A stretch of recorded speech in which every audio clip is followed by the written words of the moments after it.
live from England, cricket's greatest rivalry, the Ashes. Stark is over the wicket, and him, he's bowled him! It's the taken! Crawley's left on the pad, they're up, he's out! Stephen Smith, it's a screamer! That is Test cricket at its finest. For the new spicy sticky barbecue Angus at Macca's. England versus Australia. The Ashes on SEN Cricket.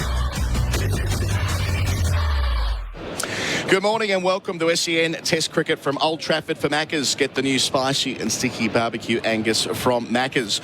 With Australia resuming at 8 for 299 after a push and pull opening day, all the emphasis now turns to the home side. If there was ever a day for Bazball, this is it. To ignore the weather forecast would be folly. Days 4 and 5 look grim. To that end, if they can finish Australia off early this morning, it's to their muscle memory of going hard and fast they turn. On the opening day of this series, England were able to trot along at the better part of a run of ball, declaring after just 78 overs. If they can go at that clip today, something similar might be required. However you frame it up, they need 20 wickets to stay in the series. The sooner, the better. As for Australia, with a series lead and runs on the board, if today can play out on their terms, they'll be most of the way to completing their mission. A series win in England for the first time since 2001. Despite the frustrations of yesterday, with 4 batters dismissed between 41 and 51 and 5 partnerships ending between 39 and 63, they still went to stumps with a nose in front. It was here in 2019 where Australia's fast bowlers came into their own to retain the Ashes. Refreshed after a nice break, you can be certain that Cummins and co will be ready to roll today. I'm Adam Collins, and with me to begin our broadcast on day 2 at Manchester, we've got Bharat Sundaresan with me every day at the start, Peter Lalor from the Australian newspaper, and David Bumble Lloyd, who's joining our broadcasts for this week at Manchester and next week at the Oval as well. Good morning to all of you. Bumble, starting with you. Revelation yesterday. Well, it shouldn't be a revelation given his overall record, but Chris Woakes, 4 wickets. Whenever England pick him in this country, he delivers. Mr. Reliable with ball and bat. And they say he's the nicest bloke you could ever wish to meet, so that's good. But it is understated, isn't it? And what does he do? 80 miles an hour, 81, might touch 82 with a wind behind, line and length with a touch of movement, nothing else. Any end either. I think that's important. Ball at any end. Oh, I don't just want a ball at this end. So he's a must for England in England.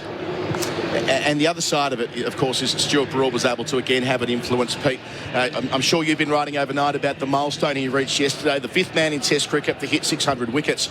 A year ago, we were imagining that he would retire after his home test at Trent Bridge against New Zealand. Indeed, yeah. The good oil was that he was on the TV roster for Sky for the 3rd test. Said, I'm not retiring, I'm playing Bazball. A year on from that, who knows how long he might continue playing. He's still their best bowler. Yeah, I remember everyone being on retirement watch with him, but that's a great point you make about Bazball, and that's the point that he made, Stuart Broad, last night, that this is something he wanted to be part of. So essentially he came out, of retirement almost, didn't he? Being dropped in May.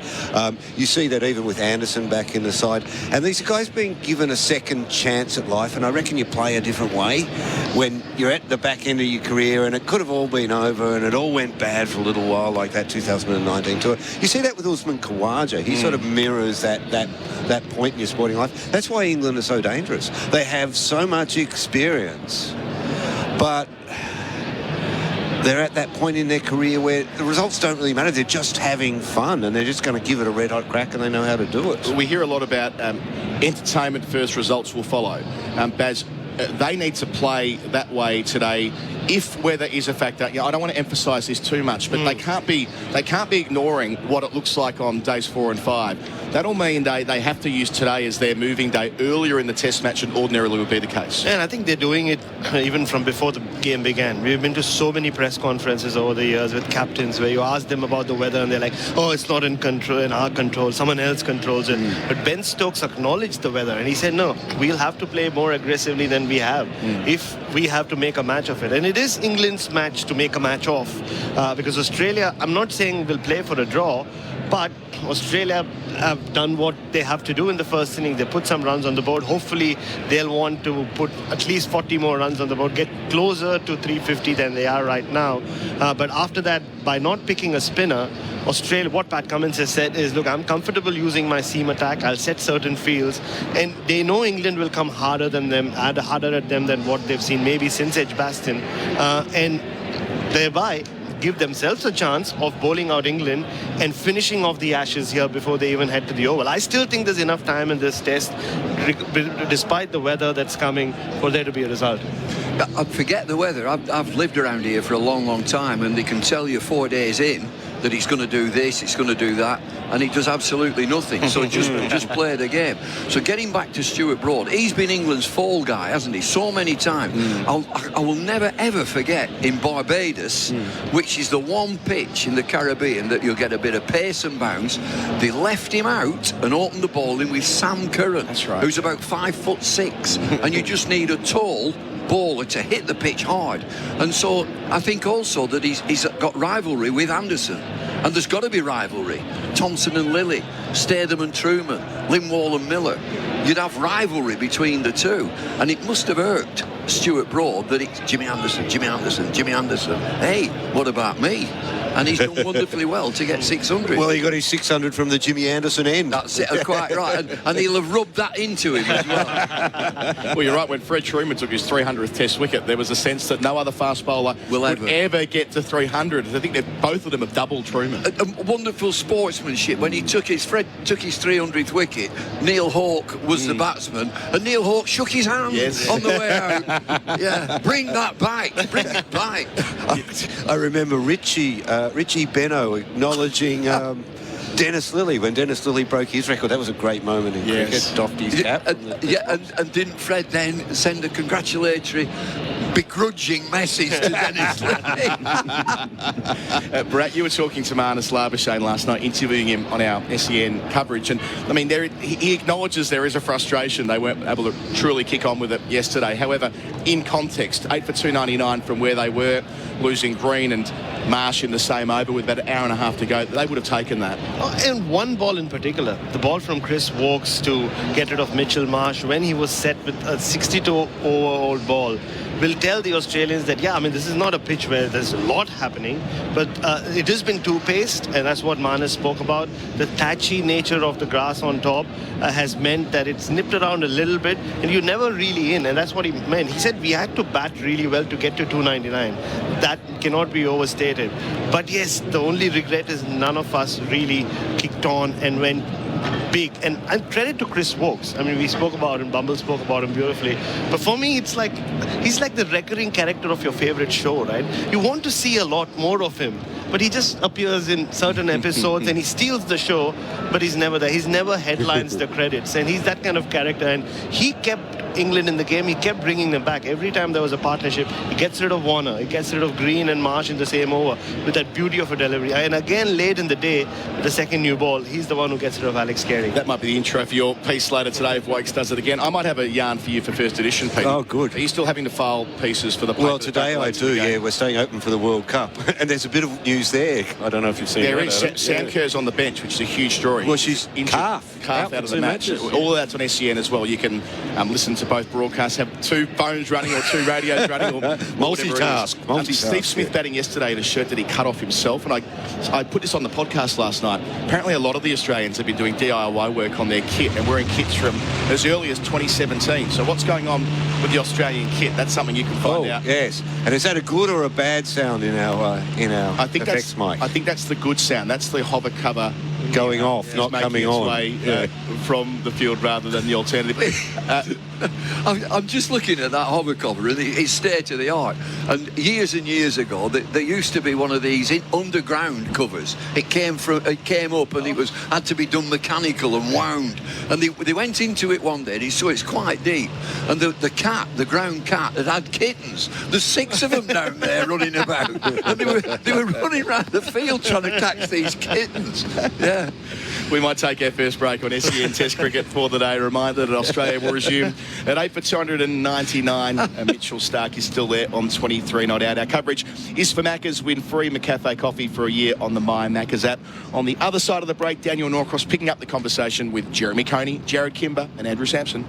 SEN Test Cricket for Macca's. Win the free McCafe coffee for a year on the My Macca's app. I'm Daniel Norcross. Alongside me, 3 oracles, really, in their own different ways. Andrew Sampson, esteemed statistician. Jarrod Kimber, esteemed writer, blogger, director, film producer and blagger. And next to me, former fast bowler, and now the man who can predict everything that happens in a game of cricket to within like a run. It's Louis Cameron, and we are looking forward to the second day of the 4th Ashes Test under lovely bright blue skies. We're expecting a full day's cricket today. Australia, having lost those 8 wickets, they'll obviously be looking to get as many runs as they can, and then we know what England to do. They're going to go as hard as humanly possible. This may result in a very thrilling day in which England are bundled out for 120 and Australia have more than one hand on the urn, although it's pretty tricky to get even one hand on the urn. It's really tiny, but you know what I mean. And the alternative is, of course, that England get ahead of Australia through aggressive intent. More likely thing in this crazy series is that they'll end up with exactly the same number of runs, but just in less time. First of all, though, Louis, we need to talk about the baby elephant in the room. It's Cameron Green. The giant man baby, Cameron Green. He came to these shores with one of the biggest raps we've ever heard about for an Australian cricketer. I'd seen a little bit of him, saw him in India. I was impressed. I've seen him on the telly in your home series in the summer and thought, this is the person that is going to finally make this Australian team truly great. That flexibility, that all-rounder. He's come here, and not to put too fine a point on it, he's absolutely bombed, doesn't he? That is a harsh, very harsh take. Look, it wasn't his best day today. Good morning to you, Daniel. Good morning to you, Jarrod. I think it's a little bit harsh to say he's completely bombed. I think in this series with the ball, and that's what I want to talk about, his potential with the ball is a lot higher than what he realises. And I think it's important for him going into the next Australian home summer for him to think more about that. He's batting at 7 in this test. They showed a lot of faith by bringing him back into this team, by dropping Todd Murphy, who they rate really highly as well. And they might well need a spinner if we don't get the rain on days 4 and 5 as predicted. We can't predict the weather that accurately up here. I think it's a really important day for him to show how good he is with the ball, because this is a guy who's 6 foot 197. He's big. He can bowl 140 clicks. 6 foot 197. He's really big. He's really Victor tall. Wembanyama height. He's basically Victor Wembanyama, who can bowl 145 k's an hour. At his peak, I think he can bowl as quick as anyone in this Australian team. But he sees himself as a batter, and I think for someone like him, he needs to think about how his bowling can get him in to the team and help him stay in this team, because he's got some competition now. Yeah, I think when he came through, I always thought that all he really needed, because he's so tall, all he needs to do is hit one length. Is he tall? Can we just confirm? I'm pretty sure he's tall. He's a large human being. He just needs to hit one length, and like he could be a much better version of Tom Moody or Jacob Oram, right? Because he's faster than them. If you just hit the one length over and over again, but you have a look at it, he doesn't really seem to understand what his best skill as a bowler is at the moment. And part of it is, when you're a batter, you don't always develop all those other skills, right? So he hasn't done what you would have done as a kid, right? You would have been bowling a lot as under 12s, under 14s, under 16s, all the way through, thinking about how to get batters out, whereas his bowling is muted a little bit, and he hasn't developed it. So he's come to test level with the talent to be able to bowl at 90 miles an hour, maybe even, as you said, 93, 95 miles an hour, and he's massively tall, and he's fairly accurate, but not deadly accurate. He's massively tall, just in case we haven't mentioned that. If we haven't mentioned it yet, very high release point. And because of all that, I don't think he really understands, like, in a way that you watch someone like Kyle Jamieson, who is also a late developer. Kyle Jamieson just says, this is my length, and I'm going to bowl this over and over again. Morne Morkel, this is my length. And you watch all of his pitch maps, and he bowls Yorkers, and he bowls half volleys, and he bowls back of the length, and he bowls length, and he bowls bounces, and you're just like, find something that works, stay with that for a while, and then start to develop all the other micro skills, because eventually he will. You look at Dan Vettori, Jadeja, Imran Khan, all those great athletes who are all around us. Ben Stokes is another one. It takes them a while to actually put all the other skills together, because if you're a specialist batter, you spend all your time batting. If you're a specialist bowler, you spend all your time bowling. All-rounders can't develop at the same speed because they're just not spending that much time. Temperamentally, though, I want to ask you about him, because you'll know him much better than me. The sort of general whispers were that after the Lord's Test, he took it quite to heart. There was a really fervid atmosphere. Now, I find it quite difficult to imagine that it could be so damaging to him. A man who's played in Australia found a Lord's crowd, albeit one that had paid slightly less money than the usual Lord's crowd, but it's still a Lord's crowd doing a bit of pantomime booing. Found that really kind of difficult to deal with. If you played in front of Bay 13, I imagine you should be able to handle that. But it does look like, maybe he's young in his journey, and maybe the pressure of a big Ashes series, and, dare I say it, this England team, man for man, are not as good as Australia, and yet they could easily be 2-1 or 3-0 up in this series. That might have come, might it, as a surprise to him, just the intensity of the cricket that's being played? I think it's hard for anyone playing in their first Ashes series, especially away, to get used to that. And you talk about playing in front of Bay 13 and all that, but I mean, the crowds aren't against you, and I think that's a hard thing as a player to overcome. I mean, he's a guy who's been on this linear path, up and up and up, and now he's 24, and all of a sudden he's got people calling him cheats because he dared to bowl a bouncer that Alex Carey then stumped Johnny Bairstow on. How dare he do that? Well, you know, they don't mean it, don't you? I mean... No, I know, but, you know, if you're thinking, get into his head, he's walking out to bat, he's got all this pressure, he knows he's underachieved with the bat, he knows he's not scoring the runs his team wants him to get. He's under pressure because he's back in this role that he hasn't performed. All of that's kind of going through your head, and then they're booing you. He's never been booed in his life. No. None of these guys, until they get to this level, until they probably come to England, well, only David Warner and Steve Smith have ever been booed in this team because they're all pretty much lovely, which is... It is interesting because he has played a lot of big games for Australia in Australia. I know, as you said, the crowd isn't against him. He's also played a lot of big games in the IPL, right? Yeah, exactly right. And so he should be used to big crowds occasionally turning and everything else. But it does feel like he does look... He's a little bit gormless, and you watch him walking around the field. He doesn't look like he owns the space yet. And again, he's not here just because he's talented, although he is obviously very talented. He's here because he's a freak athlete, right? He hasn't quite become a great player. You see that from his catching. Yeah, exactly. He's just a next-level athlete in the way that so many all-rounders... I did mean to point to you then, Louis. But other people who are all-rounders... I wish you had meant to point to me. Yeah. And so I do think he hasn't quite owned the space as a cricketer yet. Right. Well, he's going to get the opportunity today because he's in a 5-man attack. And as we know... a bit unfair on Travis Head. Yeah. I'm not sure how much they're going to need Travis Head because England are going to go so hard that if they pick up these 2 wickets in good enough time, there's every chance Australia will be batting again before the close of play because, you know, even if they succeed in their objective of going hard, they won't be doing it for more than 70-odd overs. So I don't think, you know, there's going to be an awful lot of strain on this 5-man pace attack. They're going to be able to bowl 14, 15 overs each, and that will be the maximum required. Andrew Sampson, before we go to our next break, yesterday we were dissecting the bowl first, bat first conundrum, and you said there's no conundrum here. You bowl first, you lose at Old Trafford, 10 out of 10. But what happens if you just bat first when you win the toss? Good morning. Good morning. You don't lose 10 out of 10. You've only lost 3 out of 10. You just haven't won. Right. 7 draws, of course. But overall at the ground, there have been 32 teams batting first have won, and 16 have lost. So it's quite a significant advantage batting first, 2-to-1 ratio, whereas over Test match history, the ratio is about 1.1 to 1. Teams batting first win more often than teams batting second do over history of cricket. But I guess you've got a slightly different situation here because what Bazball does is it tears up history, it throws it away, it frankly defiles history. It can't stand history. What it says is we're coming here to get on with the game for our 4th innings to start early enough for there not to be a spinner required. And Australia, they have Travis Head. They've not picked a spinner. So in a sense, is that data not quite as important?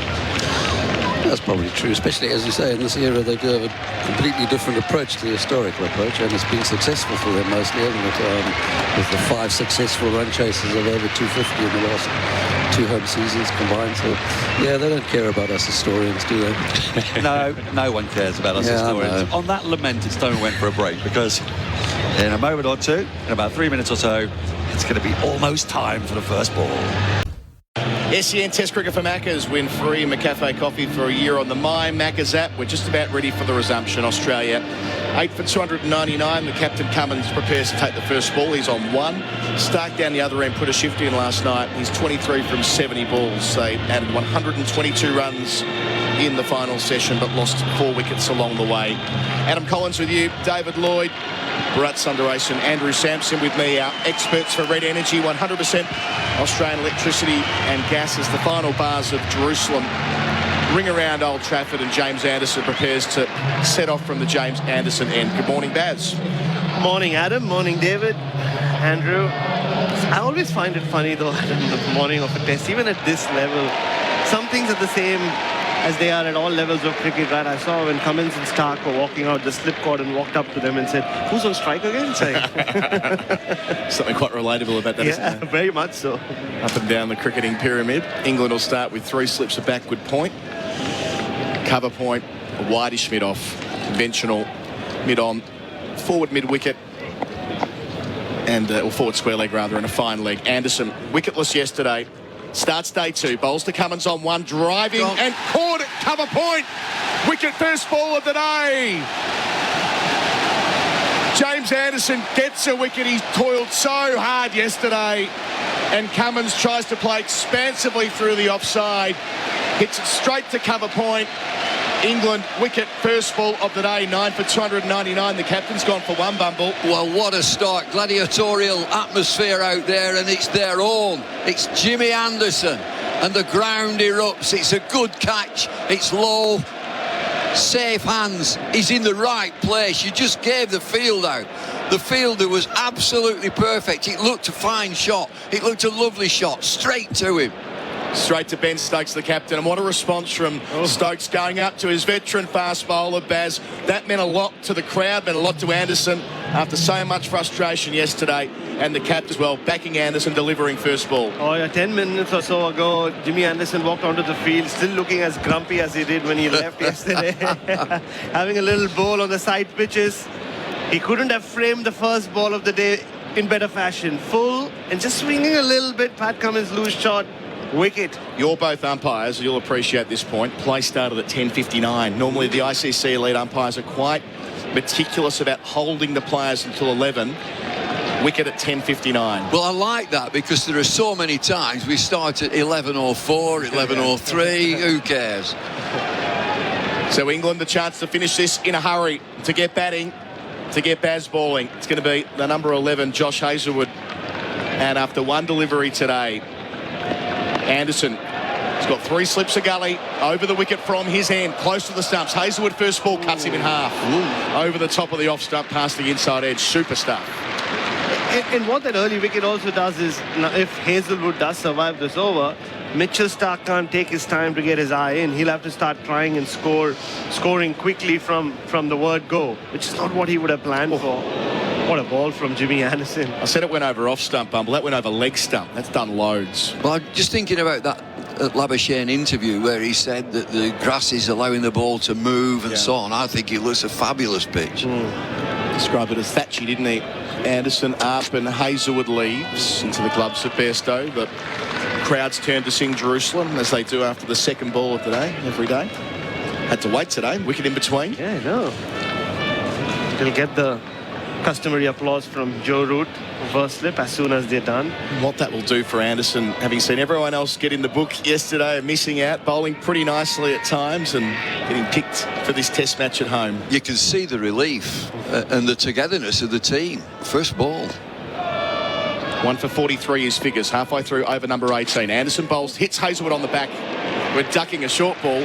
Wasn't particularly venomous, but didn't quite get down low enough to evade it. Bobbled off his back. Just back on that togetherness, David. Two reactions to wickets in the last 15 or so hours. When Johnny Bairstow takes that catch, definite. Stewart Broad at mid-on, punching the air, and just Ben Stokes' reaction to that Jimmy Anderson wicket. I mean, it's a perfect start for Anderson. You can see the relief. Nearly 41 years of age. Jerusalem finishes to a round of applause. Silent when Anderson arrives, though. Bowls here. Hazlewood skews it out behind, just past the left hand of the man at gully, backward point or thereabouts. Stokes does the fielding, racing around, sweeping. Hazlewood off the mark with a single. 9 for 300. Australia reached that milestone from the 5th ball of the day, albeit after losing a wicket. You can blame me for Jerusalem if you don't like it, because when I was England coach, I introduced Jerusalem into the dressing room to great ridicule. So much ridicule from the press. What is he doing? They're not marching. And they've carried it on. And now they've expanded it that the Barmy Army are playing it. How did I not interview? I wrote 3,500 words about this and didn't even know it was you were. The Barmy Army take credit, and so does the old. I'll tell you what they told me. We'll compare notes. Last ball of Anderson's over here. Stark's first of the day, pushed out to mid-wicket. End of it. Successful for England. Cummins gone first ball of the day, 9 for 300. That's on the Beaumont Tiles scoreboard. Beaumont Tiles huge show on now with Hazlewood 1. Back on strike and Stark on 23. So the narrative that they advance is that when you beat Australia at Melbourne in 1998, that the Barmy Army was singing it through that week. and that became a bit of a thing in the crowd. And then in 2001, I think it was, there was a marketing manager at N-Power who was the brand manager for England cricket at the time. He went to the WWF wrestling and he heard the intro music of the wrestlers and he's like, we need this for cricket. We need intro music for cricketers, and they landed on Jerusalem because it was already being sung around the ground. So you mentioned 1998. Yep. It was brought in 1996 into the dressing room. Wow, breaking news. Yeah, and it was a segue of songs of about 3 minutes. Churchill was on it. We will fight them on the beaches. We will never, never surrender. Ooh. That was on it. M People, Search for a Hero. And he was a segue of just a 3 minute. I got absolutely slammed for it. It's going to be Chris Wokes, the ever reliable to start from our Stay Them In, bowling at Hazelwood on 1. So staying with 3 slips to the gully, the backward point, 6-3 configuration. Off he sets. Bowling here to Hazelwood, who plays defensively. And I could tell you in the dressing room, they all say it's sacrosanct. What's in the dressing room stays in the dressing room. But I could tell you it don't really matter. It was on a little cassette, so you put it into a machine and played it. And I would play it just before they were going out for that 5-minute bell. Jack Russell used to stand to attention. So it was your idea to put it on a mixtape, effectively? That's it, yeah. And it was only 3 minutes, that's all. I've got it somewhere. It's at home somewhere. We need to dig this out. Yeah. We need to get this on SEN Test Cricket during. We can digitise it, Baz. Yes, play it on the cover. Absolutely, yeah. I'm going to write another piece, I think. Here's Wokes over the wicket, bowling and beating Hazelwood, who just prods outside the line of the off stump. You know what we need Mumble to do? You need to come up with an intro music for us, Mumble, before we get on air. Yeah. It's generally the 3 of us. So before the Oval Test, that's your homework for you. Come on. Well, I love my music, and I'm doing a bit of a survey of Manchester music, Manchester bands, which is the best ever Manchester bands. Okay. We can get that on the text line 0433 98 11 16. I'll immediately say the Smiths. I'm duty bound to say that.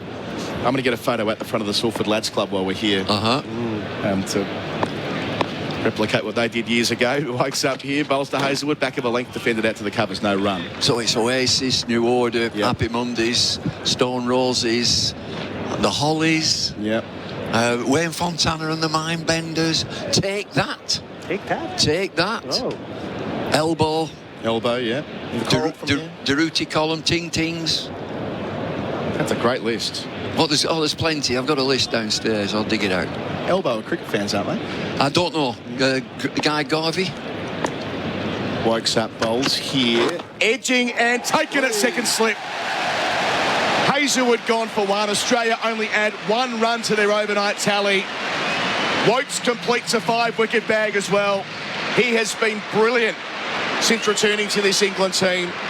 Instrumental to victory at Leeds. 5 for 52, and it's a no ball. Oh, no. And it's a no ball retrospectively called upstairs. The anti-climax. It won't be all out 300. It'll be 9 for 301 when they adjust the scoreboard. And dear. Who's the lad that's smiling? The fifer. He's such a nice guy. He's walked back and looked to the heavens and he's smiling. That's a close one. Wow. You don't normally see them called when it's that close. Kumar Dharmasena, the third umpire. Oh, wow. Went straight to Crawley at second slip for what it's worth. Show me again. Show me again. I don't think that's a no ball. Yeah, it's very tight to be called from the box. Because Bharat, as long as they sense it sounds ridiculous, but the buffer of the shoes behind the line, that's enough, isn't it? We saw that in Australia a couple of years ago. So Wokes again to Hazelwood, hits him on the pad, albeit via the inside edge. They bail out of the appeal. Back to Manchester music. So the Hacienda nightclub was the epicentre of all of this. The place, the Fall, New Order, Joy Division. Yeah, the lot. I'm staying here. I'm right opposite the Hacienda. Oh, right. And it's now turned into apartments. Oh, I did go when I was a youngster and came to Manchester. I wanted to see what the Hacienda was and was disappointed when it's just a door that says, the Hacienda was here. Have you seen the film, 24-Hour Party People? What a movie. 20 years old this year, that film. Is it really? Wokes got 2 left in the over, interrupted by the wicket that wasn't. Hazelwood on 1, bowls here, leaves alone on length over the top of the off stump. Bumble's next step, can't wait. Sex Pistols as well. Do they get a run in all of this? No, they're not from up here, as far as I know. But they played the gig. Yeah, they played up here. Cortinas. It's a good survey to do, because they would say, Mancunians, we rival Liverpool for music. Strong county when you consider what Lancashire's delivered to pop culture. Still got that Yorkshire flag up on the hotel. I've seen it. By contrast, Wokes bowls here, and defending is Hazelwood to complete the over. 9 for 301. Hazelwood gets that reprieve due to the Wokes overstep. That's on the Beaumont Tiles scoreboard. Beaumont Tiles, huge sale on now. Hi, I'm Tim from Red Energy. The Australian-made logo is a true mark of Australian authenticity. So, for Red Energy to be certified to use the famous green and gold Australian-made logo, well, it's fair to say it's something we're pretty proud of. Here at Red, we're owned by the mighty Snowy Hydro, and that makes us 100% Australian. We're also based right here, so our team really understands your needs. So, if supporting Australian means something to you, switch to Red today. Call 131 806. SEN Ashes cricket for the barbecue bacon Angus at Macca's. Adam Collins, Bumble, Lloyd. We're at Sundaresan with you on the call. Andrew Sampson as well. Samo, good morning to you. And good morning to you. Jimmy Anderson, the fifth bowler in this innings to take a wicket, and all five of them over the age of 33, which has only happened once before in the history of Test cricket. Wow. Back in 1929. I'll give you details after this ball. Yes, I suspect I know who's involved in this. Anderson bowls here, defending into the onside is Stark. No run. Is it when Blackie and Ironmonger were playing? Not Ironmonger, but Don Blackie. So Australia against England in Adelaide, 1929. Don Blackie was one of the five. The other ones were Jack Ryder, Ron Oxenham, Clary Grimmett, of course. Clary Grimmett. And Stork Henry. Oh, Stork Henry. There you go. That's Bradman's first Test 100? Adelaide? Would have been, Adelaide 1929? Yeah. Batting with Jack Ryder? Yeah. Stark's got 3 slips behind him. Anderson from his end. Can he finish it? He won't here defensively. Stark, he batted really well last night for his 23. He did, but I'm just going back to that no ball. That was tight, and you'd see that time and time again, just allowed to be a delivery, a fair delivery. It was so tight. We looked at the replay, and I think everybody in the room said, wow. Well, here's my question. If that's not a wicket, because remember, the third umpire checks every ball, is that signal to no ball anyway? I suspect not. Anderson delivers here, and chipping into the onside is Stark, but there's no reason for a single early in the over. They're playing the milk to strike game, no run. But also, what he would have got 2 replays, because it happened very quickly. Yeah. Literally 30 seconds after Chris Wokes had finished celebrating his 5th wicket, and Mitchell Stark and Hazelwood had almost walked off. They had. Yeah, so he wouldn't have got time to see more than 2 or 3 replays, and that was too tight for him to call. Stark waiting for Anderson. Past umpire men in here, bowls and plays out towards deep backward point, but again, they're not going to take the single. All the field spread with the exception of the Corden. They want to get Hazelwood back on strike. 9 for 301. Speaking of your part of the world, Bumble, at night, Bharat and I have been staying in a most unusual Airbnb, and we've been both watching on YouTube to put ourselves to sleep the documentary that was made about your Lancashire team in 1995 and 1996. Yeah. The king side and all the one-day cups that you were in charge of then. They had a wonderful team. It really was. Nearly all international cricketers, I think. Yeah. Seeing here, on the screen, we're seeing Chris Watt wearing a teammate of mine from the author, from ODB. Defending here is Stark into the offside. Go back to it, Sky. That shot before, it's the Strokes T-shirt, the original album cover from 2001, but instead the Stokes. Yeah. And one of the blokes wearing it is the best player in the Oval Dream Boys team that I played for. Yeah, I got him out 2 times already. He did. This tour. What's the name of the team? Oval Dream Boys.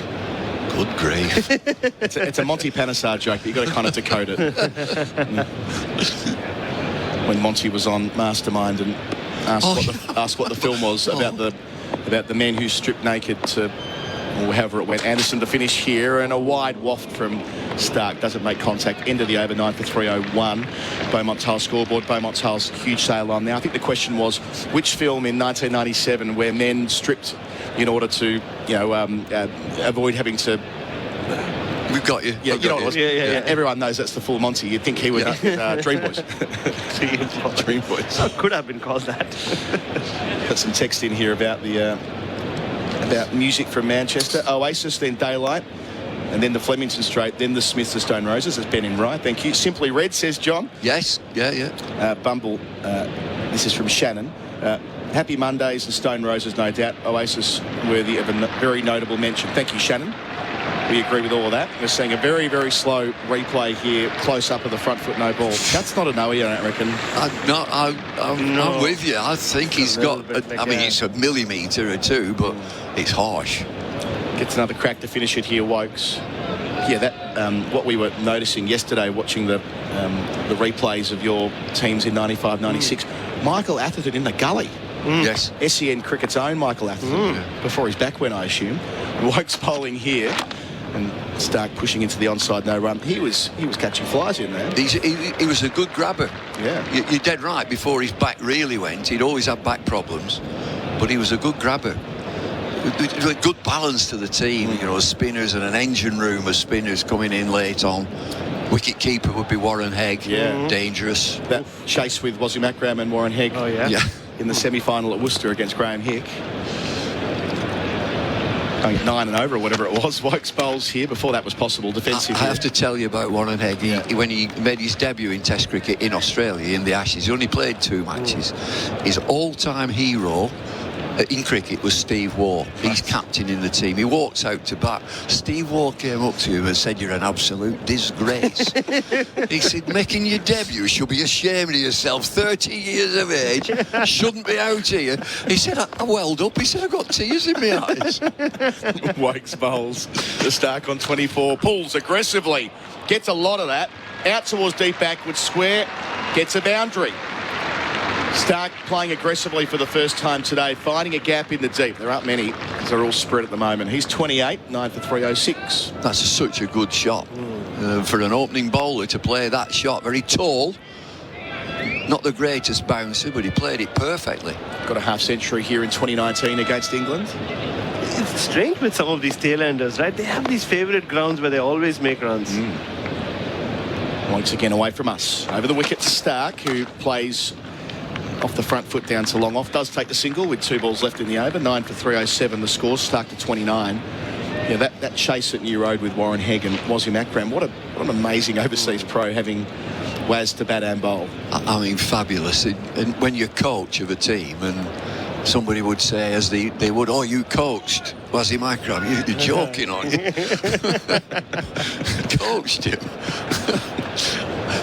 I'll tell you an absolute killer of a story about him as well. Please do. We might not take any ads until the end of until the change of innings while you're on with us, Bumble, telling stories. Here's Wokes again. 3 slips the gully. Up to Hazelwood, short ball, and wants to fend it. Lucky he doesn't. No contact made through to the gloves. We had a rule which the players themselves devised this, that if it was a journey south of Birmingham, we would travel by coach. If it was north of Birmingham, we could go in your own cars. We're playing on the south coast. We're going by coach. 1:45 leave. Wasim says, "I am going in car." Well, no, don't let me down. You've decided on these rules. You don't let me down. You'll be on the bus. 1:45. Wokes last ball of the over. Beats Hazelwood again. 9 for 307. The Beaumont Tile scoreboard. Beaumont Tile's huge sail on now. Please continue. He stuck his ground. He said, "I will go by car." Look, I said, "Don't put me in a bad position here." I said, "You players, you decided on what you were going to do. If I do it for one, I've got to do it for every. Please, don't give me a problem." 1:45 on the bus. 1:45, he gets on the bus. And we go journeying south, get to the M6, which is the big motorway further down. He pulls up on the hard shoulder, the coach. I said, "Well, if we're broken down, what's the problem?" He said, "No, he's getting off." I said, "Who is?" And he walks down the aisle of the bus, was him. He said, "I've got on bus, now I'm getting off."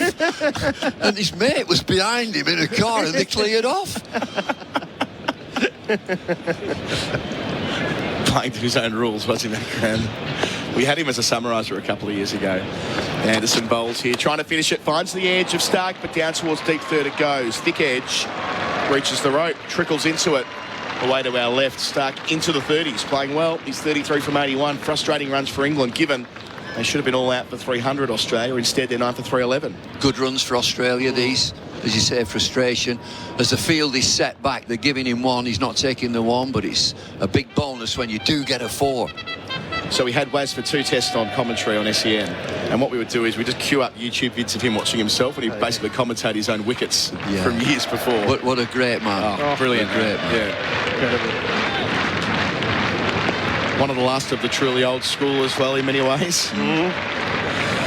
Anderson's got 1 for 49. The wicket to fall this morning was his. Bowls here, straight back past him, goes Stark. Doesn't quite reach the rope though. They do have a long on in position. His old mate Stuart Broad. They had 2. Stark 35, 9 for 313. Yeah, it actually worked out for Stark that he didn't make great contact. He could come back, second run.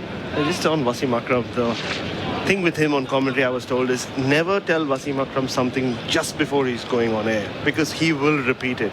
And we were in Adelaide a couple of years ago when Pakistan were travelling, and I saw Tim Payne, who was still Australia captain, run off the field, and I said, Wasim bhai, this is the problem with Tim Payne. He goes on a bathroom break during every drinks. Anderson to Stark. Delivers here. Stark plays off the front foot just in front of point. Says no, though. They're going to take the singles later in the over. And literally a couple of minutes later, he's like, oh, I need to go, yeah, I'm on air. So he's on with, I think, Adam Gilchrist and Mark Waugh. And they show clips of, the drinks break. Oh, during the drinks break, Tim Payne went off. And Wasim Akram goes, yeah, I believe it's a problem. He goes off for a toilet break during every drinks break. And then the next ball is bowled in. How do you know that, Wasim? Anderson up. Crowd silent as he arrives and bowls, and pushed back by Stark. Collects it in his follow-through. And then he doesn't back down. He's like, no, I've been speaking to someone. And then they go, who have you been speaking to about Tim Payne's bowel movement? He's a legend. He's a classic. Yeah, he really is. I just want to come full circle before we have to go to a break. The catch at Gully that stands out from Atherton in that semi-final in 96, a young Michael Vaughan. Really? Thrashed it to him. Anderson delivers down the leg side, taken by Bairstow, and Stark can't catch up with it. It must be, in 96, Vaughan couldn't have been any older than about 19. Yeah, young kid. Field comes in now. Look, they've got to stop this single now. We're into that passage of play. It's just a passage that Stark wants to keep all the strike. How does he? Anderson would hide the ball here, either down the leg side or a bouncer, but he just played one bouncer really well. So to finish, Anderson, his 20th over, delivers Stark, who leaves alone. So the strike goes back to Hazelwood. Stark's 35, Hazelwood 1, 9 for 313 to score on the Beaumont Tile scoreboard. Beaumont Tile's huge sale on now.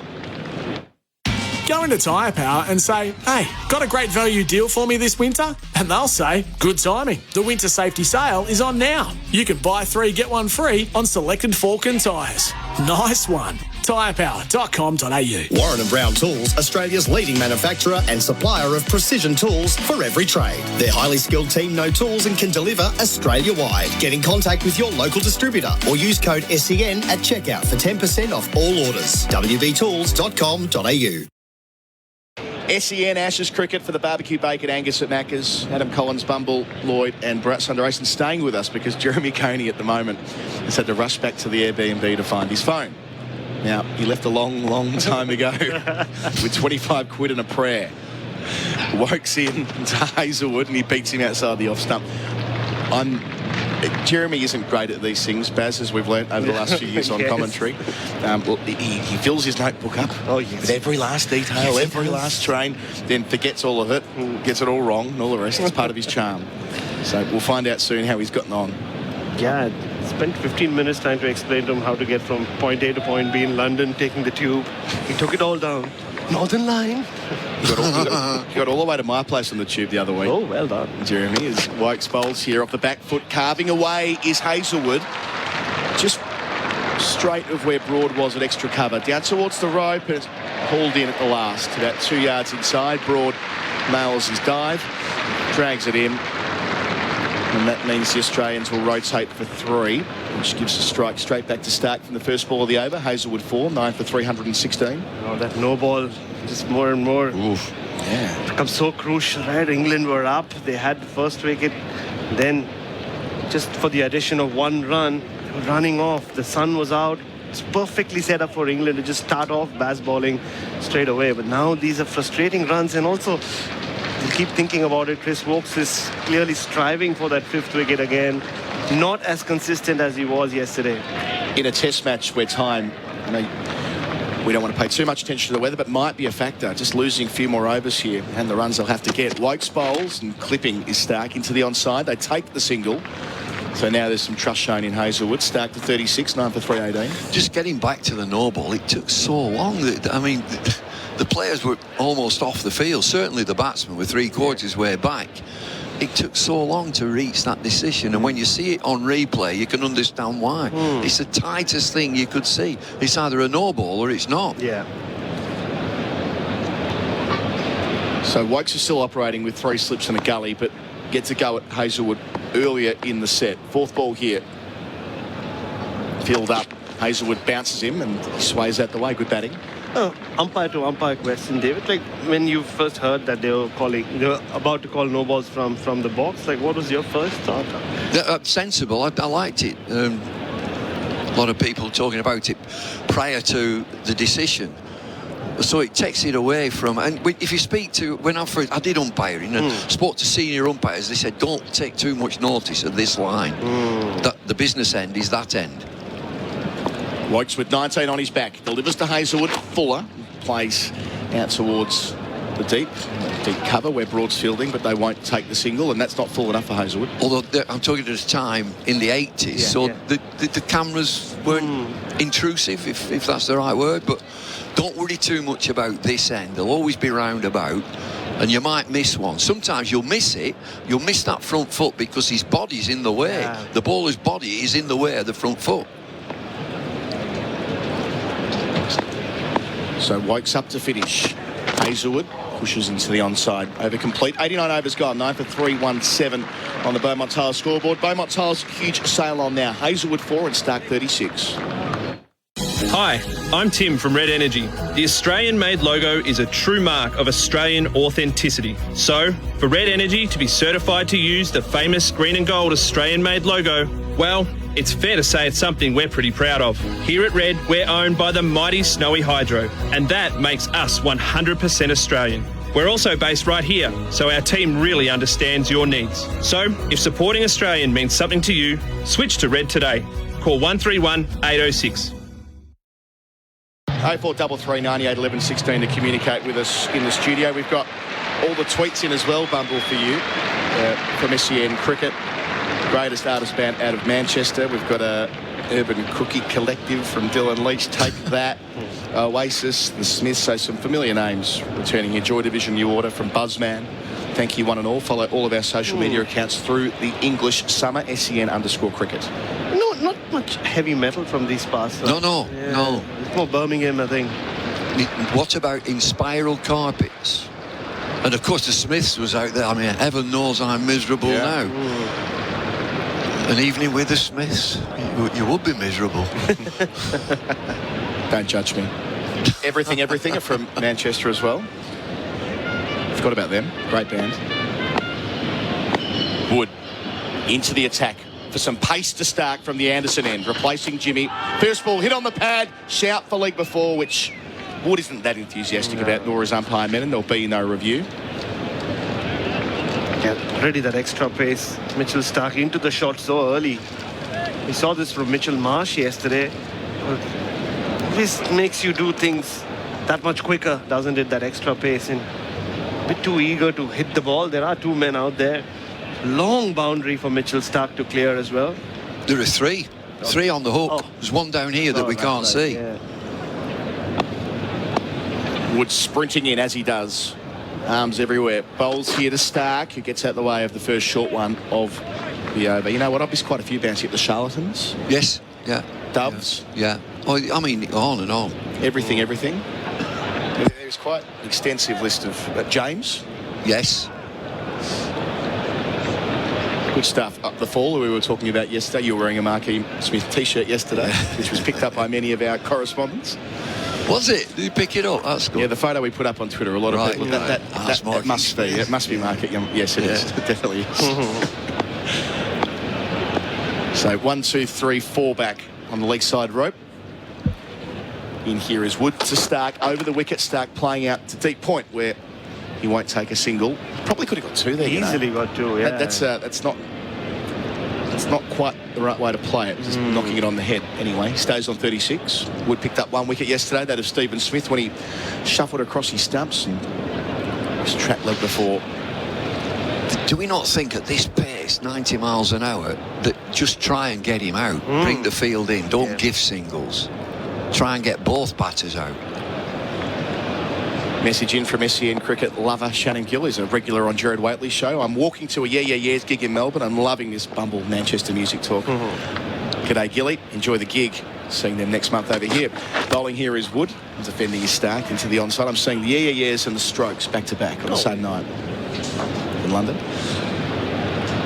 Big theatre, whereabouts? It's at a festival, All Points East in Victoria Park in London. Oh, all right, yeah. And Glastonbury, that's been and gone, hasn't it? The great unwashed. Have you been to Glasgow over the years? I've never ever been, thanks. You'd be very popular there, I suspect. Oh, no. The pair of Wellingtons up to your neck is... oh, no. Yeah, I don't think sleeping at festivals will be something I do again. Now, they're changing the field here for Stark. Now, we're obscure to an extent. Everyone just went a little squarer. Yeah, so we've got the fine leg, the deep backward square, the square leg, the deep mid-wicket, the longish on, let's call it a deep mid-on, deep backward point in front of the temporary permanent stand, and a third man. So short ball incoming. Wood bowls to Stark, who gets it off his rib cage down towards fine leg. Won't take the single. One ball left. They were trying to save Stark from Wood yesterday when Carey was batting with him, but now it's Stark doing the protection job for Hazelwood. So one ball left and they stayed out in the deep. So he's got a single. If it's pitched up, I don't think it will be. No. Can only be one reason to keep the field back with the ball to go. He's going to go short again. And Stark must know this. He must know that he should be getting down into the crouch position nice and early. No, it's funny that the boundary fielders are confused. Chris Wokes was walking in there. He wasn't sure. Jimmy Anderson as well. But they've been asked to stay exactly where they were on the rope. One fielder is coming in. So Broad's coming in. Might land at square leg or thereabouts. He'll certainly be in front of the square leg umpire because there are two back on the rope. Fine leg and deep backward square. So Wood to finish. Field spread. Stark on strike on 36. Short ball. Sways out the way. Pulls his bat inside the line. There'll be a change in commentary after the break. Daniel Norcross, Jarrod Kimber jumping in. And I'm jumping out with David Lloyd. 9 for 317 the score. Hazelwood 4, Stark 36 on the Beaumont Tiles scoreboard. Beaumont Tiles, huge sale on now. Bharat Sundaresan here for Henley Homes. I want to introduce you to some very special new homes at a very special place at very, very special prices. Single and double-story homes with 4 bedrooms with all the luxuries are ready to move in now at The Dales, an exclusive community in Ponnybrook, next to Caroline Springs and Fraser Rise. But be quick, prices start from under 600 grand. All by Henley Homes, the builder with a $7 billion parent company. Go to henley.com.au. SEN Ashes cricket for the barbecue, bacon, Angus and Maccas. So, change of bowler or not? Wokes is going to continue. Is he in search of this 5th wicket? He thought he had it already. That's been the story of the day for England. I've heard people saying that was a marginal no ball. Well, to me, it's binary. It's either a no ball or it isn't. It's a bit like pregnancy.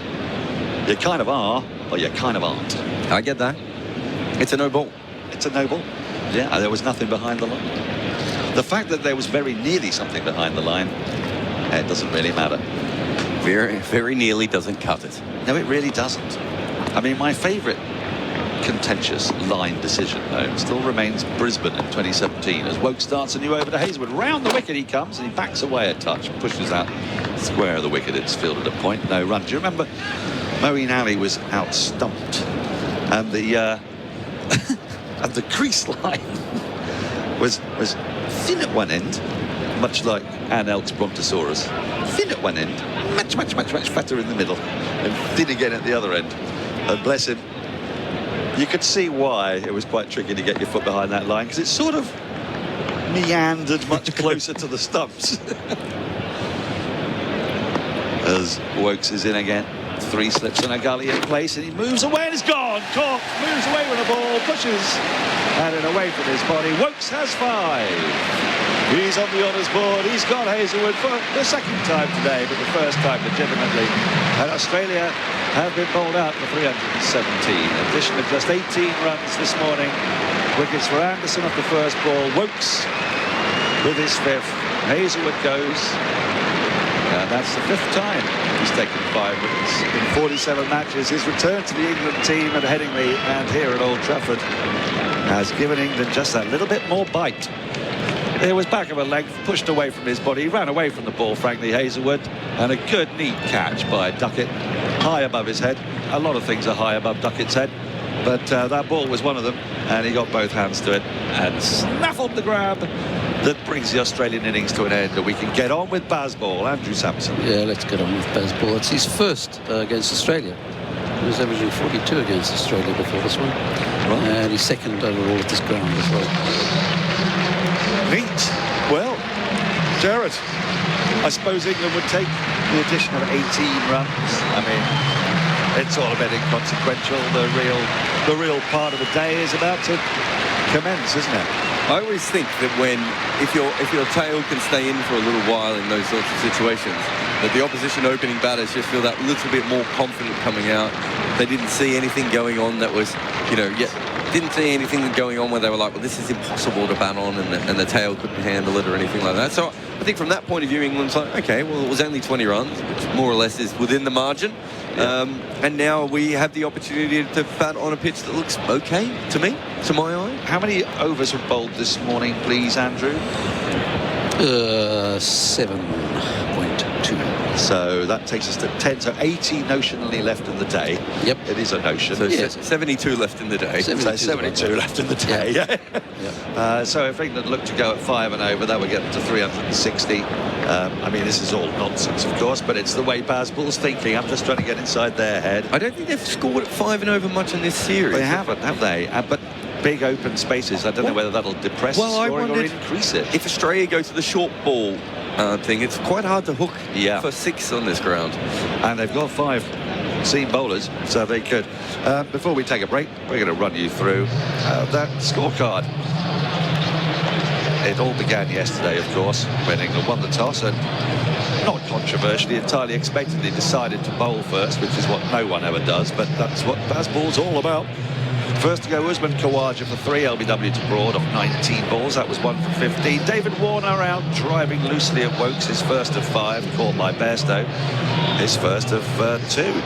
Or 3, I beg his pardon. 32 off 38, Warner made 2 for 61. Steve Smith beaten for pace, done by Mark Wood. LBW trying to turn the ball into the onside. He made 41 from 52, a skittish old knock, 3 for 120. Marnus Labuschagne turned his bat too early on a not particularly sharply spinning off break from Moeen Ali. Made 51, the joint top score in this innings, 115, his first half century of the series. 4 for 183. Travis Head finally bounced out, caught by Root on the boundary of Broad for 48. That was Broad's 600th wicket, 48 from 65, 5 for 189. Then a partnership of 65 between Green and Marsh, which was broken when 2 wickets fell in 5 balls. Green, LBW to Wokes for 16, and then Marsh, caught by Bairstow, an absolutely ripping delivery, really good catch, probably the best wicket of the innings. Marsh with 51, joint top scorer from 60. Then late yesterday evening, Alex Carey caught by Bairstow trying to leave the ball off Wokes for 20. And the 2 wickets to fall today, Pat Cummins off the very first ball of the day, caught by Stokes off Anderson, his first and only wicket, 1. And then Josh Hazelwood, who thought he was out the very next over, but it was a no ball, was out in similar fashion, caught at third slip, I beg his pardon, by Duckett off Wokes to bring his 5 for 4 off 21, 317 all out. Andrew. Mitchell Stark not out 36, which increases his average at this ground to 170. Wow. 5 test innings. Yeah, he got a couple of 50s in his first 2. Just once out for 170. Well, I never. Bowling figures, Broad 2 for 68 off 14 without a single maiden. Anderson 1 for 51 off 20, economical but mostly unthreatening. Wokes 5 for 62 to pick of the bowlers from 22.2. Mark Wood couldn't quite find the same pace and fire on this pitch, 1 for 60 off 17. And Moeen Ali, sort of all sorts really, some absolute dross and some pretty decent finger spin on the first day on a pitch that was a little responsive, but not a lot. 1 for 65. We're going to take a break. When we come back, it'll be time for Bazball to commence.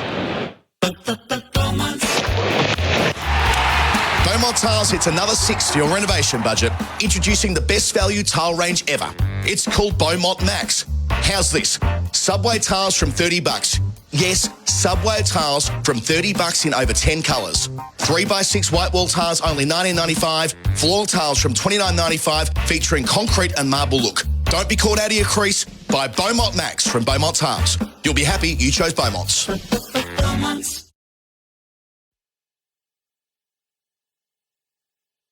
If you're a driver, rider, pedestrian or bystander and been injured in a road accident, you could be entitled to compensation. Arnold, Thomas and Becker can advise on all your entitlements, which could be in the hundreds of thousands of dollars and is in addition to what is provided by the TAC. Talk directly to an Arnold, Thomas and Becker lawyer and start your claim today. Arnold, Thomas and Becker Lawyers, securing compensation for Victorians for over 50 years. And if there's no win, there's no fee. Call 1300 333 300.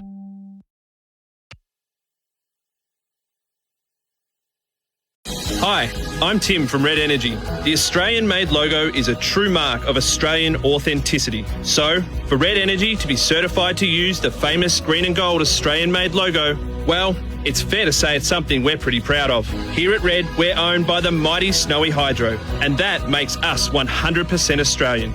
We're also based right here, so our team really understands your needs. So, if supporting Australian means something to you, switch to Red today. Call 131 806.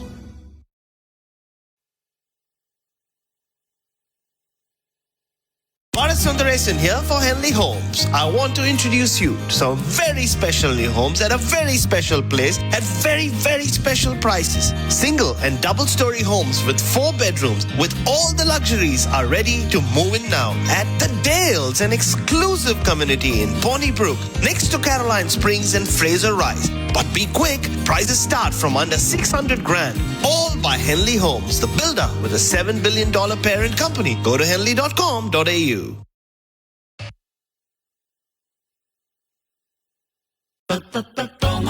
Beaumont Styles is proudly sponsoring the Ashes, and I'd like to bowl you over with these Beaumont bargains. Coming at us at top speed is their monster bathroom wear catalog sale, packed with everything at up to 25% off. Vanities, baths, shower screens, even the kitchen sink. And yes, up to 25% off Australia's biggest tile range. Well, that's bowled me over. Up to 25% of all bathroom wear and tiles. You'll be happy you chose Australia's #1, Beaumont Tiles.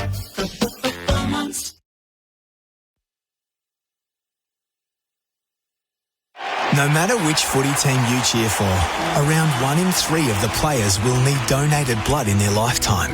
Same goes for the opposition and supporters like you too. Yet only 1 in 30 people gives blood.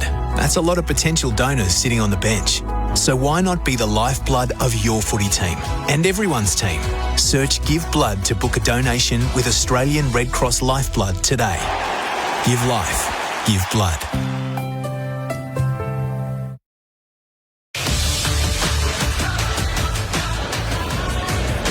As Wokes is in again. 3 slips in a gully in place and he moves away and it's gone. Cork moves away with the ball, pushes and away from his body. Wokes has 5. He's on the honours board. He's got Hazelwood for the second time today, but the first time legitimately. And Australia have been bowled out for 317. Addition of just 18 runs this morning. Wickets for Anderson off the first ball. Wokes with his 5th. Hazelwood goes. And that's the 5th time he's taken 5 wickets in 47 matches. His return to the England team at Headingley and here at Old Trafford has given England just that little bit more bite. So we are ready to rumble. England's openers are out on the field, and I bring you a scoop, shock news that joining me in the commentary box. It's a man who's been on a bigger trek, on a mission than Captain Scott, than Peary, than Amundsen himself. Jeremy Coney. No tractor involved, or any dogs. You're back in the house. I am. Thank you. I'm sorry. That's okay. Apologies. The audience have been delighted. They haven't been bereft of anything at all. So okay. You found the cab all right? Was there one just floating by? I had to blag my way in really into an Uber. Oh, you blagged into an Uber? Yeah, and I explained that I couldn't use the Uber because you didn't have a phone. Correct. I had to explain that, and I had to tell him. Lucky I had the pass on, and he sort of semi-believed me. Normally Google just says no at that point. Did he Google you? He travelled from Eritrea to get here. Right. I don't want to get him in trouble. No. But it was a wonderful story, actually. I wasn't thinking of the cricket while I was travelling, and how why he had to leave, and then his travels through Sudan. Oh, that'd be quite getting a hairy... back and then getting across the Mediterranean. Hairy mission, that would be. So anyway, so we have nothing to worry about, but perhaps the openers may do. Well, they might. Pat Cummins is not opening the bowling. It's Mitchell Stark who's coming in from the Statham end. His first ball is to the right-handed Crawley. 3 slips and a gully in place. Left arm over the wicket, and Crawley gets one down the leg side that flies away for 4. Off bat or pad, we wait to see. Off bat, according to umpire Joel Wilson. So how close was that, I wonder, to the keeper Carey? No, it wasn't that look close. at that, the replay screen with tyre power save on Falcon tyres. Let's have a little look. It was down the leg side. He's got a fair bit on it. It was in the air for a while, but Carey could never have got to that. He's positioned himself over beyond the offside. And it's the Stokes position, isn't it? That leg slip. That's that sort of angle. But no one there. How many times, Andrew Sampson, in an Ashes series, has the same opening batter hit the first ball of an innings for 4? That's the second time so far. 2 out of 4. Well, Slater ever do it? The other question that I'm looking for is more often than once in a match, because of course Warner for the first ball of the match as well. Good one. Stark into Crawley, who clips this away nicely. Deep backward square leg. They'll get a couple of runs. As Hazelwood jogs round, ambles, lopes to his left field. Beautiful bright sunshine. A bit less stiff breeze today as the strains of Jerusalem play out. A song to which the answer to every question is no. One of the most bizarre songs to start a game of cricket. Did Jesus hang around Manchester? I don't think so. I don't think so. But we ask this question in England at the start of every session, it seems to me. The answer remains no. England none for 6. Stark into Crawley, who lets one go by. Through to the keeper, and there's no run. 317 Australia made, if you are just joining us. Which is a kind of disappointing score for your Australian, a bit middling for the conditions. Yes. I mean, Stokes gave Australia the very best of the conditions in this gambit to win the game. He did. He did, and it was lovely skies above and ahead, and so it looks like a good day to bat again, doesn't it, Dan? I mean, it's... Well, it looks it. Yeah. But how frenetic will England be in search of quick runs? That will be the story of the day, I fancy. Stark into Crawley, who lets this go, and that swung back a touch. Wasn't a million miles from off stump. Shouldering arms, Crawley. 317 all out. Better probing line from Stark. A little bit leg side the first couple of balls and cost him 6 runs. But those last 2 are much more on target. A little bit of swing back into the right-handed Crawley, trying to bring him forward, as you say. 3 slips and a fine gully.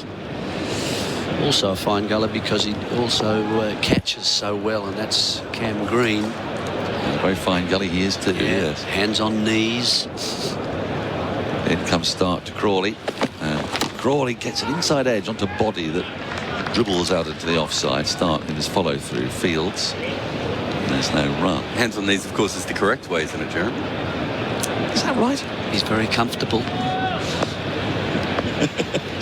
Comfort's so important these days. I mean, they'll wheel out a lazy boy shortly. They do get their hands in front of themselves very well, though, the Australians, compared to the English, who have their hands a little bit closer to their body. So you'd be happy in a way. In the front of the... Got to be in front of the knees, you know that, Jarrod. I've taken you through that. Many times. In beer gardens, in Airbnbs. Well, yeah.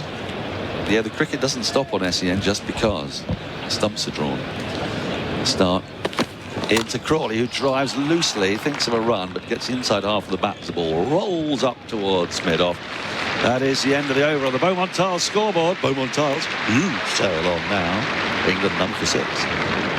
When it comes to cricket, like Imar, the tradies mate, who doesn't have awesome memories of watching over after over with their mates or playing backyard cricket? Chippies, builders, sparkies, cleaners, landscapers, painters and more. Imar tradies love cricket. That's why Imar is the 3rd umpire partner this year on SEN Cricket, reviewing the umpiring calls and helping you review your insurance. Call 13-IMAR today, the tradies mate for over 35 years Australia-wide. That's Imar. SEN Test Cricket for Maccas. Win free McCafe coffee for a year on the My Maccas app. Now then, opening the bowling from the James Anderson end is Josh Hazlewood. And Andrew Sampson, we set some hairs running. Where have they reached? Where have they reached? Well, we're looking at how often the first ball of the innings has been hit for 4 in the same Test match. And if you're looking at the first innings of the game, so each team's first innings, it's the first time in an Ashes Test that this has happened. Ashes Test? In an Ashes Test. It's a start.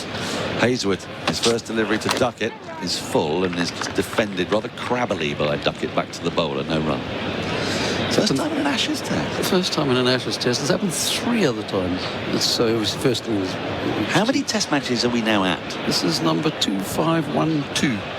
2512. So every 800 and a lot. 837 or so, yeah. This happens. Same as a tie? No, so it's less than a tie, isn't it? We've only had 2 ties. Only had 2 ties, yeah. This is 3 times fairly recently. Oh. Hazlewood rocking from side to side into Duckett, who defends and has to keep the ball from coming back onto his stumps by the use of actually watching the ball. And a bit of mime. But where Harry Brook would just gormlessly stare into space and allow it to hit his stumps, Duckett, in fairness to him, showed some presence of mind. I don't know. He briefly looked like he was having a dance-off with the ball.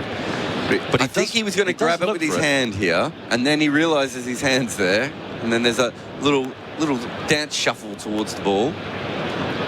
Yeah, well, in the end, he gets a bit of foot on it. Yeah. I don't mind that. Oh, he trapped it in the end. Yeah. Hazlewood back into Duckett, 3 slips and a gully in place.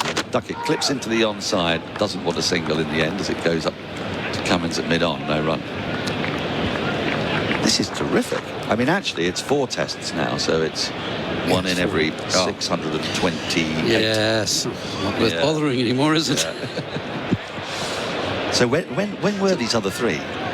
2012, India against New Zealand in Hyderabad.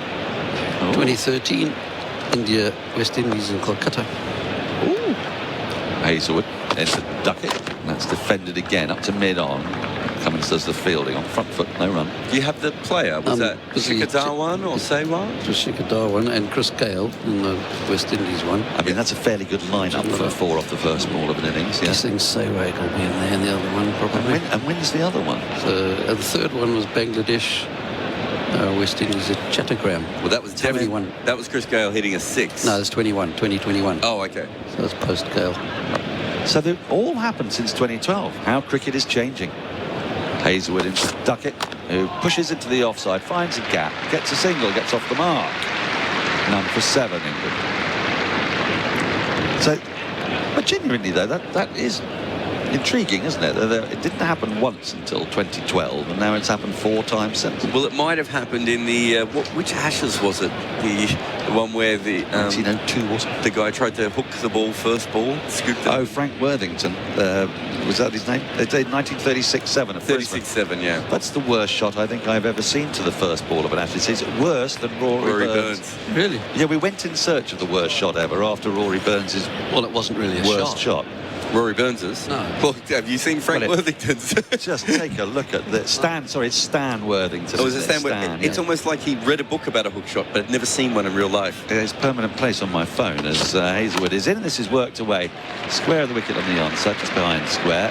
Crawley will come back for a couple. It is a big old green sward out there. Crawley moves to 8 at the end of the over on the Harvey Norman scoreboard. England none for 9.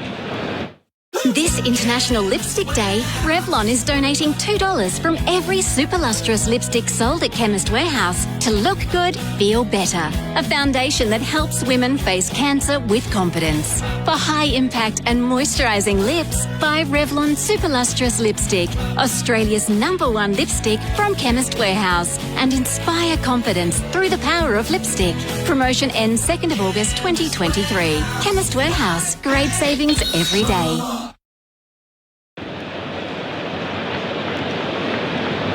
SEN Ashes cricket for the barbecue bacon Angus at Macca's. Now I bring you news. Half-time in the FIFA Women's World Cup. Australia 0, Ireland 0. No Sam Kerr for Australia. She'll miss at least the first 2 games of the tournament with a calf injury. That must be a little bit of a concern. It's a real shame they've decided to postpone the entire tournament now. Is that right? bit rude if not to. Well, fingers crossed she'll be back for the knockout stages, which I'm sure the Matildas will reach us. Stark is in, left arm over the wicket, edged and gone. Duckett goes. A beautiful piece of bowling from Stark, just in the channel outside the off stump. Duckett came forward to defend it, and he gets a little thin nick through to Carey. That's a classic left armour to left-handers. Dismissal. England lose their first. Duckett goes for 1. England 1 for 9. Yeah, just swing there, wasn't it? Nothing special. We've seen him trying the three-quarter seam, wobble ball and all sorts of things, but he tried to keep the seam straight there, and we have already seen one ball to Crawley swing a lot. This one, Duckett just followed it. Again, Duckett doesn't leave the ball outside off stump. You do that in county cricket when the pace isn't quite on it, but when he gets to this level, he's just going to nick anyone with any kind of decent pace again and again. Doesn't mean he won't get a lot of runs in between those moments, but he keeps edging and keeps doing it. In fairness, and I'm going to be fair to Duckett there, that's not an ugly-looking dismissal. No. He feels he's got to play it. It's regulation. I mean, he wasn't hanging the way he sometimes hangs the bat out. I mean, you could argue that he should know that Stark's prevailing travel of the ball is going to take it away, so he could risk the leave. I mean, Jeremy might have a thought on this. I think the problem with Duckett is his hands are always following the ball. And so in that case, when it was swinging away, perhaps a more conventional opener would have just stayed inside the line. Well, he's not a regulation opener, really, is he? He's a middle order player who they've promoted to open. And now we've got another one coming out to bat number 3. So, look, those are the things. I mean, you can't suddenly change your method from being a player who looks to hit the ball first and then let the ball go second. And suddenly, as an opener, of course, you've got to reverse that process and look to let the ball go first. That's just one of the demands of the job while the ball is still new and it's swinging. So, very difficult for him. So far, he's done okay in the series, hasn't he? I think they probably feel. Yeah, I think he's batted well. And there he's just pushed towards it, and he's pushed towards about a sort of, a wideish mid-off, hasn't he? Yeah. But I think it's more sort of, there's a little bit of swing, but it's just gone with the arm. It's not big swing. I was going to say, if you look at the replay, it swings really early. Yeah. And as an opener, you should see that, right? So, but when, as you said, it sort of curved around almost more like a 1980s swing rather than, some of the Jimmy Anderson swing we see sometimes. It's a dismissal that I thought we'd see more of in this Test series, really, and it feels quite strange because it's quite rare. Normally, he'd be flashing at it and would be caught at third slip instead. Well, here's another left-hander. Yes, Moeen Ali up at number 3, and Stark is into him. He gets one down the leg side, which he's able to leave through to Carey. There's no run. Moeen Ali said pre-game that when asked about getting to 3,000 runs, 200 wickets, which is a rare distinction, which I'm sure Andrew Sampson will tell us more about, the 23 runs felt like a mountain to climb at the moment, which is not something that a number 3 saying would inspire you with confidence necessarily. But he did also say that his role was really to hang around for about 7 or 8 overs until the ball got a little less hard, and then just see how it goes. And then bring Root in. Is that the story? And that's what Bradman used to say. Yeah. Stark did to Moeen, and Moeen defends solidly back to the bowler. A little shuffle across the crease, just pushes it to Stark. So, nice early wicket for Australia. So they try to suppress England. Andrew. Jarrod just wanted to know how often Moeen had batted at number 3 for Worcestershire. Quite a lot, isn't it? Yeah, it's a fair amount, yeah. So he had 195 first-class innings for Worcestershire and batted at number 3, 75 of those. So just under 40%. He's just not, he's probably not that player anymore, but traditionally he is a number 3 first-class cricket. Stark is in too. He averages 27 in Test cricket, and he defends back to the bowler. Just moving across his crease again. He's interesting. He's shuffling slightly, looking to access the leg side. There's a deep backward square leg and then a long leg, but there's no one in front of square out on the boundary, and there is a straight mid-on, so there's lots of space away to our left to his onside. I think he's more covering the off stump and trying to take away the danger of the cordon. Dan, that's his first thought, I think, with the ball moving away from him, more likely. Well, he's seen Duckett get out, so that, I guess, will be a cautionary tale. Start into Moeen, who flashes hard to the ball outside the off stump. It wasn't there to drive. So after three balls of caution. He's had a look. He's set now. Yeah. He thought to himself, with that big hooping length ball, what I'll try and do is just smash this overcut. I mean, that swung a massive amount. But from the hand. I guess. Yeah. I mean, you can see that going. Yeah. I say that. He's probably about 90 miles an hour. I wouldn't see it at all. But they tend to be able to. You hit a 4 off Angus Fraser once. That's true. A lovely square drive for 4. He might not have been bowling at 90 miles an hour at the time. Well, it was about 83. Kilometres. Oh, top pace. Yeah. Start in down the leg side. He's underway. Is Moeen with a single down the fine leg. 1 for 10 the score at the end of the over on the Harvey Norman scoreboard. This will be a change of commentary. Adam Collins is coming in for me.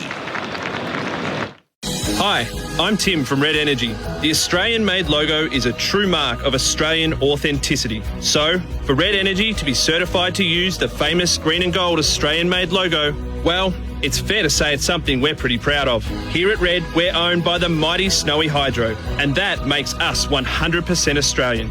We're also based right here, so our team really understands your needs. So, if supporting Australian means something to you, switch to Red today. Call 131 806.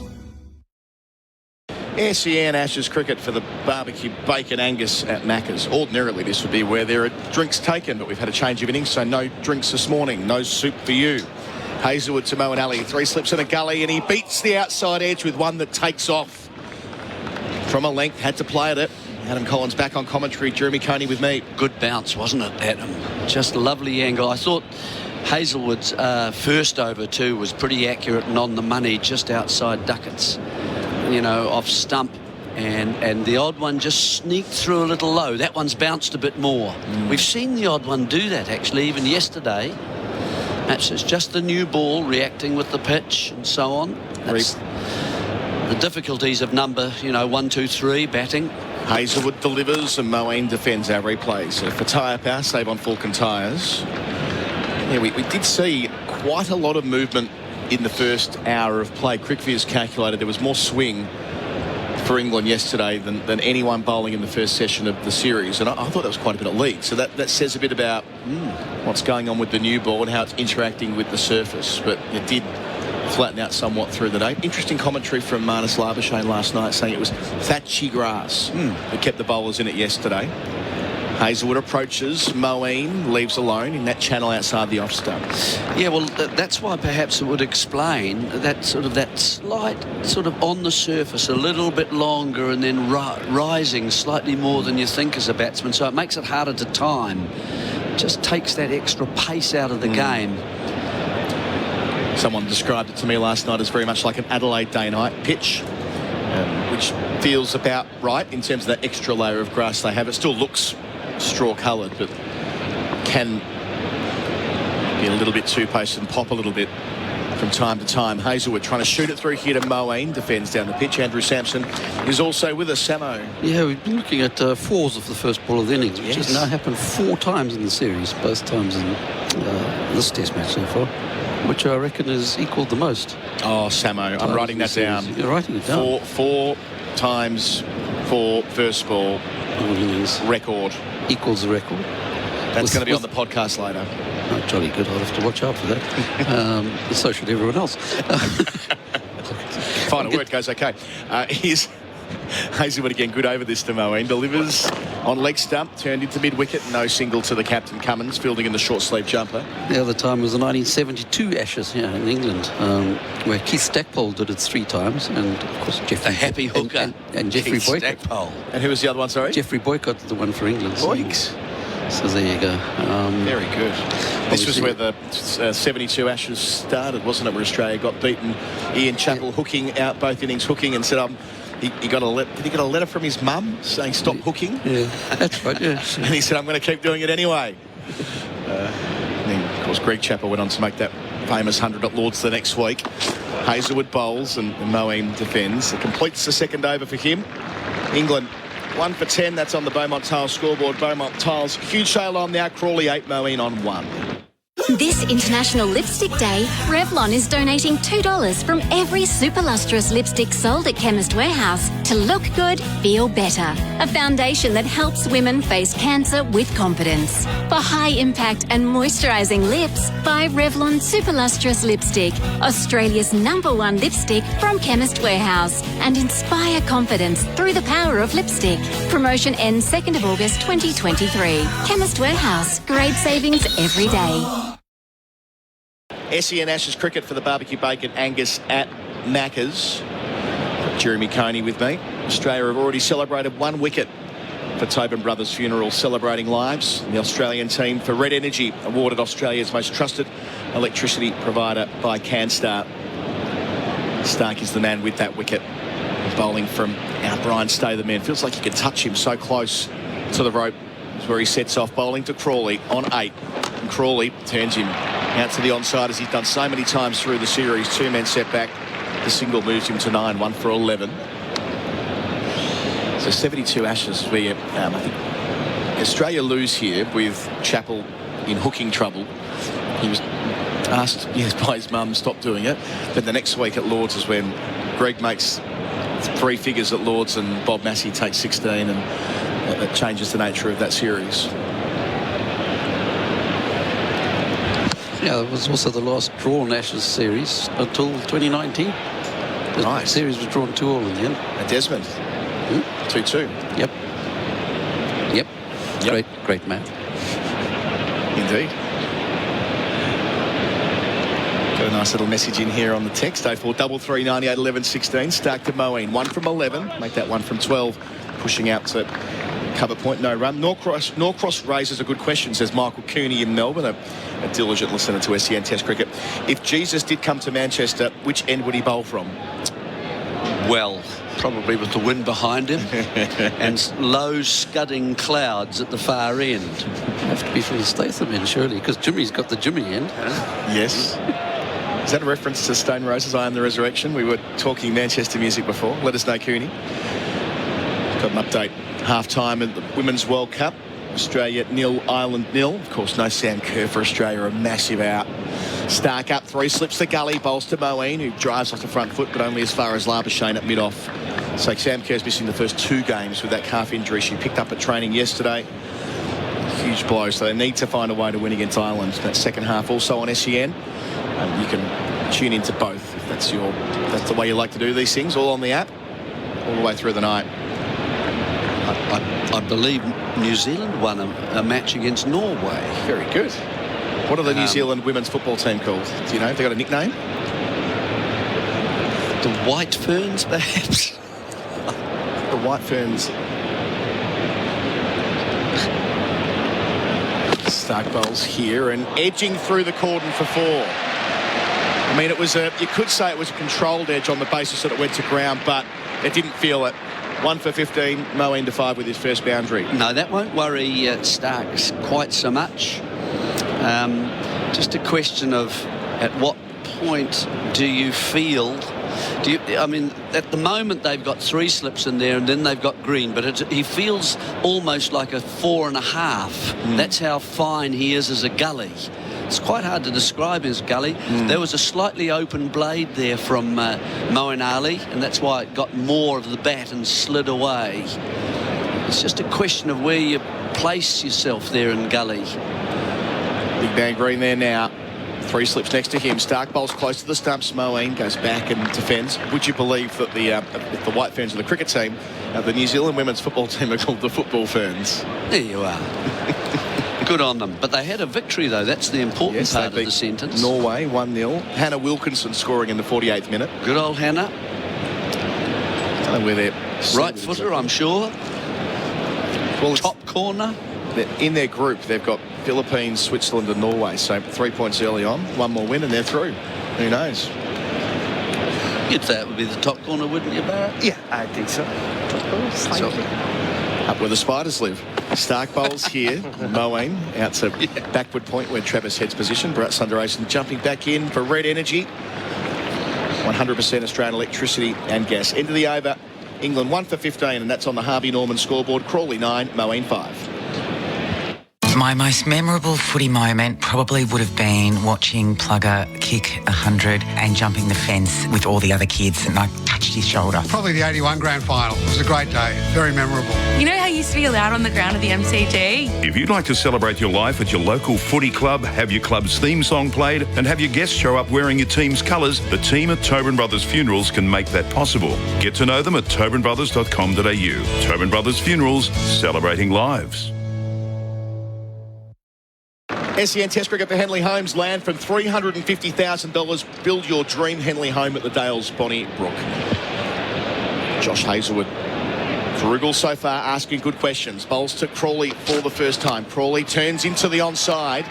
Out towards deep backward square. Gets 1 for 16. Crawley into double figures. Baz? Yeah, they just haven't bowled very well to Zach Crawley at the start of his innings. Both Pat Cummins and Josh Hazlewood. And Scott Boland when he's got a chance with Zach Crawley. They've drifted onto his pads. Zach Crawley does come across his stumps quite a bit. But he's always had an issue with poking at balls outside off stump. But it's taken them a while. And even if you remember, in both innings in Headingley, he got a start, and it was Mitchell Marsh who came bowled that 4th, 5th stump line and got him out. I agree. That's... If I had a dream about the openers. If you had a dream. Here we go. Hazlewood bowls a Moeen, pushing to the offside. Waits it well enough for 1. 6 for him, 1 for 17 England. Back to Jeremy Coney's And if dream. it's centred on, for some reason, on Crawley, so this is getting towards a nightmare, this one, not a dream. But you would keep off leg stump. Yeah. And that's the one shot I think I will think of and remember of him getting underway and looking so comfortable and at ease, but not outside off stump. They've just got the wrong line. I want to get back to your subconscious. As Hazlewood bowls to Crawley. Middle stump line pushed out defensively to mid-on where the captain Cummins does the fielding. No run. That might be after one too many shandies with Daniel Norcross back at the Airbnb. That might get you dreaming about Zach Crawley. The other night when we went through, were you still awake for the Bedser Twins Crick Info deep dive? No. Yeah, that was fun. That was Kimber, me and Norcross going through. We hadn't done much Eric Bedser before, so that was Norcross gets his pleasure out of quizzing people about Crick Info pages. What a life. Hazlewood delivers and Crawley defends.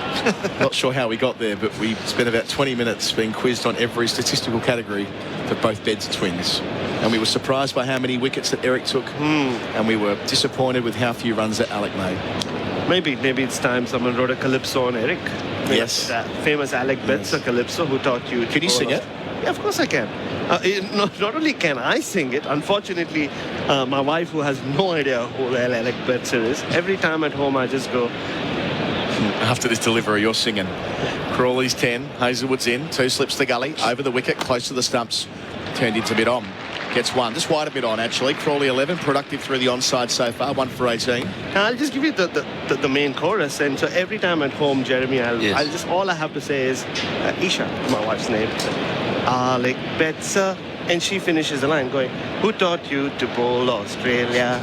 Because that's the whole song. It's a calypso written by one of the very famous calypso artists from Trinidad, about Alec Betzer bowling out Australia. What about in 1950. Eric Betzer? Who Daniel Norcross never dreams played about. a test match. Could barely get in the Surrey team with Lock and Laker. Start you all off. Hazelwood again. Finish the over. Short ball. Mo and Ali ducks underneath it.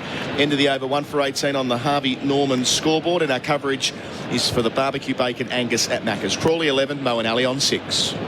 This International Lipstick Day, Revlon is donating $2 from every super lustrous lipstick sold at Chemist Warehouse to look good, feel better. A foundation that helps women face cancer with confidence. For high impact and moisturising lips, buy Revlon Super Lustrous Lipstick, Australia's #1 lipstick from Chemist Warehouse, and inspire confidence through the power of lipstick.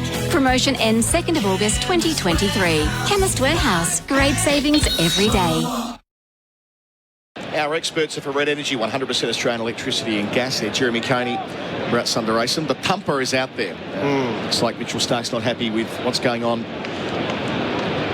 in the footmarks. Oh, he's going to go round the wicket, that's why. He's changing angle. And he wants the pitch looked at for his landing spot anyway. Pat Cummins has thrown his jumper over the boundary line to Scott Boland, so he'll be into the attack soon enough as well.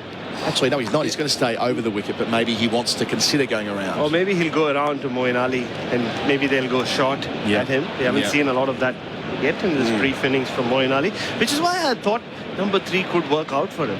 Every time he's walked out at 7 or 8. Australia have a pen. Australia have a penalty. We'll find out soon whether they convert. Stark delivers. Crawley is beaten. That's gone through at pace. Hit the seam, moved away at 90 mile an hour. Had to defend, had to at least try and defend that ball from that line. We just entered Jeremy Coney's dream, didn't we? Yeah, no.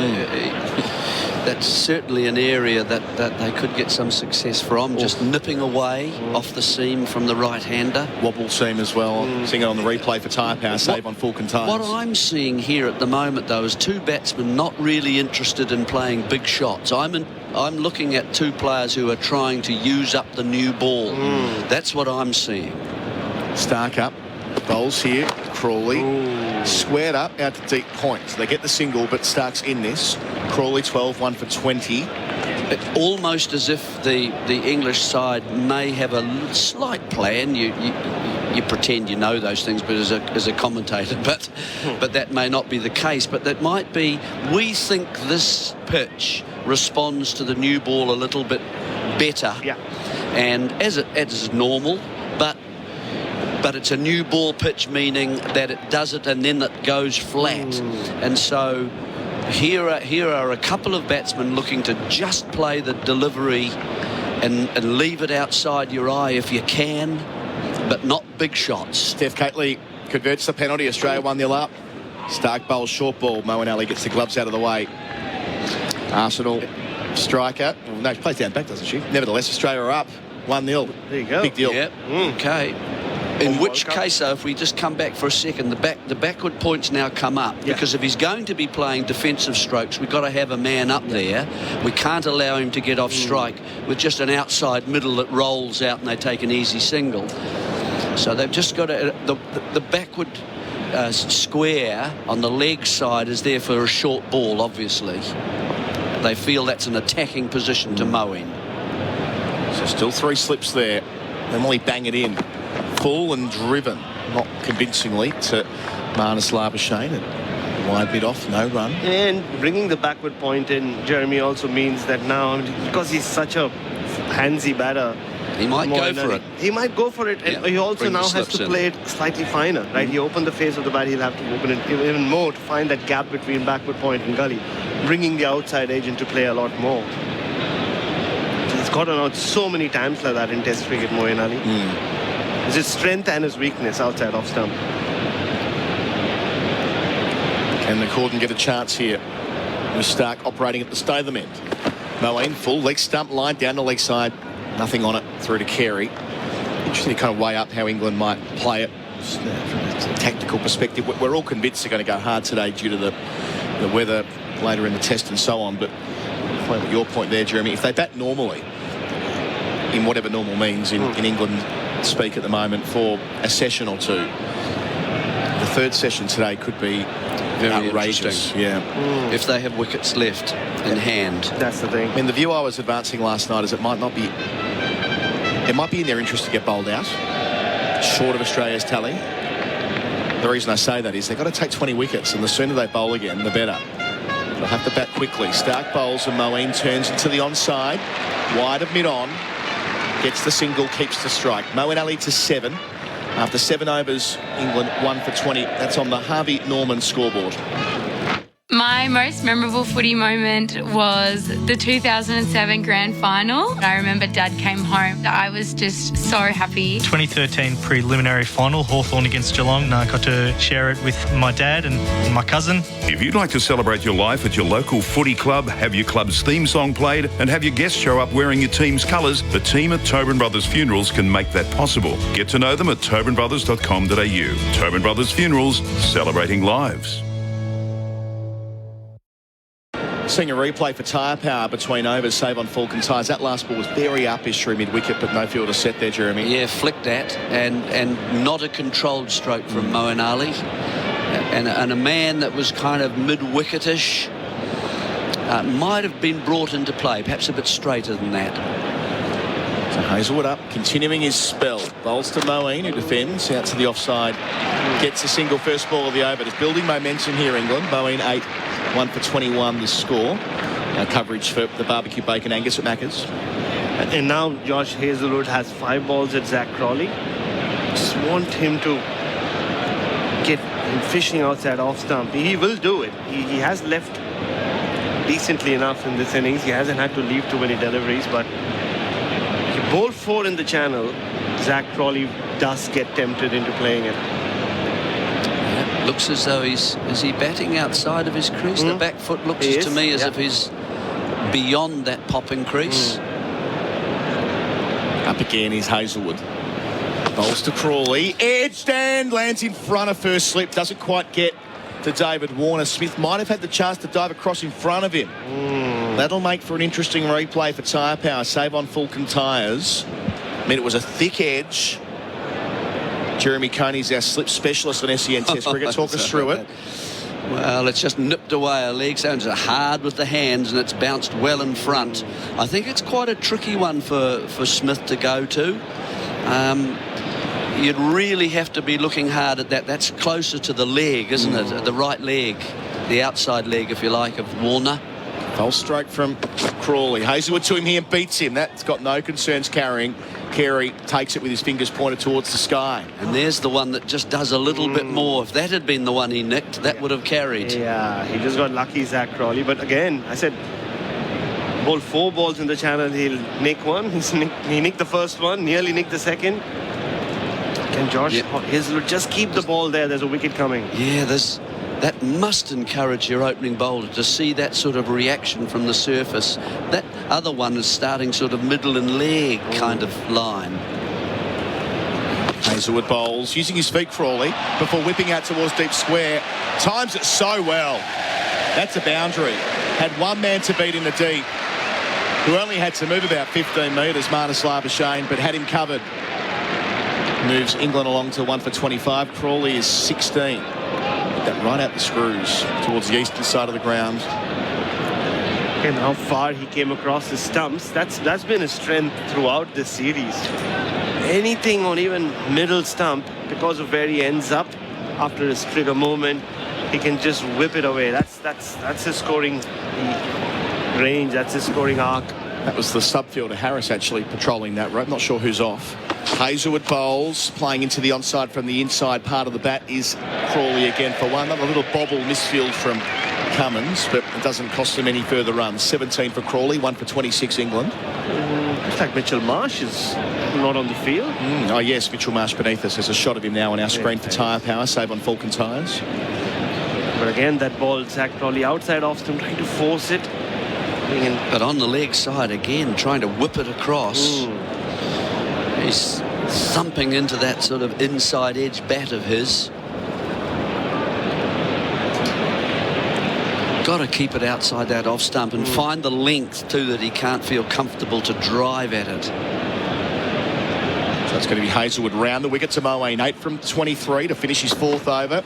Drops his hands underneath it. End of the over. 1 for 26 to score on the Harvey Norman scoreboard. Crawley 17, Moeen 8. And our coverage is for the barbecue bacon Angus at Macca's. It's Tyre Power's winter safety sale. So you get the power to buy 3 and get 1 free on selected Falcon tyres. For a safer drive this winter, visit tyrepower.com.au. Don't miss SEN's #1 athletics show, House of Aths. Thanks to Chemist Warehouse. Join former Olympian track star John Stephenson as he chats with emerging athletes, wellness experts and more as we approach Paris 2024. House of Aths. Only on SEN this Thursday from 9 p.m. SEN Test cricket for the barbecue bacon Angus at Macca's. Got Jeremy Coney, and Bharat Sundaresan with me for Red Energy, 100% Australian electricity and gas. Slip out, only 2 in a gully now. The man's come in into sort of a short extra cover.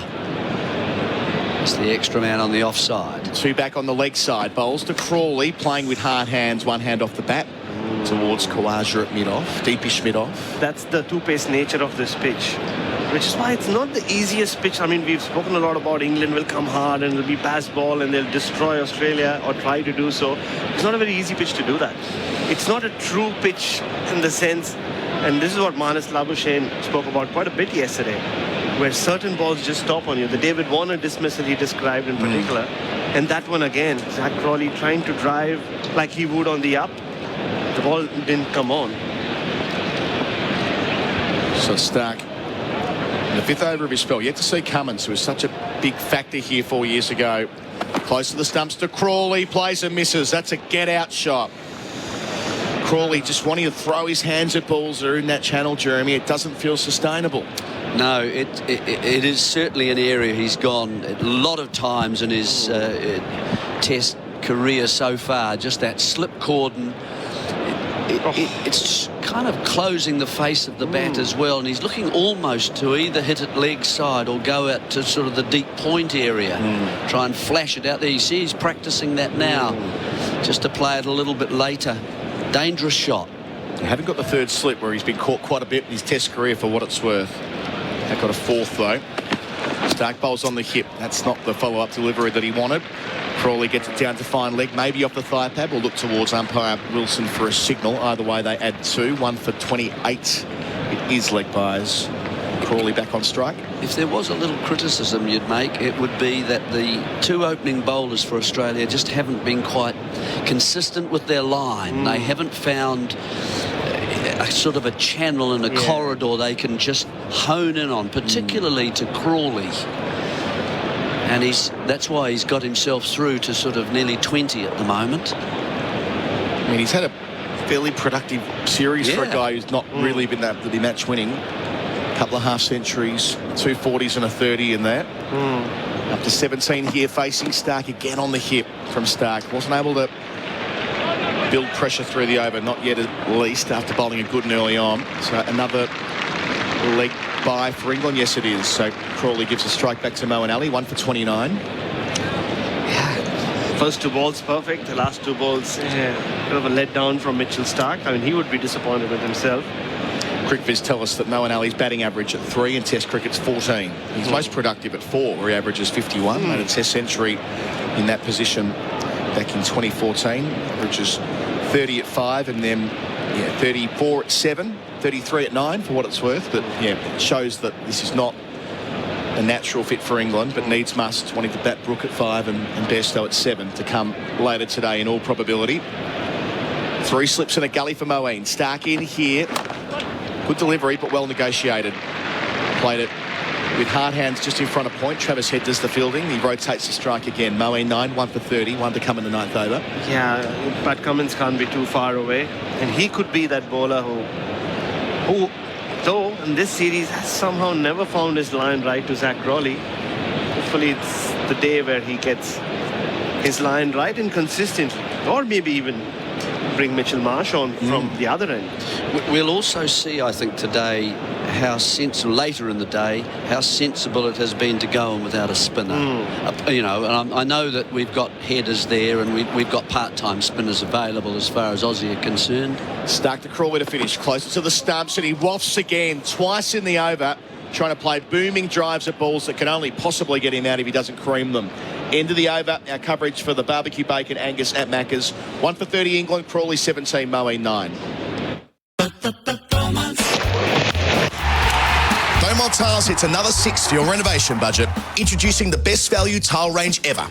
It's called Beaumont Max. How's this? Subway tiles from $30. Yes, Subway tiles from $30 in over 10 colours. 3x6 white wall tiles only $19.95. Floor tiles from $29.95 featuring concrete and marble look. Don't be caught out of your crease. Buy Beaumont Max from Beaumont Tiles. You'll be happy you chose Beaumont's. Seeing Joe Root on our screen between overs. The next in for England, that's for Tyre Power. Save on Falcon tyres. And our coverage for Macca's.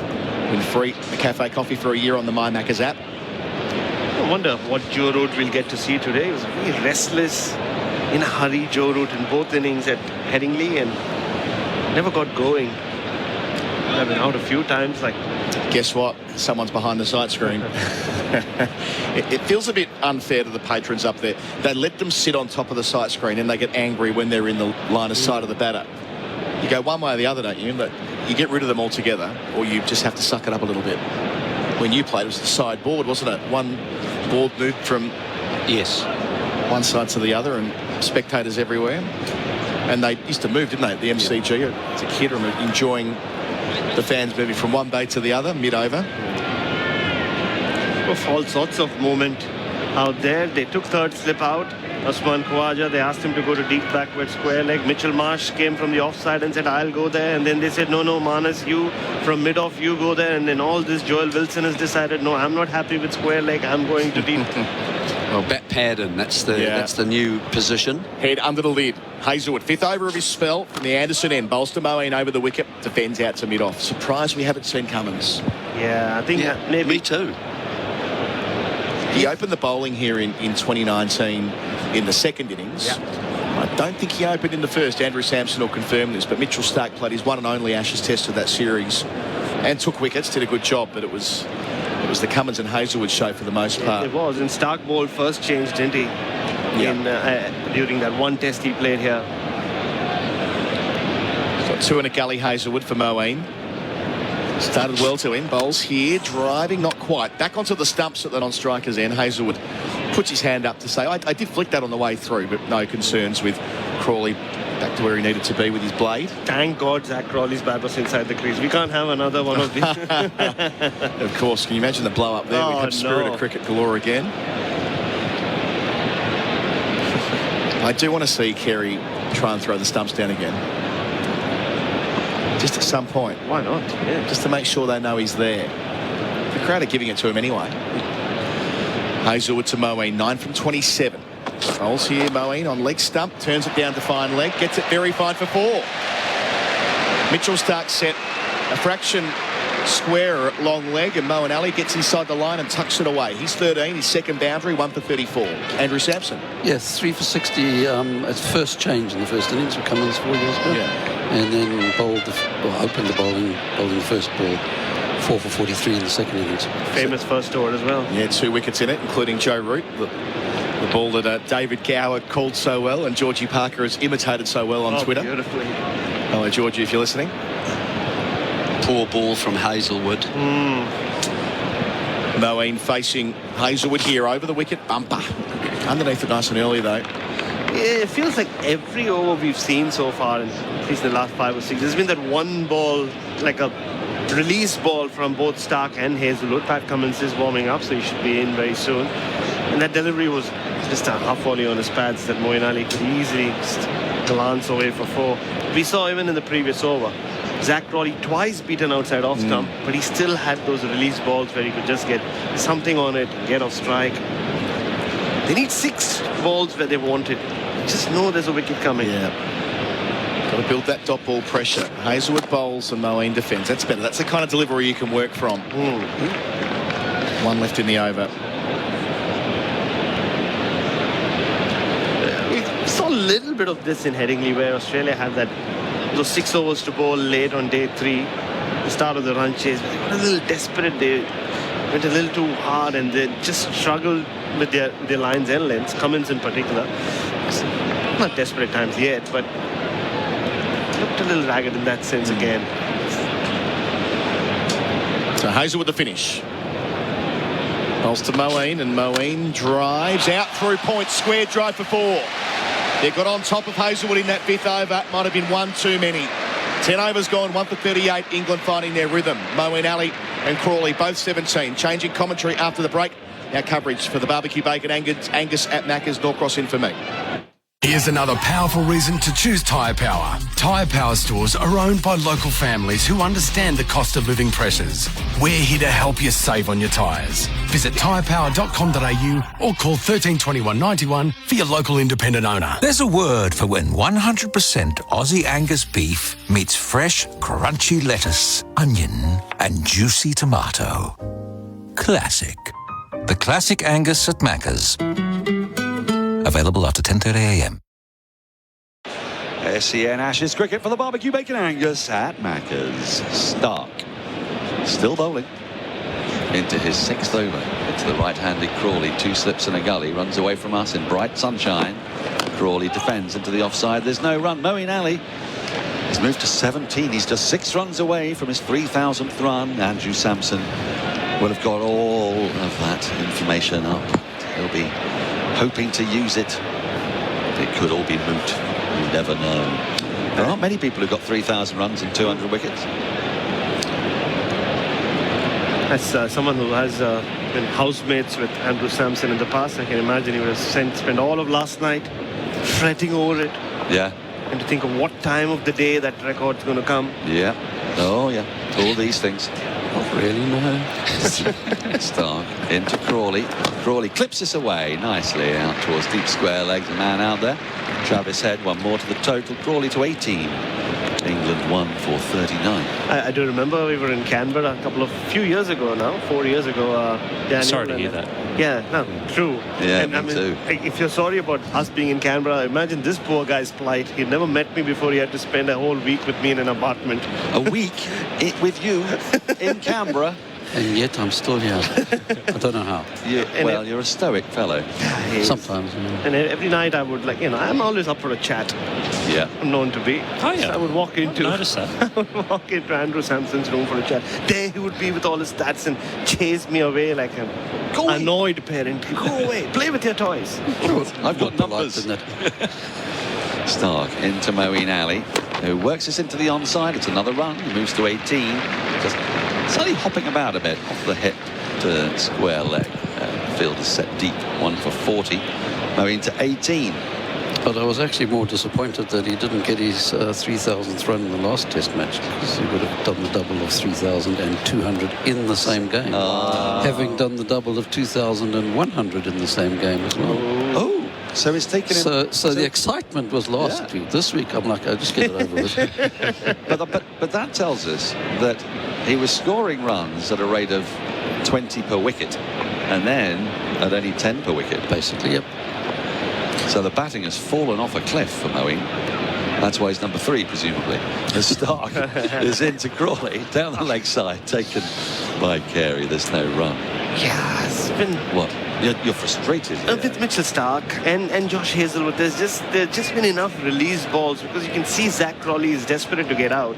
He's played so many, 3 or 4 times in the last few overs. He's flashed at one with no footwork and just survived. He's missed the outside edge of the bat.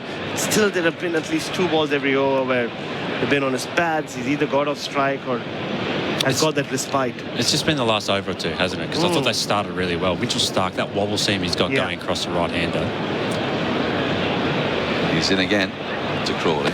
Stark that's driven elegantly but straight to Marnus Labuschagne. Short extra cover. There's no run. Yeah, I mean, the wobble seam that goes across the right hand has completely transformed how he is as a bowler, especially in England. It's made him much more 2 or 3 dimensional or 4 dimensional as a bowler, when he used to just kind of be a stand the seam up, swing it back in, bowl a few bumpers, and if it got reversed, which doesn't happen a whole lot in England, then he might be a threat again. But I thought he's been pretty good, but it's just kind of felt these last few overs they've just let it off, and it is puzzling that it's taken, what are we up to, the 11th over now. We haven't seen the skipper. Well, he's warming up. And mid-on, Cummins is on beyond shortly. Stark in to complete the overs, worked into the onside by Crawley. An easy single to the right of Cummins. End of the over on the Beaumont Tiles scoreboard. England 1 for 41. Hi, I'm Tim from Red Energy. The Australian-made logo is a true mark of Australian authenticity. So, for Red Energy to be certified to use the famous green and gold Australian-made logo, well, it's fair to say it's something we're pretty proud of. Here at Red, we're owned by the mighty Snowy Hydro, and that makes us 100% Australian. We're also based right here, so our team really understands your needs. So, if supporting Australian means something to you, switch to Red today. Call 131 806. SEN Test Cricket with Macca's. Win free McCafe coffee for a year on the My Macca's app. Now then, we've got a left-hand and a right-hand combination. People say that this is an important thing, a helpful thing for the batting side, that it makes things tricky for the bowlers. Is this really true? Is it really true? As Cummins starts a new over and nearly gets a wicket with his first ball outside the off stump. Nearly got the drag on as Crawley looked to lace it through the offside with a thick inside edge, and it rolled back to the square on the onside. Moves to 20 with that streaky single. England 1 for 42. So it does make things tricky for the bowling side, because especially when Australia set a field like this, you've got for the right-hander Crawley, who's just on strike, he had a deep square leg, a fine leg and a deep point. So there's 3 guys out on the boundary. The thing that annoys me, Daniel and Bharat, is watching Mitchell Starc, who's in the middle of a 6-over spell. He's the man who has to run from fine leg to fine leg, because you have a fine leg for the left-hander, fine leg for the right-hander. Why is it the guy who has to do more work than anyone else who does that? Cummins, it's the left-handed Moeen who guides this back with a square on the offside. He's run the first not that quickly, and so will only get a single. Moves to 19, 1 for 43. So they've just taken another single now. So Mitchell Starc, who's bowled 6 overs on the trot, he's sprinting back from fine leg to the left-hander, back to fine leg for the right-hander. Meanwhile, I'm watching Travis Head, who batted very nicely, made 50, batted for maybe 2 hours. He doesn't have a whole lot to do while they're out there. He's standing at deep point. He stays out there for the left-hander because he's deep square leg. So he stands in the exact same position when they swap over. Why is Travis Head not the one running from fine leg to fine leg? Who would have thought that a tall pace bowler like you would have a duty of care issues? As forward comes Crawley, is wrapped on the pads. The ball rolls to second slip, where Green is... Oh, no. I thought Green was at second slip, but it's just a bit of an optical illusion. He moved there, and he's back to gully where he should be. It's a very, very good point from you, Louis. Well, and you compare it to... So England have 2 bowlers in this game who are 37 and 41, and they've taken 1,000 million wickets between them. And what do they do when they're not bowling? They go stand at mid-on or mid-off, and they speak to each other. They talk about tactics. So that's one benefit of it, but they also conserve energy because they're not running from fine leg to fine leg. Well, Cummins never makes himself do that, does he? He's in now to the right-handed Crawley, who advances at him and then lets it go by. Carey doesn't throw at stumps. Yeah. So it's been a thing that's been on my mind. Just when you play grade cricket at home, I'm doing the one fine leg to fine leg because you're the tall fast bowler and you're the one who can't field very well. I get why I'm at fine leg. But then I don't understand why I'm the one doing all the running when I'm the one bowling 20 overs in a day. You also make a strong point there about Travis Head, because Travis Head is not renowned for his special fielding skills, far from it. Yeah, Stark's not a bad fielder. You could easily swap them. 2 right. Free the Stark one. As Cummins is in, as driven flashily by Crawley into the covers, where Marnus Labuschagne does an elaborate dive to his left and stops the ball on the bounce and now polishes vigorously. What do you think, Bharat? Are you going to campaign? Yeah. I mean, maybe it's a cultural thing. In Australia, they make fast bowlers tough. They want them to run from fine leg to fine leg in between a spell. How fast can you run? As fast as a leopard. How fast are you going to run? As fast as a leopard. Let's see you do it then. All of that sort of thing, yeah. Here comes Cummins. Oh, when he plays waftily, does Crawley at one of the channel outside the off stump. That is the end of the over on the Harvey Norman scoreboard. 1 for 43. Before the siren sounds, we all start on a level playing field. 100% ready to go. Or are we? Have you done your Signet Power Bank check? Your AFL record, your tickets, your food, your drinks, your wallet. It's all linked to your phone. Through the turnstiles, at the bar, in the food line, take it to the Signet Power Bank. The game day ritual this season is keys, phone, Signet. Power every moment with a Signet Power Bank. Available at major retailers and signet.com. SEN Test Cricket with Maccas. Win free McCafe coffee for a year on the My Maccas app. Cameron Green is into the attack with the Harvey Norman scoreboard showing 1 for 43. It's Cyber Safety Awareness Month at Harvey Norman, and we're giving you a free $50 cyber safety voucher to use towards any cyber security product. T's and C's apply. So Green into the attack. 2 slips and a gully. Extra cover, mid-off, deep point. His first delivery to Moeen Ali's right on the money outside the off stump, and Moeen comes forward and defends securely off the front foot. You know what I discovered yesterday, Daniel, and I think you'll enjoy this. Not only do Cameron Green and I share a name, his first name is Cameron, my last name is Cameron. Yes. We also share a middle name, which I didn't notice until I looked at his cricket profile yesterday. Hector? Not far off. Aloysius? No, not that extravagant. Give us a clue. Green in. That's carved away through backward point by Moeen. There is a fielder down there, so it'll just be the single. He goes to 20. 1 for 44. It's a name that's synonymous with a very, very, very good cricketer. Donald. Duck. No, you got it. Donald. Right. Yeah, it was Donald. Yeah. I was nodding. That's probably not great on an audio medium, is it? Yeah. Well, no, when he said synonymous with, I was thinking, what other Donalds are there? Like, there's Trump and Duck. Yes. And Bradman. Yeah. I could have said it former US president. Yeah. Donald Allen. Alan Donald, yes. Oh, Alan Donald. Yes, yes, it was that way round, yeah. Donald Allen. Yeah. So Donald Allen. Is he brother of Quisling traitor Gubby? As Green is in to the upright Crawley, who defends lazily, really, into the offside. It's almost as if these first 3 balls from Cam Green, yes, they are very slow. They're 80 miles an hour. Suddenly the pace of the game has come down. Does he take a little while to get into his work, or is this his basic pace? No, he's normally pretty good. He sometimes struggles to hit his mark straight away, and he hasn't done that. They've all been a reasonably good channel. What I've noticed with him recently on this tour, he started with bounces a lot, and I feel like that gets him into his spell. He kind of hits the wicket really hard and then can work into it from there. He's got a couple of men out for the short ball. In, loping in. Oh, that's stuck on the pad. This looks really close. Oh, given. Joel Wilson's given it. And immediately Zach Crawley has referred it. He don't think he's got an inside edge on it or anything. He thinks it's going down. And, I mean, in all fairness, when a Joel Wilson gives you out, you do use the facilities. So, do you know what? It's the RS review time with IMAR Insurance. Never trade is late. That's IMAR. Well, I don't think there's any bad here. We're going to get full-on, front-on spin vision, as they call it. It's the seam, and it's hitting. I think this is going to be out, It's hitting in front of leg stump. He's not got a big stride in, Crawley. This is going to be umpire's call for me. Might it be high? Well, it's hit him a lot lower than I thought live. It's just kind of on the knee roll, isn't it? That front pad. He hasn't kind of got right forward. He's kind of stuck on the crease a little bit. Initially, I thought that was closer to his thigh pad, and he is a tall guy, Zach Crawley, but I think he's in a bit of trouble here. I do. Now that impact in line, missing. By actually quite a long way. And, well, half of the course. Joel Wilson, the gift that keeps on giving. And a delighted Old Trafford crowd. I did at the time think that looked not obviously out.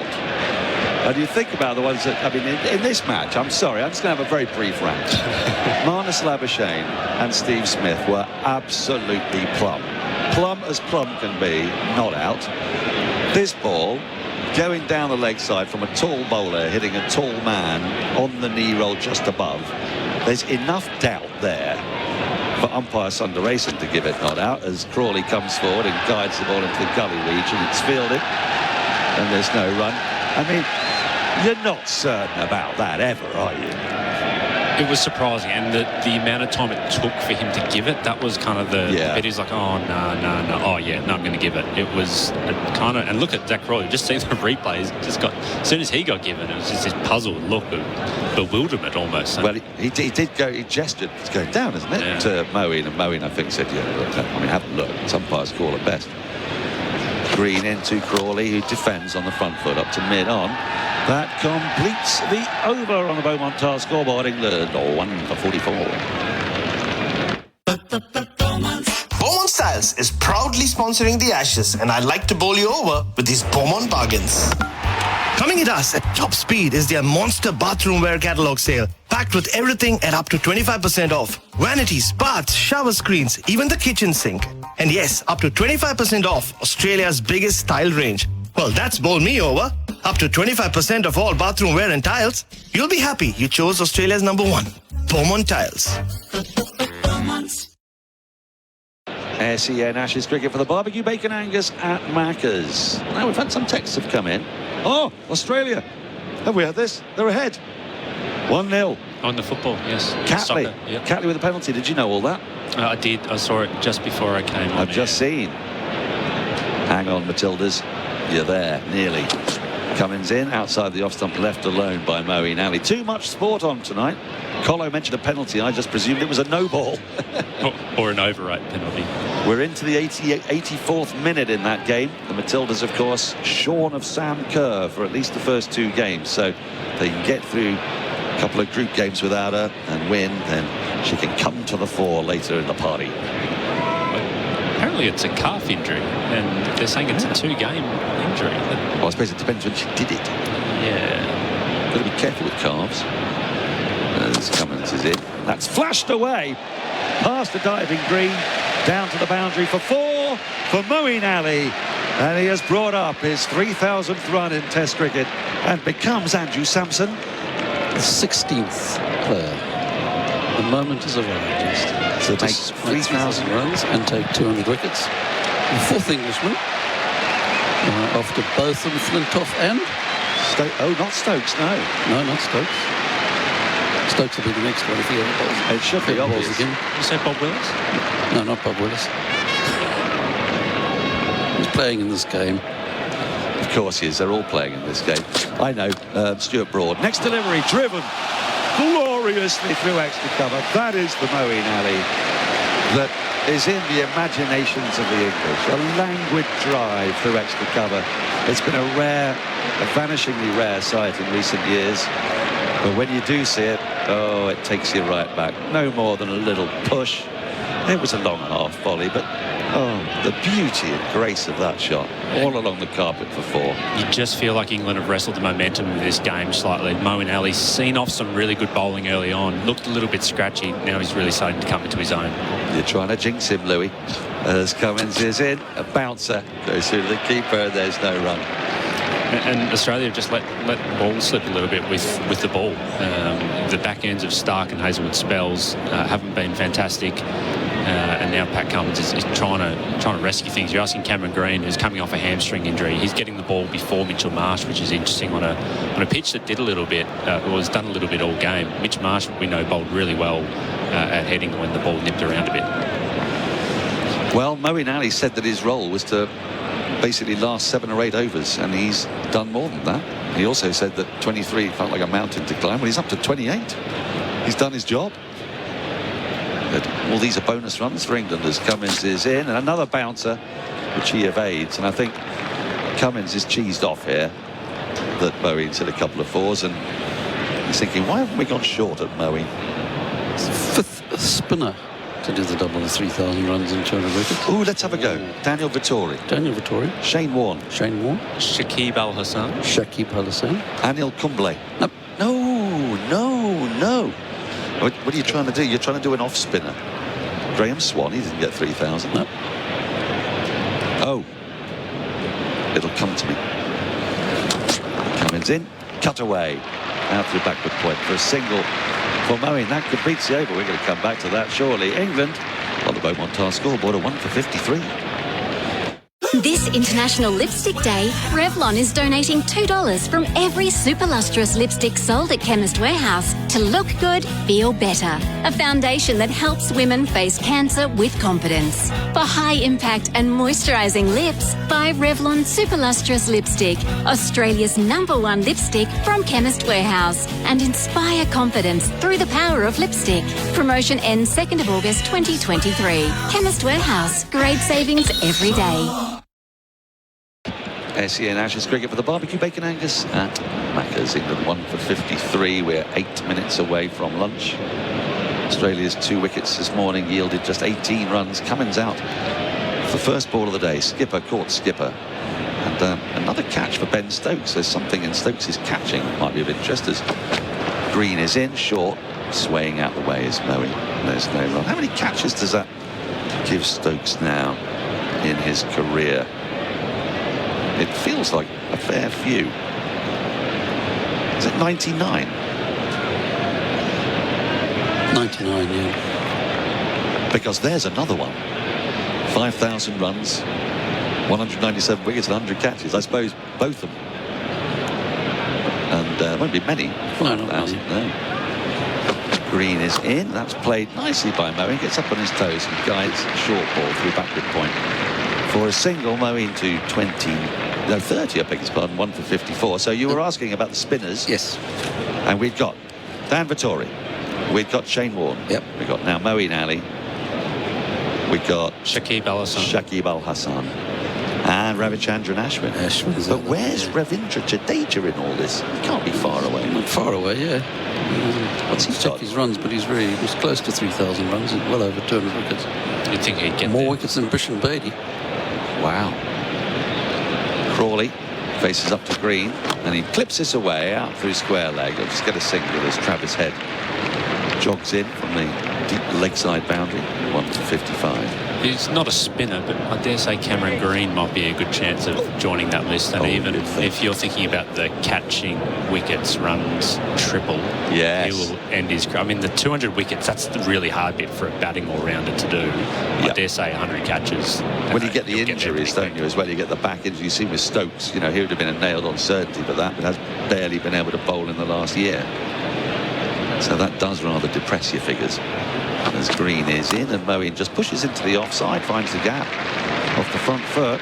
Singles coming rather easily here. 1 for 56. The partnership up to 47. Jadeja's on 2,743 runs at the moment, so he should get there. He'll get there comfortably, won't he? Now, we were mentioning in the little break there, Gary Sobers, because he bowled everything. So, as a statistician, do you have any way of telling how he took which wicket? No, you know, either really. with pace or left arm spin. So I would guess that most of the majority, maybe only 60% or 60-40, I don't know, but I'm guessing with a seam. Green into Crawley, who drives loosely to a wide, very full ball, goes through low to Carey. There's no run. I suppose if you can find newspaper reports of it, because there's not a lot of video of Sober's career, if you can find newspaper reports, you can potentially have a more accurate guess. Yeah. But it's very much unknown. It's not the modern era where you've got CricViz, which will record. And they would tell you then, yeah? So the guys who do bowl a bit of both, you'll be able to pick that off. Who does do that though now? I mean, Sober's sort of unique in the number of different styles he has. Green is into Crawley, who tucks it into the onside, runs that single quickly. We'll come back to it. End of the over on the Harvey Norman scoreboard. England 1 for 57.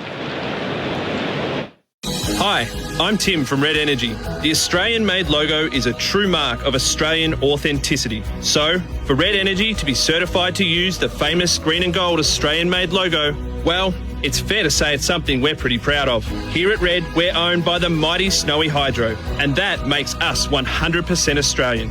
We're also based right here, so our team really understands your needs. So, if supporting Australian means something to you, switch to Red today. Call 131 806. SEN Ashes cricket for the barbecue bacon Angus at Macca's. Lip-smackingly delicious. 2 slips. Gully. Deep point. Extra cover mid-off, mid-on. Deep square, long leg. Cummins into Crawley. Pushes into the offside. It's fielded in the covers. No run. Moeen has 31. Crawley 22. England 1 for 57 on the Beaumont Tile scoreboard. There have been 3 occasions today on which sides here have been celebrating wickets. We celebrate another wicket for Tobin Brothers Funerals, celebrating lives, and those lives were Cummins off the first ball, Hazelwood twice. There was a bit of a fake celebration for the one that was a no ball, and then Ben Duckett, just a little nick to the away swinger from Mitchell Stark. As Cummins rock and rolls in, Crawley lets it go by outside the off stump due to the keeper. There's no run. Yeah, we were talking about different style bowlers a moment ago. And Sobers seems to me to be unique in the sheer quantity of different styles we attribute to him. I mean, almost like he could bowl left arm wrist spin, slow left arm, medium pace, a bit quicker. Thinking of the other ones who've made notable contributions, Tony Greig would be the most, wouldn't he? With bowling quite definitively spin and quite definitively medium fast. Colin Miller is probably the best known Australian example. Cummins in, and Crawley drives through extra cover for 4. It wasn't a long half volley by any means. It was a bit back of a length, but Crawley loves it there, and he's been given the opportunity to drive by the way the field is set. Cummins won't mind that, but he'll be a bit irritated that he got it up the middle of the bat, 1 for 61. And this has just been Crawley all series, I should say, before you jump in, Andrew. Yeah, before he gets out, because he's getting close to that 30 mark. But gee, just the driving off the front foot on balls on the out. Nothing a whole lot wrong with that ball from Cummins, but he can just nail it through the covers. We're not far away from lunch. He's not playing for lunch as Cummins is into Crawley. Crawley pulls and nearly drags back onto his stumps. Instead, inside edge onto pad, and he leaves the ball there for Australian fielder to come and pick up. Rather shame. I like that in the old days, better than picking it up, handing it back. 50 amateur for relatively sedate Bazball in this Bazball era, 13.2 overs. Colin Miller, I saw him play in Zimbabwe in the only test match Australia ever played in Zimbabwe, and he bowled off spin to the left-handers and seam to the right-handers. Oh, I like that. And when they were batting together, he just changed in the middle of the over, which I thought was rather remarkable. Cummins into Crawley, who sways out of the way of a bouncer. I mean, currently Liam Livingstone bowls off spin to left-handers and leg spin to right-handers. He doesn't bowl either of them with any great facility or venom, but he does do that in T20 cricket. Steve Smith does that as well, actually. Yeah, on the rare occasions he's been asked to bowl. True. And Bharat's trying to say something else to me, but he's actually the worst mimer in the team. So I might have to wait till the end of the over. Do you mean Ashwin again? That's always Ashwin. As Cummins is in forward, comes Crawley, defends up to mid-on. That's the end of the over. Is that going to be the lunch break? We'll wait to see. Yes, they're walking off. So England have survived that tricky period, 16 overs.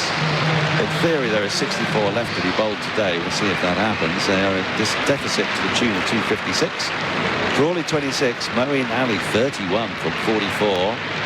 And having nipped out those 2 Australian wickets for the addition of just 18 runs this morning, Pat Cummins to the first ball of the day, caught by Stokes in the covers of Anderson, his only wicket. And then Hazelwood out, caught by Duckett at third slip off the bowling of Wokes to give him a 5-for, gets on the honours board. Australia were restricted to 317 on a blameless pitch in perfect batting conditions. In England, they've lost Duckett to a ball that swung. An un-Bazbalian defensive shot, really. They've got the thin edge. It was quite a conventional wicket, but since then, Australia's bowlers have looked pretty venom-free. And Moeen Ali and Zach Crawley have negotiated these 16 overs very comfortably to go in at 1 for 61. The sun came out, didn't it? And things looked really good for batting after that initial new ball burst from the Australian new ball bowlers. You're right, things did become a little bit easier for them. And I think they'll be walking up the steps back to their changing rooms, kind of thinking, all right, we might need to just change tack a little bit here. We might need to pull our length back. We might need to go to the short ball plan, because I think England are going to come pretty hard at them after lunch. Yep. 317 all out, Australia, which feels like an underperformance given the conditions that they were given. Just to finish off on the major bowling figures, 5 for 62 for Chris Wokes. I'm not sure that he would have been any more effective at Edgbaston or Lawson, the team that England selected, because it wasn't a pitch that suits his style of bowling. But he's come in since, well, he's come in at Headingley, hasn't he? And in that time, he's picked up 11 wickets in 3 innings. I mean, you can't ask for much more, Louis Cameron. He's bowled fantastically well. He batted quite well in that other game, of course, at Headingley. And you're right, it suited him perfectly. It's kind of how I think they should have used Jimmy Anderson instead of, burning him out on those really flat wickets in the first 2 tests. They could have kept him on ice and then brought him and Wokes in conditions that suited the two of them a little bit more. But well, if Wood had been fit, and I think it is a fact that he wasn't ready for Edgbaston, and England actually needed that extra pace to try and prize out those last 2 wickets. They didn't have it. Maybe the mistake was in not selecting Tongue at Edgbaston. That might have been it, but it's a tricky call for the first Ashes test, isn't it? Or maybe the mistake was telling curators to produce the kind of wickets. It's very hard to produce in this country because you just don't get the weather that allows you to produce fast, bouncy wickets. I think there's that as well. Wokes finished with 5 for 62, Broad 2 for 68 in picking up his 600th wicket. Anderson is 689th wicket, 1 for 51. Wood 1 for 60, Moeen Ali 1 for 65. Twin top scorers, 251s, Labuschagne and Mitchell Marsh. During the lunch break, I'll be asking Andrew Sampson to tell me what the highest score with a top score of 51 is. 51 or below. It's 317, probably isn't it, but it won't be too far away. There won't be many. I'll find where it is in the list. Higher than that. There are a few higher. Thank you very much. But before I let either of you go and have a well-earned lunch break, we've got a couple of bits of housekeeping to do. The Macca's I'm loving it moment. Order the new barbecue bacon Angus at Macca's. What was it for you guys? Well, it's obvious for me. Yeah, Chris Wokes getting his 5-wicket haul. I would say that the moment for me that had the most drama was when he thought he had his 5-wicket haul. He celebrated the edge off Josh Hazlewood that went to second slip. Everyone got around him, hugs all around, even the openers who wanted to rush off the ground. They got right around him, said, mate, well bowled. And Mitchell Stark got pretty much all the way to the changing rooms up the steps. And they had to tell him, actually, mate, that was a no ball. Get back out there and add a few more crucial runs. Yeah, I like that. I like that. I mean, another contender would be Pat Cummins getting out of the very first ball of the day. There's something so sort of miserable about that. You've gone through all your visualizations. He's probably had a little bit of practice, and out they troop, and everyone gets ready, and bloody Jerusalem's finally stopped playing. And they go, right, let's get on with the business of play. We can do it another 50 runs. Oh, lovely drive caught. Oh, back you go. Take all the kit off again. But yes, I think we get off the no ball. Andrew, what about and you too, Louis? The Macca's delivery of the day. Order via Mac Delivery on the My Macca's app. What's your delivery of the day? I've got one. Andrew's looks like he's racking his brain. I thought the ball Mitchell Stark bowled to Ben Duckett. I know it's the only wicket Australia took, and I'm being very pro-Australia. I've got to add some Australian flavour into this. Why shouldn't you, Louis? The ball Stark bowled to Duckett is just a lovely ball. So they pointed out on the TV broadcast just how much that deviated and where it would have hit on Duckett's bat if it didn't deviate. It would have hit the middle of his bat. So just swung away just that nice little bit. He had to play it as a left-hander from a left-arm bowler over the wicket and just got enough to get the edge. Do you know, I concur, because apart from anything else, it was like a proper test match wicket, a dismissal that in my mind I imagine test cricket's all about, and we've seen so many people caught hooking. It brought you comfort, seeing Ben Duckett nick off. It was nostalgic. For 1 off 6, that just, As a 54-year-old man, sometimes you just want these comforts of youth. It was like being back nestled in my mother's arms. Yes. Well, I could go on too long about this. We all need to have lunch. It's time for Paul Sebastiani with a lunch break, and we'll be back in around about 34 minutes. Stark is in, left arm, over the wicket, edged and gone. Duckett goes. A beautiful piece of bowling from Stark. Just in the channel outside the off stump. Duckett came forward to defend it, and he gets a little thin nick through to Carey. That's a classic left armour to left-handers. Dismissal. England lose their first. Duckett goes for 1. England 1 for 9. Welcome back to Old Trafford. SEN Ashes cricket for the barbecue bacon Angus at Macca's. England 1 for 61 at lunch on day 2. They trailed by 256 after Australia were all out for 317 earlier today. Green to bowl the first ball of the session to Moeen Ali, who started well. It's a bumper. Always is with Green to start a spell. Moeen Ali 31 from 44 along the way.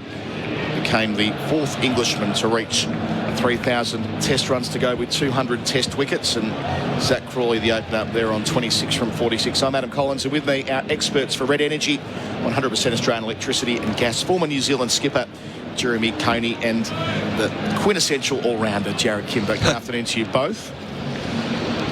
Hello, Adam. Predictable start, yes, but because... Green 3 back for the short ball on the leg side, tucked into mid-wicket for an easy single because no one's in close.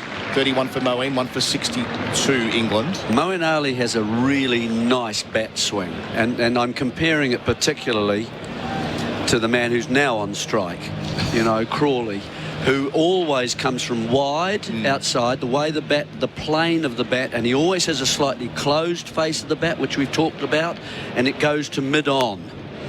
And that's where you've got why you've got to be prepared to go for a couple of boundaries in the offside, but keep it out, hang it outside there, sort of 5th and 6th stump when you bowl to him.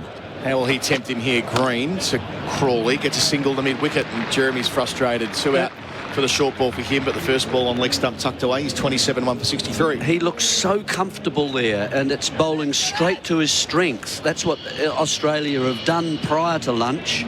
They've got to hang the ball outside there, let him come across it and try and hit it towards mid-on, and you bring the slips cordon into play. So that's the two techniques. That's, I think, wider to the right-hander and for the short-pitched ball to Moeen Ali. Back to Moeen here, round the wicket. Green short ball sways underneath it. Jarrod Kimber's with us as well. Good news coming through at the lunch break. The Matildas beat Ireland 1-0. Steph Catley, the captain, penalty in the 52nd minute. Ireland beat them up. I watched the last 20 minutes, Jarrod. It was rough and tumble stuff, but they held their nerve and got the 3 points there. Next game's against Nigeria, Lang Park, next Thursday, I think it is. So losing Sam Kerr on the stroke of the game. First two. How did she get into? She got into before the game. Yesterday in the training, and she revealed it on social media just before the first whistle when they were warming up. Green bowls here, and cutting away is Moeen Ali out towards point where there is a fielder set back at deep backward point. Travis Head, they had another single. Moeen up to 33, 1 for 64. So you mean she didn't tell the opposition what was going to happen in the game beforehand so that they could plan for not playing against her? Imagine a sport that did that rather than saying, oh, yeah, 2 days out, we're going to tell you exactly who you're going to go up against and who you're going to have to bowl to. No, we're actually going to use that information smarter.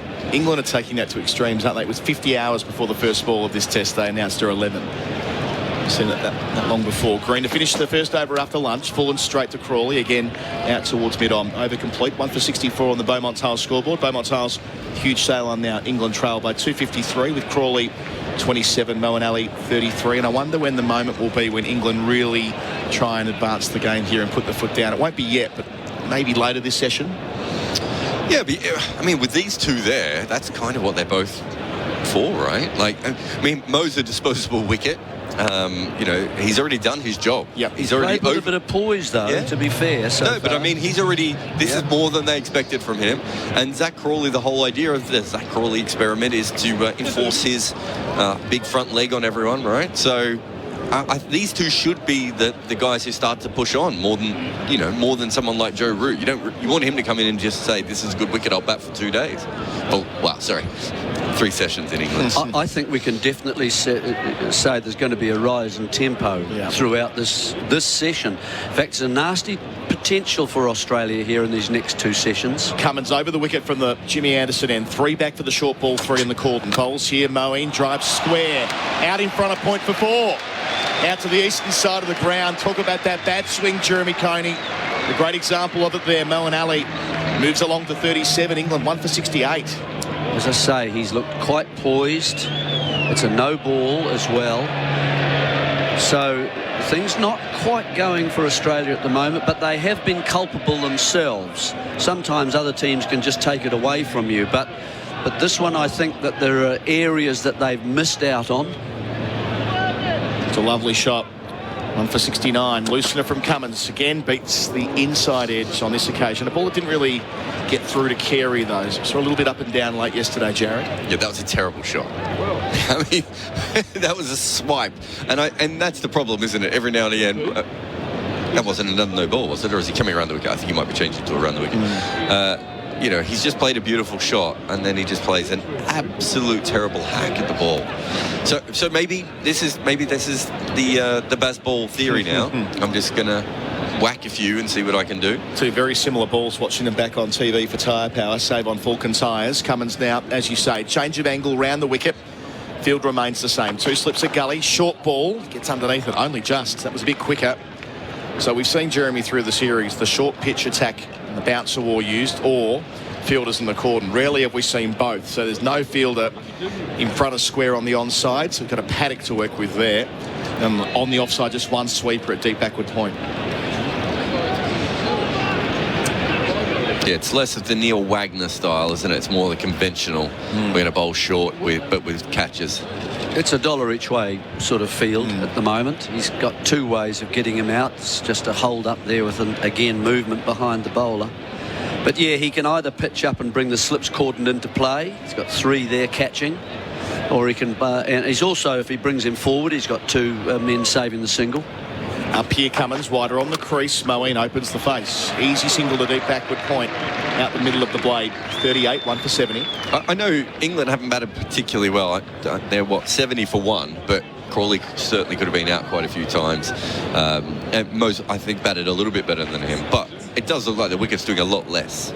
Oh, yeah, and I just wonder if you guys have got the binoculars, just what the state of the ball is, just how old is it looking. I would have thought between the two sides, England will hit the ball, in other words, they won't let it go by more than Australia. The top three in Australia, Khawaja, Labuschagne, Smith, you know, that area, they let it go more. That ball's in Cummins' hand as he bowls to Crawley over the wicket, leaving alone a ball that trends back towards the right-hander, but after passing the stumps. That's the normal sort of action, instinctive action from Cummins, isn't it? It's coming back into the right-hander. He can just hang it out a little bit wider, and I think just, let's see, there's a mid on there, so they've got a wee bit of cover for that stroke. Almost encourage the shot through the sort of backward point area where he likes to play it and bring the slips into play. That's the way they really should be looking to get him out. Going at just under a run of ball so far, Cummins at his fourth over. Considered 21 runs, bowls to Crawley. Thick outside edge, through backward point. Work to do for the sweeper. Travis Head just keeps it in. They come back for two. Crawley 29, 1 for 72. The other way that I think I would talk to my bowlers a bit about would be bring him across the crease a little bit. Bring him across. It's the way they did to Smith, for example. Remember that? They brought him across the crease, and then his natural angle that I've just been saying is to come back in, perhaps then look at the stumps and bring the LBW into play. What Cummins has done so well on that fourth stump line, Jarrod, is get it back and get LBWs. Can he do so to Crawley here? Last ball of the over. Crawley hit on the pad, albeit via the inside edge. It spills into the offside. They bail out of the appeal. Crawley to 30. He keeps the strike. 18 overs gone, 1 for 73 on the Beaumont Tiles scoreboard. Beaumont Tiles, huge sale on now. Here's another tyre safety message from Tyre Power. If you've hit a nasty pothole recently, there could be damage that only an expert can spot. If in doubt, give the experts a shout at Tyre Power. Visit tyrepower.com.au or call 13 21 91 for your local independent owner. Hello, it's Bargain calling. Get Kogan Mobile monthly plan. Unlimited talk, text, and 10 gigs for $15 with first month free. Talk about a bargain. KoganMobile.com.au. T's and C's apply. Green to go again, away from us at the Statham end. His fourth over, tidy so far. Back at the length for Crawley, who lets it go. Mo and Ali, I saw at lunch, that 3,000 run, 200 wicket measure. He's done so in 67 test matches, so the fourth quickest to that mark after Shakib Al Hassan, 54 test matches, Ian Botham 55 and Chris Cairns 58. So you weigh it up against that. I know that Mo and Ali's feels like a stop-start career, but that's good company. Andrew Sampson's with us too. Yeah, that's right. Flintoff was next on that list with 69. Right. Green to Crawley, over the wicket, beats him. He might have just pulled inside the line at the last moment. Either way, that's moved away and bounced through at a good height too. I think the natural, again, we're saying Cummins brings the ball back into the right-hander. It's just his normal delivery. I think Green, if anything, his movement is away from the right-hander, and that's why it should be nice for Cam Green to bowl to Crawley. It seems to me quite a good matchup between the two, just to get it away and going further. That was a genuine player miss. Seeing it again for tyre power. Save on Falcon tyres. Lovely delivery. Can he do it again? Green to Crawley. Slashing over gully for 4. Wasn't far away from being dragged down. I'll tell you what, if Green had been fielding in the gully, he might have been a chance. But it's Kawaja with Green bowling up to 1 for 77. Crawley 34. It's just a typical Zach Crawley shot, isn't it? His hands are away from his body. It's back a little bit shorter than it should be, and he chases it, gets the outside edge from an angle bat. Always comes forward, doesn't he? Always comes forward and looking to slash it hard. What do you reckon? Is Cam Green reaching that, Jarrod? Watching a replay for not if he's bowling. Save on Falcon tyres, sure, but in the parallel universe where he's the man fielding to himself. Crawley facing Green again. Good over so far. Driven beautifully. That's Crawley at his best. On the front foot, presenting the full face of the bat. An off drive out of the screws. Back-to-back boundaries. His 5th 4, 1 for 81. Crawley joins Mo in on 38. Yeah, he wants to come forward every ball, and that one, it's just much better. It's getting that length. I know you obsess over the line, but the length is the other thing with him, because he's going to drive it no matter what the length is. So getting it a little bit shorter, that's what the edge was from the shorter one, and that's where Cameron Green struggles, is that consistent length. They've added 20 runs since lunch in 11 minutes. Leaving alone as it hits something on the way through. They reckon the back pad. Umpire Wilson turns them down. It was only a half-heart of the peel. He'd shouldered arms, but they'll go back to where they started. I agree. About the length's got to be just hard lengths, so it's difficult to drive. That one was just a half volley. The second one, that's more like the length, though, isn't it? And just a little bit wider. Because you don't have to over-pitch to him, because he's going to go anyway. He's going to go with the front foot. Quite funny how they do same old Aussies, always cheating every time they appeal now. Green bowls to finish. Inside edge from Crawley onto the pad. Well bowled and well played through the over. 1 for 81 on the Beaumont Tales scoreboard. Beaumont Tales, huge sale on now. Crawley and Moeen both on 38. It could always be our shout with free barista-made coffee for a year on McCafe. Just buy any eligible McCafe coffee on the My Maccas app for your chance to win. There are 25 winners every day. Limited time only. Ends 29th of the 8th, 23. Visit mcdonalds.com.au/coffeecomp for full terms. Go into Tyre Power and say, hey, got a great value deal for me this winter? And they'll say, good timing. The winter safety sale is on now. You can buy 3, get 1 free on selected Falcon tyres. Nice one. Tyrepower.com.au. SEN Ashes cricket for the barbecue bacon Angus at Macca's. Got a text in here from Nick. Hey guys, loving the coverage. Listening whilst on a sail Croatia trip with 11 of my best mates from Perth. What an evenly poised test match. That's fun. 11 mates sailing around Croatia. Beautiful. Have fun, Nick. Cummins bowls round the wicket. Moeen short. Lets it sail through into the gloves of Alex Carey. Yeah, that wouldn't be bad, would it?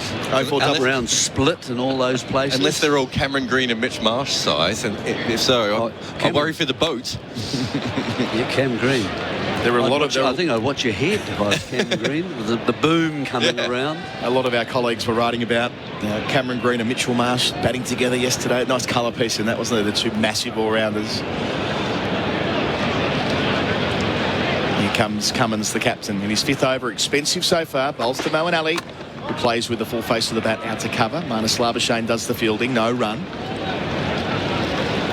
Jonathan Liu was going to open his piece with something like comparing one to Oppenheimer and one to Barbie, the two movies that are getting a lot of attention at the moment. Is Mitch Marsh Barbie? I'm not quite sure who was who. Yeah. It must be, really. Jeremy, you would have seen both movies, Oppenheimer and Barbie. You don't need to keep doing this. All right, Jarrod? You don't need to. 3 back for the short ball as and when. Moeen waits for Cummins around the wicket. Bangs it in and plays it late. Under his eyes to deep backward point with the sweeper, Mitch Marsh. Maybe the Barbie in that conversation. Collects and throws. They add 2. Moeen into the 40s, 1 for 83.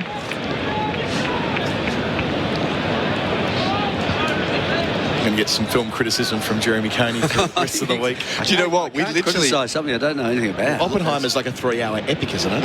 We were talking about Italian cinema and German cinema last night, and he literally fell asleep while we were speaking. Sitting up. 2 slips the gully as well to the outside edge. Cummins bowls, nearly hits Moeen, sways, but wasn't watching when the ball passed his lid. Good sharp bouncer at 87 mile an hour. Better from Cummins this over. Got to get it up high so that the bat face, you can't control it. That's not too bad at that height. He is ducking, to be fair, just at the knees, buckling there. He's got to start now, doesn't he? 40 from 56. And watching the replay for tyre power, save on Falcon tyres. Very close to the helmet. Cummins in the scrap. Passes umpire Menon. A bit wider on the crease. Bowls and Moeen cuts away. Straight to deep backward point where Mitchell Marsh does the fielding again, much to the delight of the Eastern stand behind him. Moeen 41, 1 for 84. The run rate now well and truly into the fours for England. Pitch looks pretty docile, doesn't it, lads? You know, how does that ball look? Is it either of you checked it out? Is it looking older? I did try it. It doesn't look anything. It's not knackered. Yeah, we saw a couple of balls swing when they passed the stump, so there must be something there. We'll probably know more when Mitch Marsh bowls with it as well. Yet to see the other West Australian yet. So for Crawley, still got a couple back for the short ball. Cummins in, delivers here, leaves alone outside the off stump. End of the over, 20 gone England, 1 for 84 on the Beaumont Tiles scoreboard. Beaumont Tiles, huge sail on now. Crawley 38, Moeen 41, and they trail by 2:33. If you're a driver, rider, pedestrian or bystander and been injured in a road accident, you could be entitled to compensation. Arnold, Thomas and Becker can advise on all your entitlements, which could be in the hundreds of thousands of dollars and is in addition to what is provided by the TAC. Talk directly to an Arnold, Thomas and Becker lawyer and start your claim today. Arnold, Thomas and Becker Lawyers, securing compensation for Victorians for over 50 years. And if there's no win, there's no fee. Call 1300 333 300. Our experts are for Red Energy, 100% Australian electricity and gas, and one of them is Peter Lalor, the chief cricket correspondent for the Australian newspaper. Good afternoon, Peter. Good afternoon, Adam Collins. This game is perfectly set for England to post a very big score here. Good batting conditions. Pitch is playing relatively truly. Ball's beating the bat occasionally, but I like the way England are going about it. The debate in the pub last night went something like this. If England are paying attention to the weather forecast, I know Bumble's telling us not to and ignore it, and that's fine, but we know Stokes has already acknowledged that he has been paying attention to the fact that Saturday and Sunday look pretty grim. So it runs along these lines as Green approaches from our end and bowls to Moeen Ali round the wicket. Moeen defends down the pitch off the back foot, back of a length delivery. England go and attempt to effectively bat once. And go past Australia as far as they can. The alternative view is, well, England bat for an allotted amount of overs, go as hard as they can, if needs be, declare behind, and try and get bowling again by today. Well, every indication is that they're going about this sensibly. They haven't really sounded the baseball klaxon so much, have they? Short leg in for Green. Bouncer, Moeen Ali not far away from short leg. Played that awkwardly, but somehow kept his balance. Gets a single out to deep mid-wicket. 42 for him, 1 for 85 the score. Well, Moeen Ali experiment's paying off, isn't it? He's bowled well.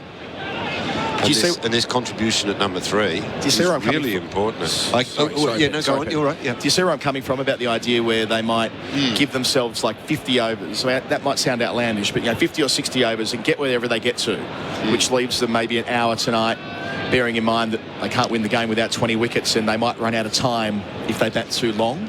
I know it's sort of a backward It'd be great if they did it. I don't think they will, by the way, but Green in, 2 slips to the gully and clipping out through to square leg. One of 2 men set back is Crawley. He's 39, 1 for 86. I like the idea a lot, which would mean that they'd probably start to go, 25 overs, 30 overs? We're at 21st over now. Moving along at a good pace. Haven't seen wickets fall in quick succession much in the test, have we? There were 2 either side of T. And there were 2 in a Wokes over, but they were pretty steady partnerships yesterday, which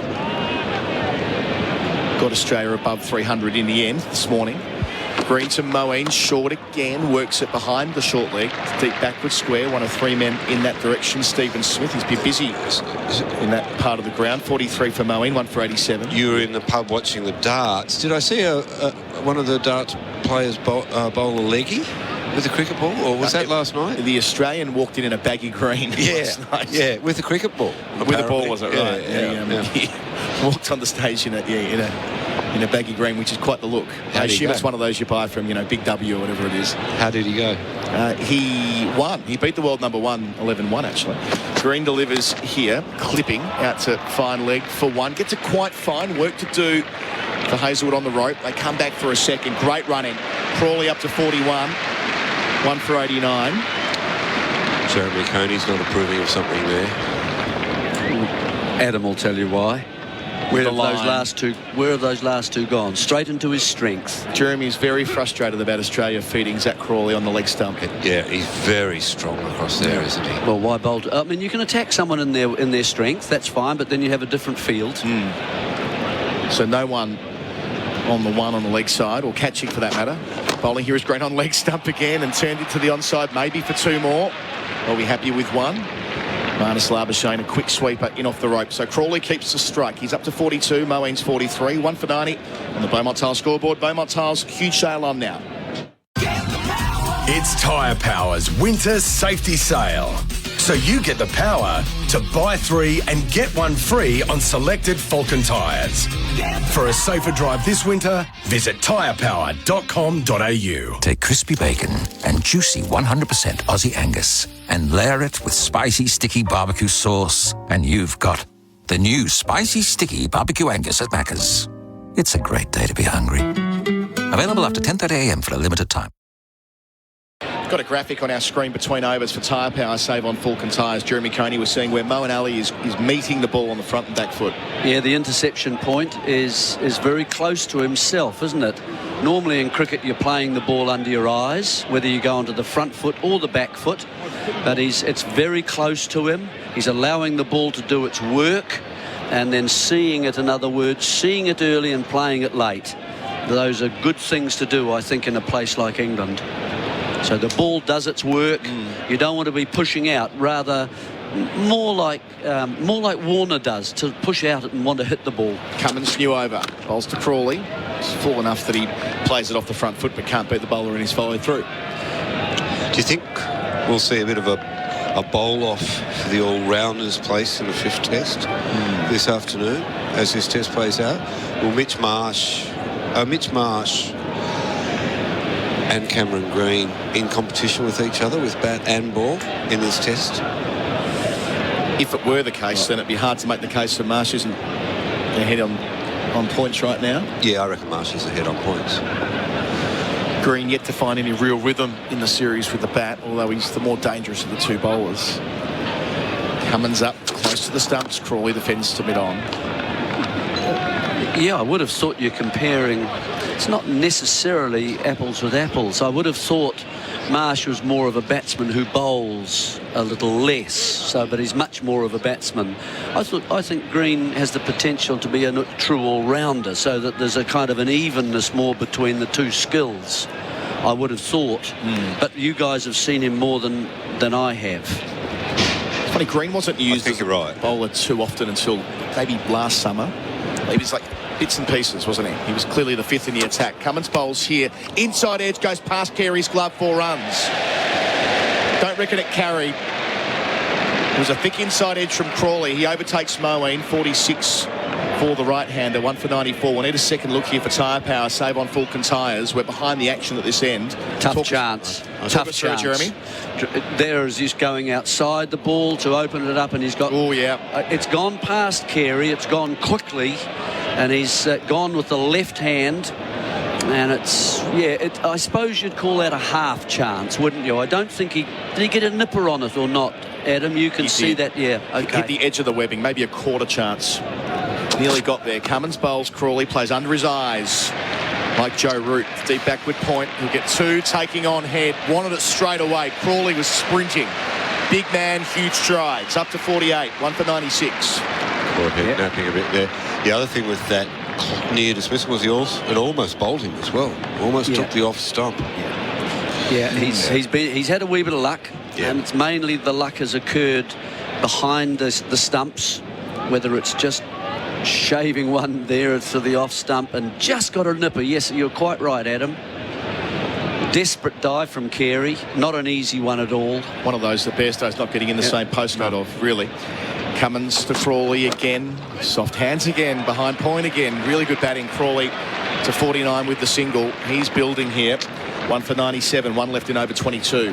Nice piece of fielding by Green then. I like that baseball slide. Yes. Pick up and throw straight over the stumps. Who was the baseball fielding coach they had for a while there, Pete? Mickey Young? Yeah, Mick Young. From the US. Yeah. Take a knee, boys. Attaboy. Attaboy, Davey. They loved him. They absolutely loved him, and they really rated him. Funnily enough, I was talking to Langer Hayden and Ponting about him in the pub after the World Test Championship. We spend a lot of time in pubs, don't we? We got the pub crawl with, and they actually rang him and had a long chat with him back at home in America. So Cummins to finish here. We'll return to this. Bowls to Moeen on 43. Edge that doesn't quite carry to Green in the gully.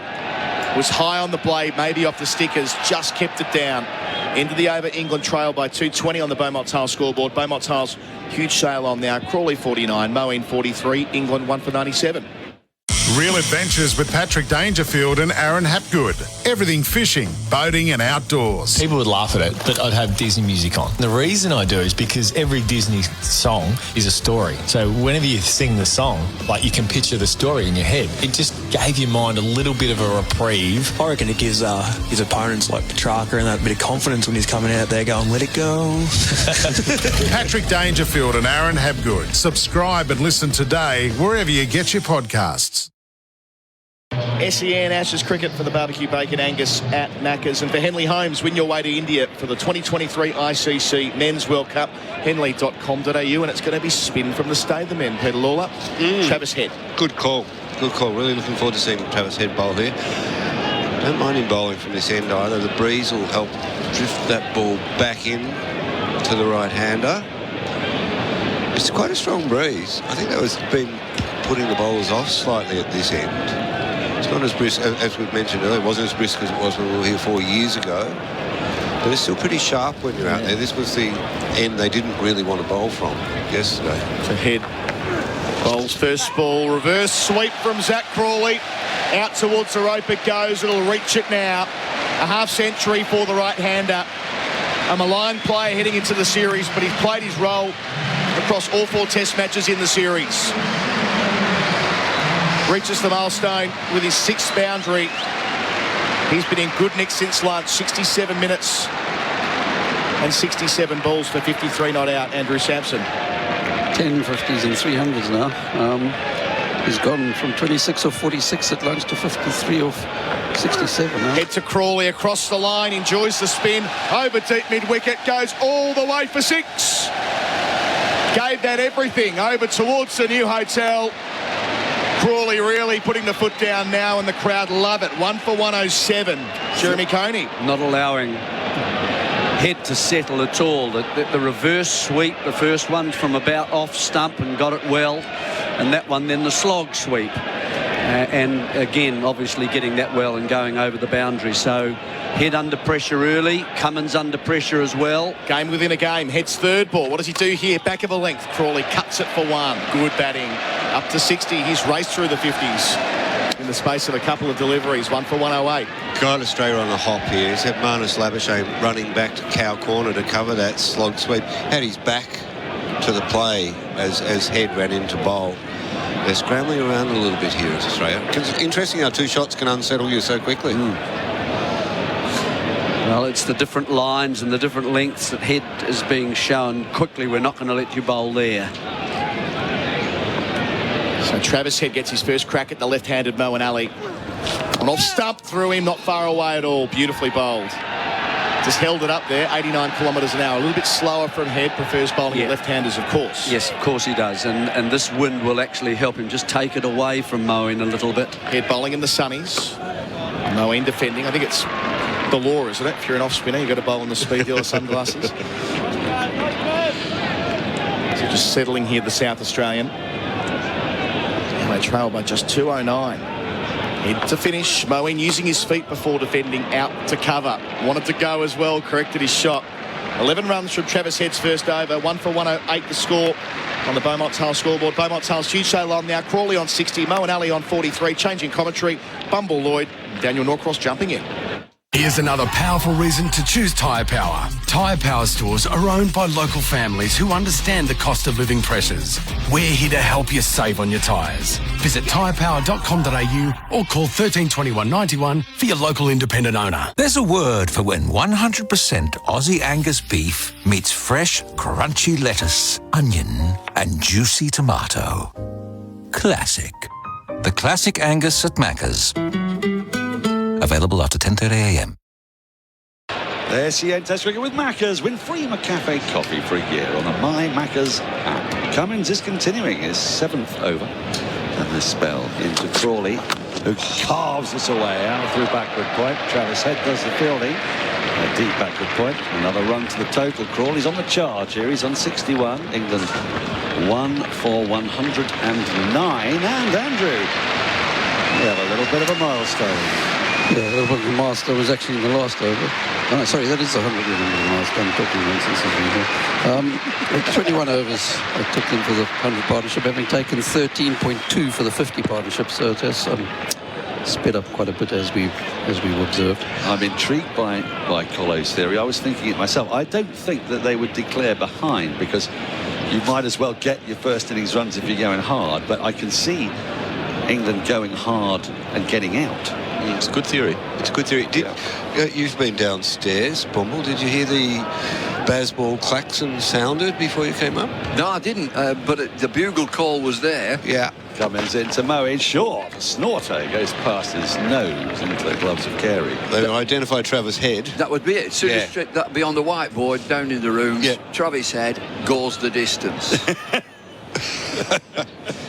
There's another theory to that as well, where you'd say when he comes on, keep him on. Just keep him on. Just milk him away, knock him around, keep him on. That would have been the older way of doing it, wouldn't it? Definite. Yeah. Keep him on. You used to do that in tour matches, didn't you? Yes. Give your wickets to bowlers who were no good. You got it. Cummins into the left-handed Moeen, 2 slips and a gully weight, and another bouncer, which Moeen has, for the most part, avoided, and he's avoided again through the keeper. And as teams around the world have always done, if you played warm-up games and you come across somebody, you would promote that player, hoping that they'll pick him. He's done wonderfully. Would you go so far as to maybe get out? And difficult. Why has he not been selected? Then he gets in and you're looking to give him some clatter. Will Beer, somebody like that. Yeah, he really troubled us, that bloke. I like that. What's the most egregious example of that, I wonder, is Cummins rocks and rolls in. Another short ball, ill-directed this time, over Moeen's right shoulder, down the leg side. What was the story about the Peter Taylor? Have we got the right Taylor? The off-spinner, Have they picked the right guy?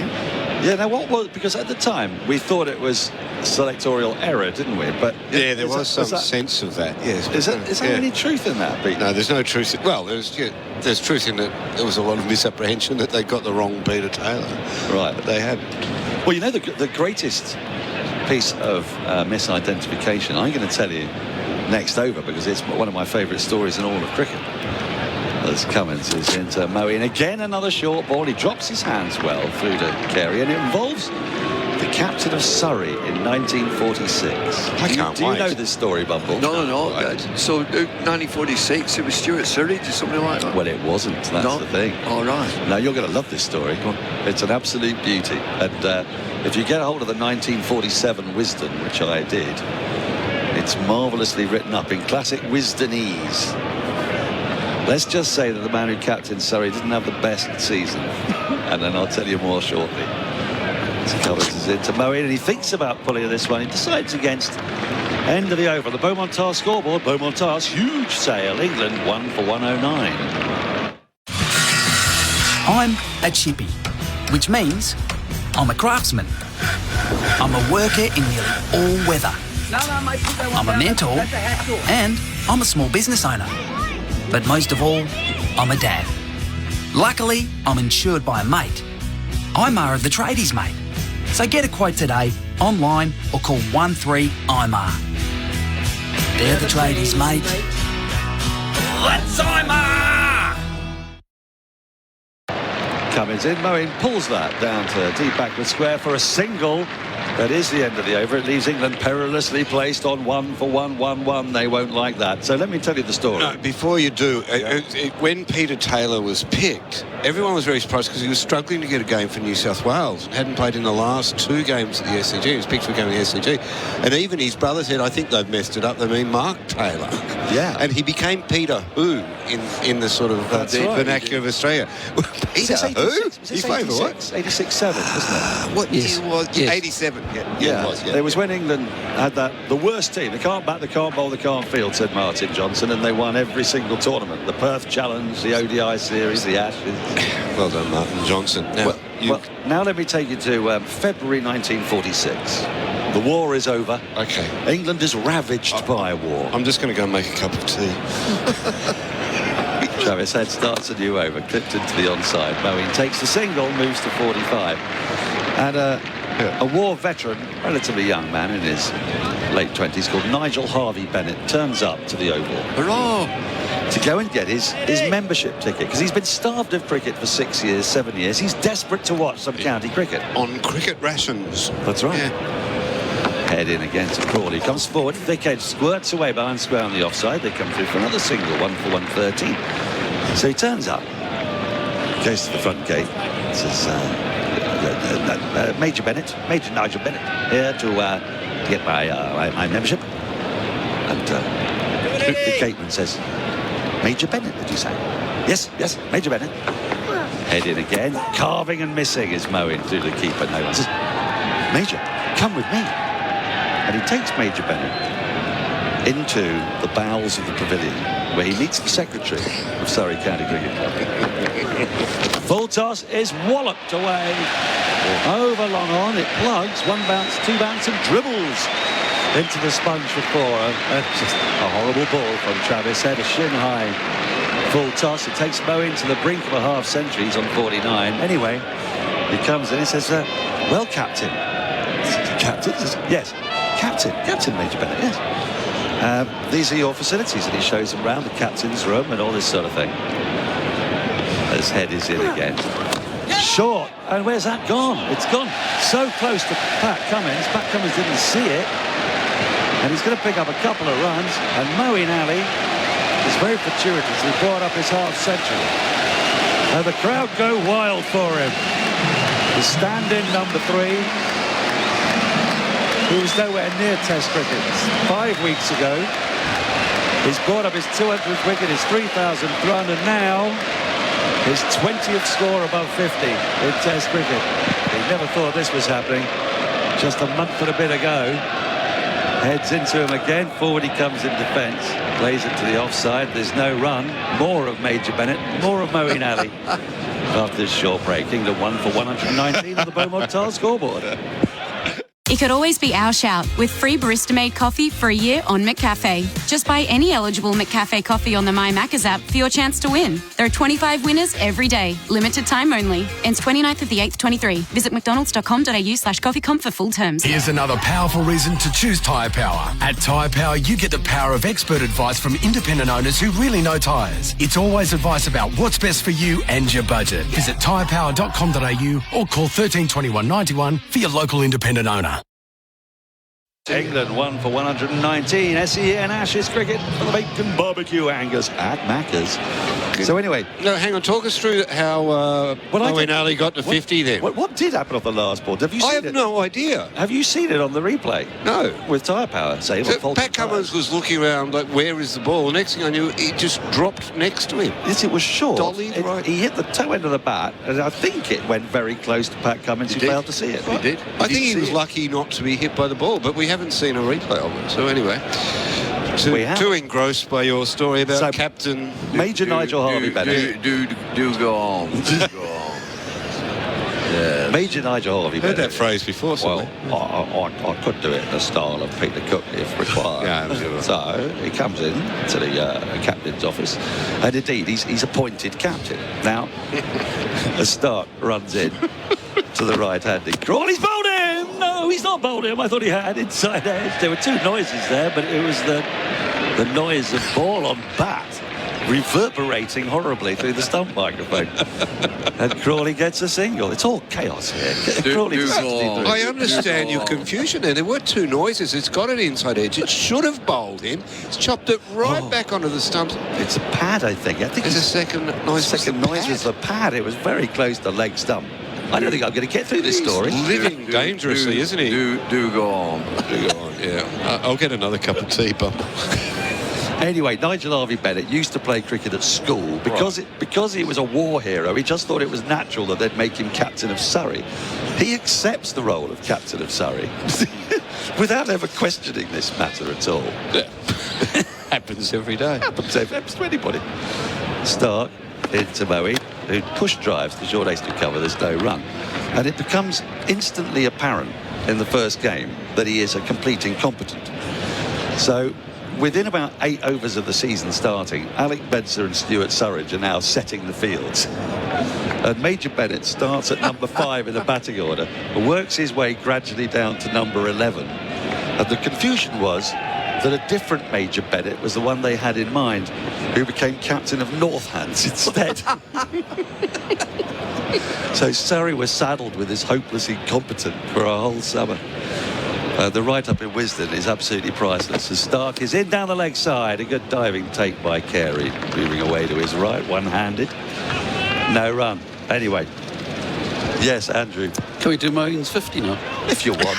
I mean, it's of considerably less newsworthiness. Obviously, yes. Can you do it in a funny voice, maybe? Well, probably not. 74 balls, 7 fours. His first 50 since January 2019. Obviously hasn't played a lot since then. But in 17 innings since then, he averaged just 13 without a 50. We've finally seen a replay as Cummins in. That's how he got there. And that's his flick through mid-wicket, almost through the hands of the fielder there. And it's running away towards the boundary. Head will tidy up. They'll come back for a couple. Moeen to 53. He's starting to get a bit skittish. I mean, I think, judging by the way he spoke in the press conference, he's currently about 37 runs in credit, because he didn't fancy getting to 23 even, let alone 53. I just think these are bonus runs. It's a devilish position, number 3, in any team. You need to be a certain individual to settle in at number 3. Players don't like it. I think this is remarkable from Moeen Ali. The deficit under 200. The follow-on avoided. Moeen on 53. Faces up to Stark. Stark was a full delivery, which is pushed up to mid-off. You see somebody like Labuschagne, he looks a natural number 3. Ricky Ponting is number 3. That's where he... But in England, it's always been a tricky position.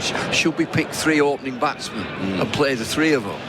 And it's never quite right, that, is it? Because opening is different from number 3, isn't it? It is. I mean, Joe Root didn't want to do it and won't do it. Harry Brook did 1 innings and drops back to 5. I mean, apart from Jonathan Trott, in your era, what was the best number 3 in the mid-70s, say? It was Stark. Finishes the over to Moeen. He drives back towards Stark, who fields of his own bowling.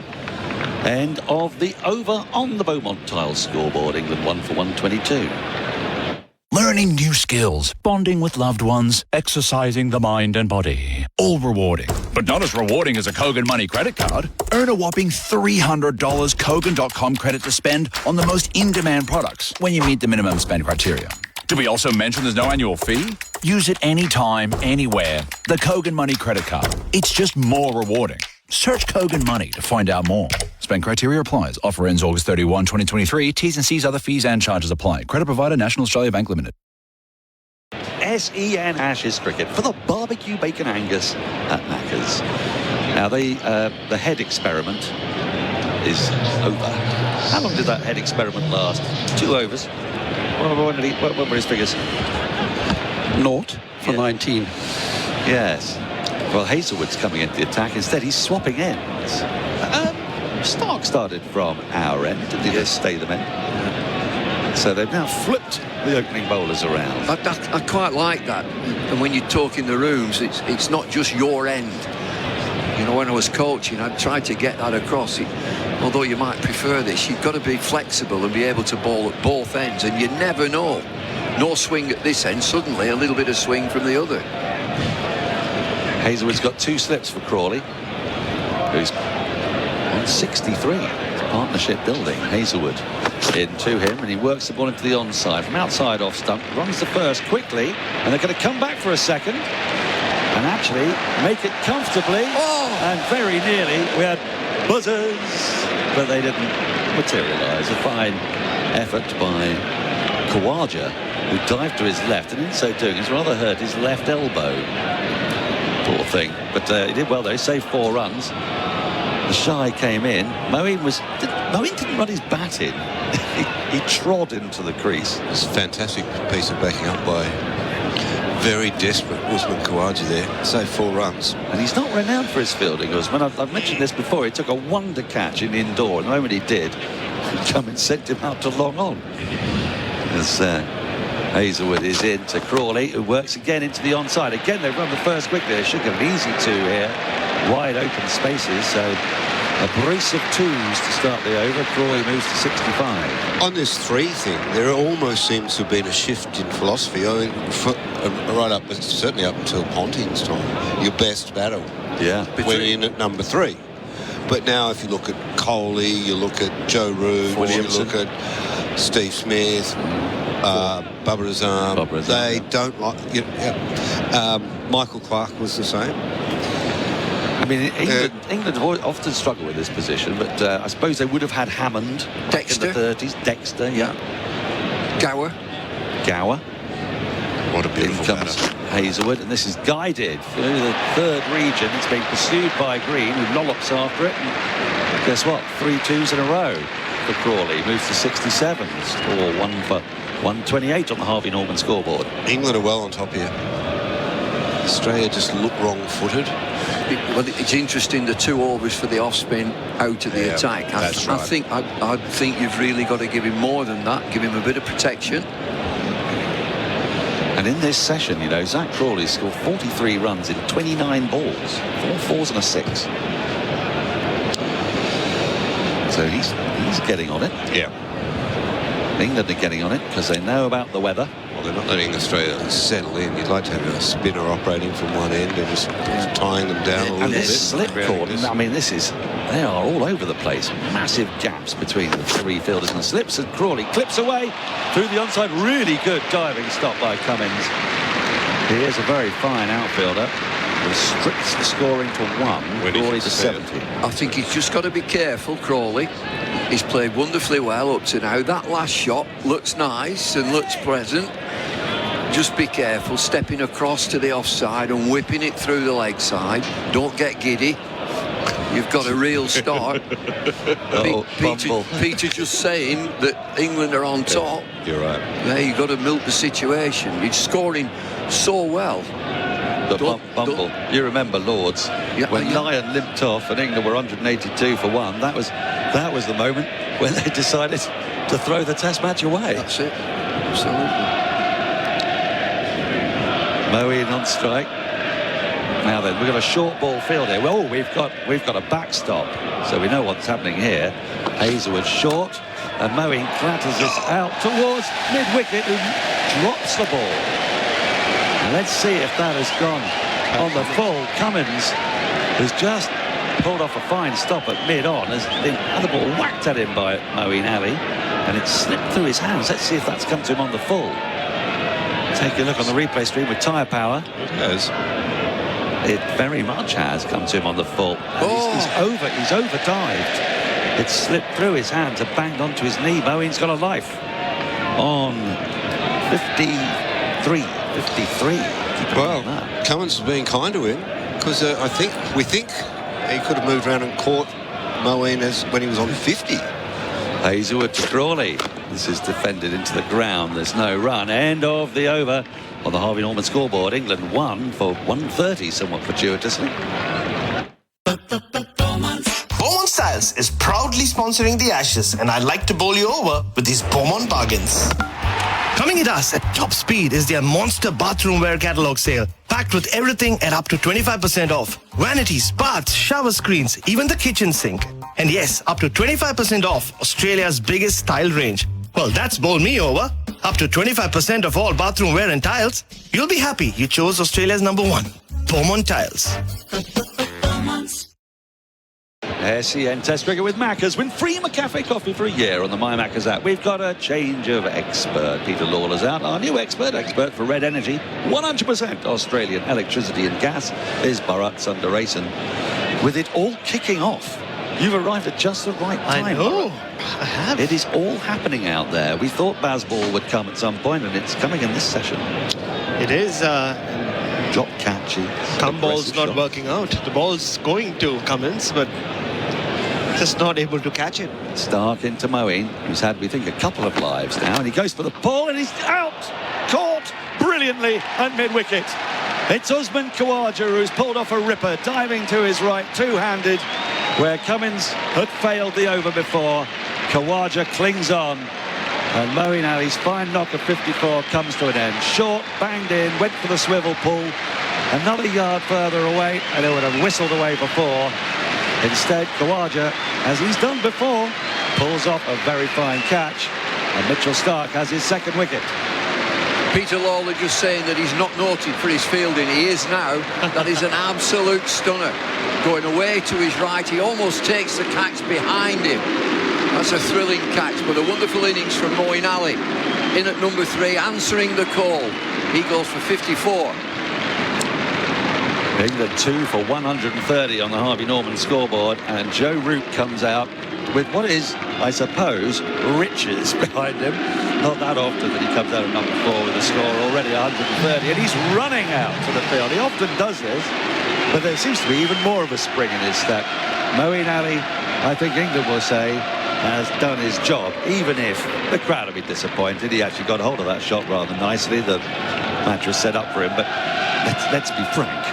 He could have been out twice playing the pull shot in the last 10 minutes. So he was living on borrowed time. I mean, both these batters have tried getting out many times today. Australia have been kind to them at times.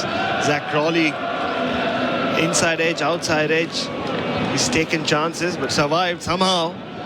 Moeen Ali, yes, especially once he got to his 40s, you could see he was trying to pick up pace. Australia started going short to him. And we saw Usman Khawaja pull off an incredible catch in Indore, didn't we, Daniel Norcross? It was remarkable. It was a remarkable catch. But the thing that always amazed me about it was he took that remarkable catch, and the very next ball, Cummins almost said, hang on, you weren't supposed to be at mid-wicket taking a wonder catch, and sent him off to graze. Now I wonder if he's going to stay at mid-wicket this time, because it was that sort of position, wasn't it? Shreyas Iyer was just about to take off. Yeah. That turned the test match around. Can this wicket turn this test match around? Well, it may well. Joe Root at the crease with just one slip in and a forward short leg. Stark bowling to him from over the wicket, and he pulls his first ball for 4. He got right on top of that. The ball didn't get up. It was around about waist height, and Root went after it. This will be fascinating. Joe Root struggled at Headingley, and he struggles in Australia. The quicker the pitch, it doesn't really suit his late play.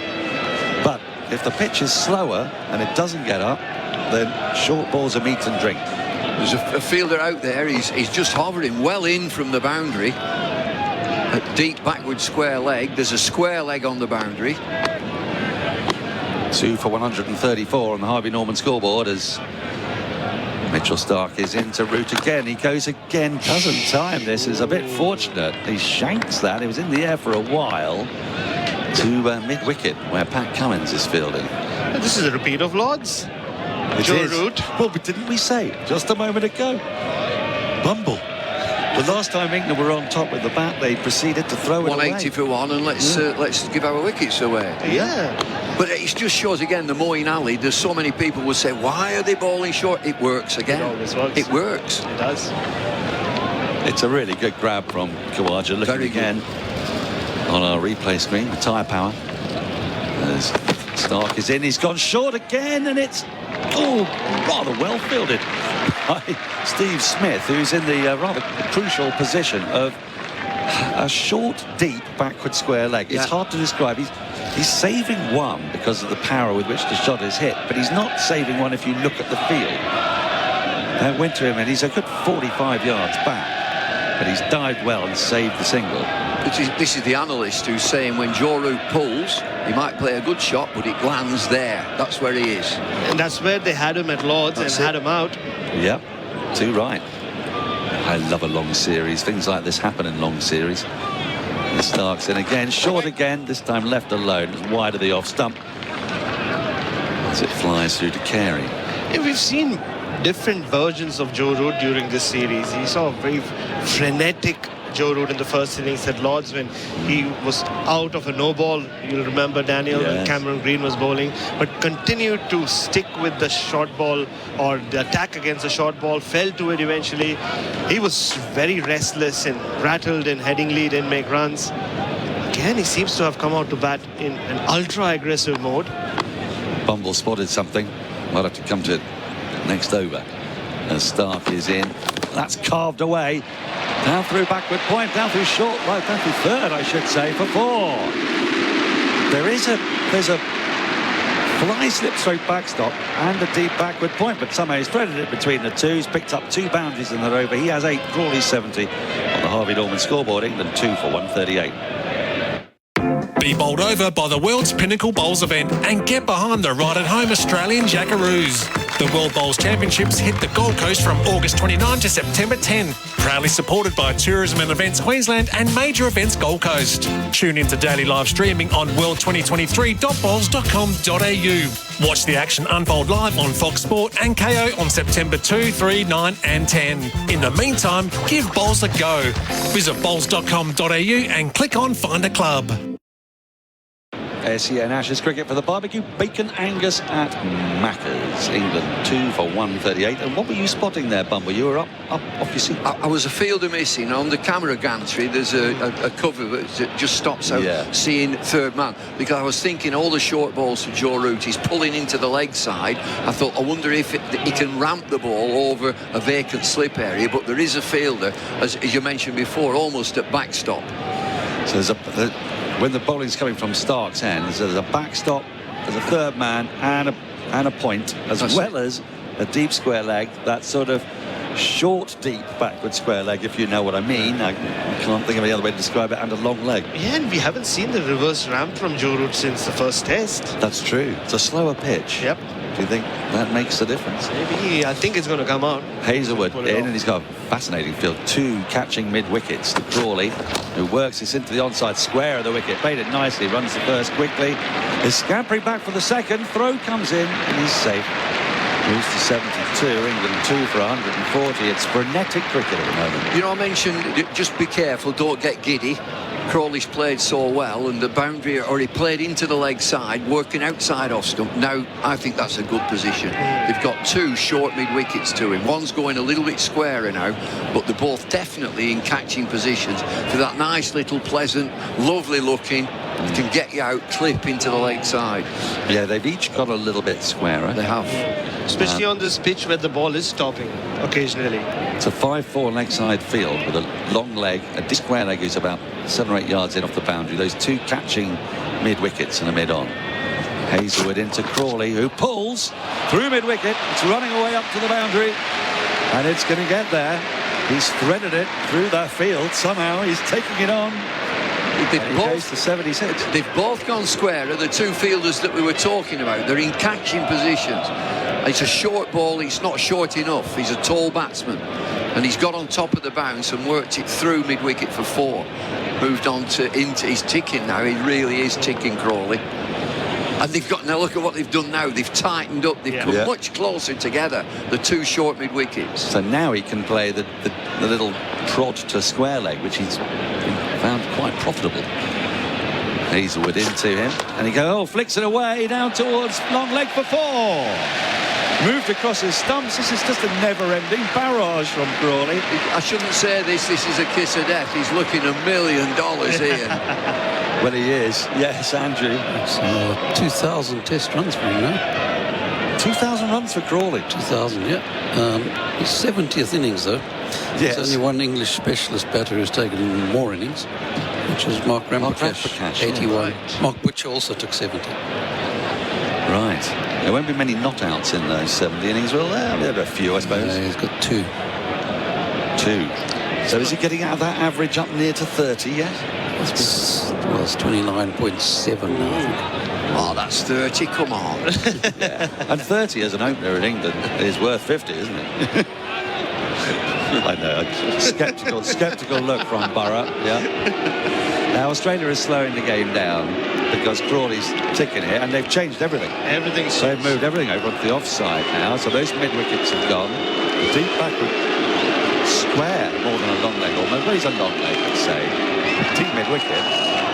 But 1, 2, 3, 4, 5, 6 on the offside. I think Josh Hazlewood is just more comfortable bowling to this plan outside off stump. The pitch, which doesn't have a lot of pace, going short just doesn't work for him. 2 for 148. Hazlewood into Crawley. He drives through extra cover. He's going to not get it to the boundary, I don't think. The scampering fielder pursues. They're going to come back for 3. They do. Crawley moves to 83. A dangerous number for England batters against Australia. And 150 is up. England 2 for 151. They're racing along. They're now going well over 5 and over. The crowd are loving it. Andrew, how many runs this session? We're coming up to the hour mark. A lot. Abacus is going to be working quite hard on this now. 40 runs. 90 runs in the session already. We're in the 13th over of the session. This is baseball, kids. This is baseball. You don't like it, do you, Bharat? Yeah, I don't mind it. It is thrilling play. It is. There's nothing outrageous in the play at all. And the thing that you do is push the field back. Keep pushing the field back. Hazlewood into Root. He's only just got there. Of course, 2 slips and a gully, and he defends into the offside, and there's no run. Crawley 83, Root 8. The deficit 166.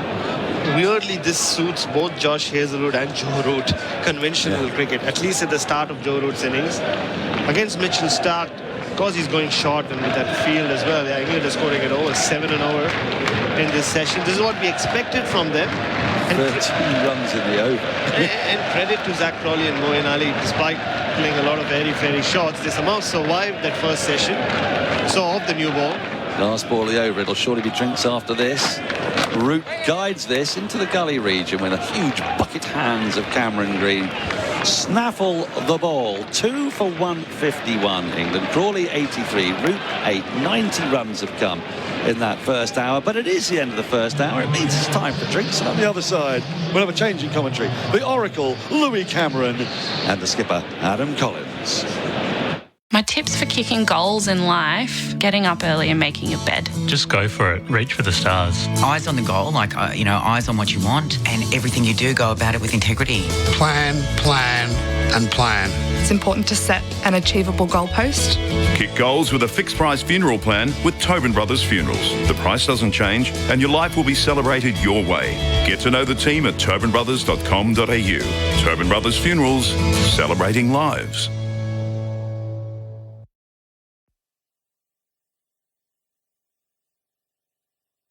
Polaris end of financial year deals have been extended to July 31st with great savings across the range. Get $1,000 free accessories on the 2-seat Ranger 570, the 3-seat Ranger Northstar and the 6-seat Ranger Northstar Crew. Get $2,000 free accessories on the upgraded 23 Ranger Diesel and $3,000 free accessories on the Ranger XP 1000. Finance is available to approved purchases at a 6.99% rate. Don't miss out. See your local Polaris dealer. Polaris. Think outside.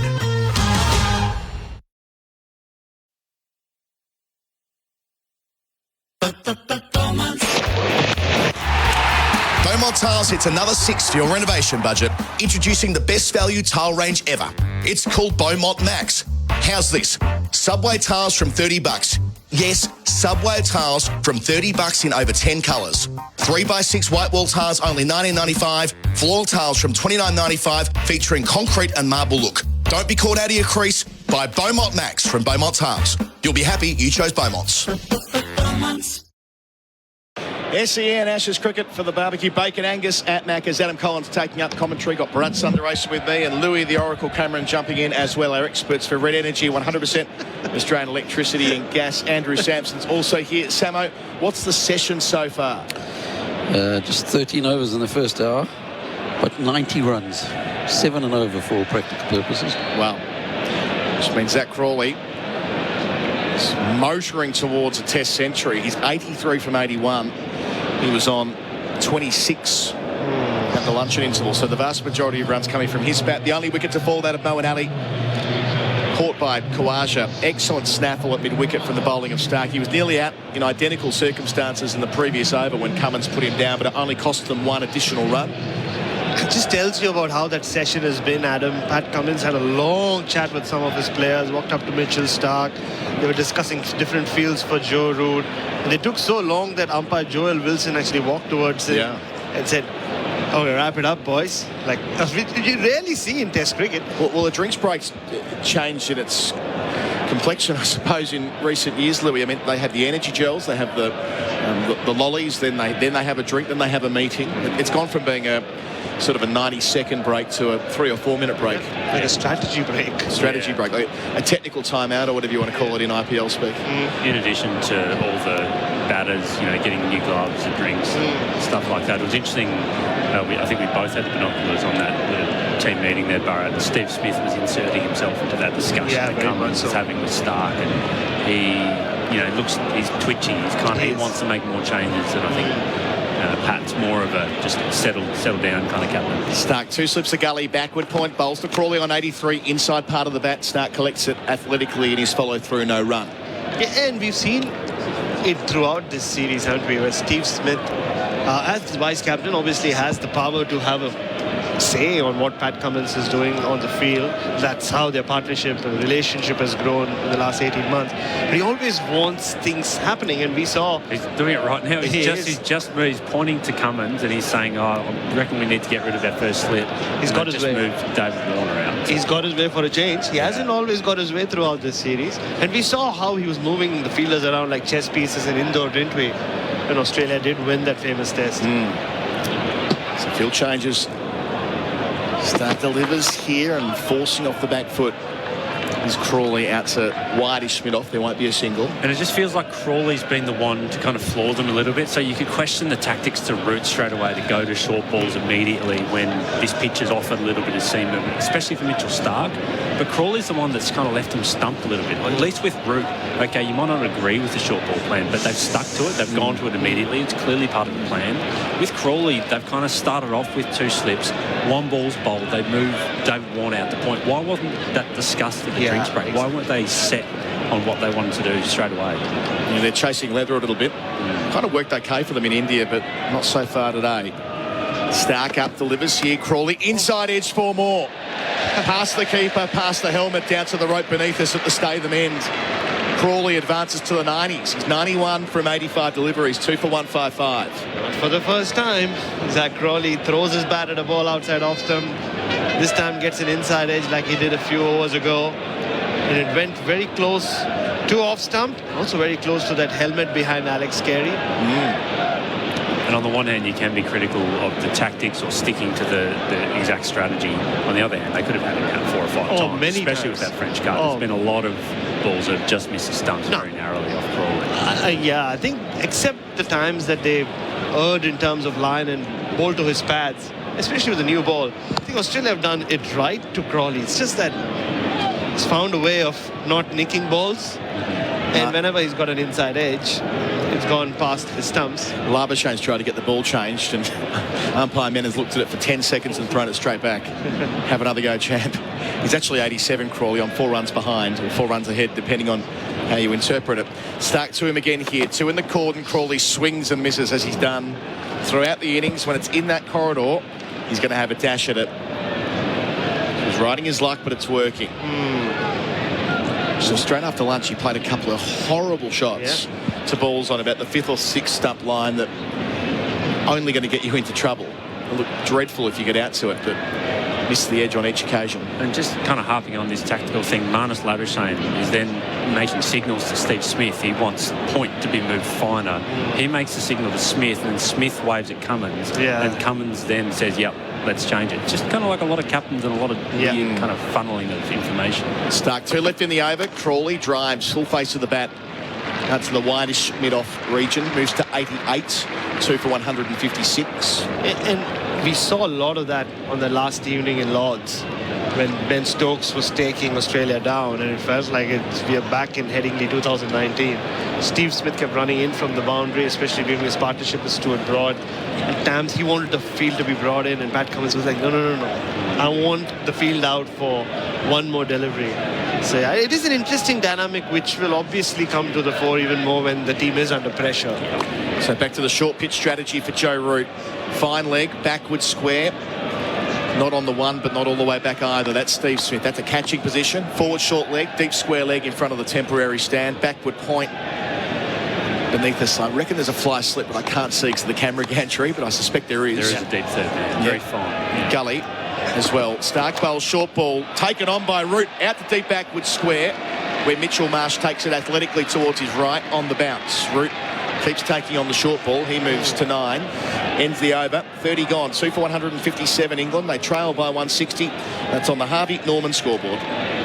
Sheen is looking for new apprentices. As a paint or panel technician apprentice at Sheen, you're not just keeping people on the road. You'll enjoy TAFE schooling at Kangan Automotive Centre of Excellence, one-on-one on-the-job training and above award wages. Sheen is a Victorian family business that has trained paint and panel technicians since 1969 with 26 locations across Melbourne. Start your apprenticeship today. Visit sheengroup.com.au/careers.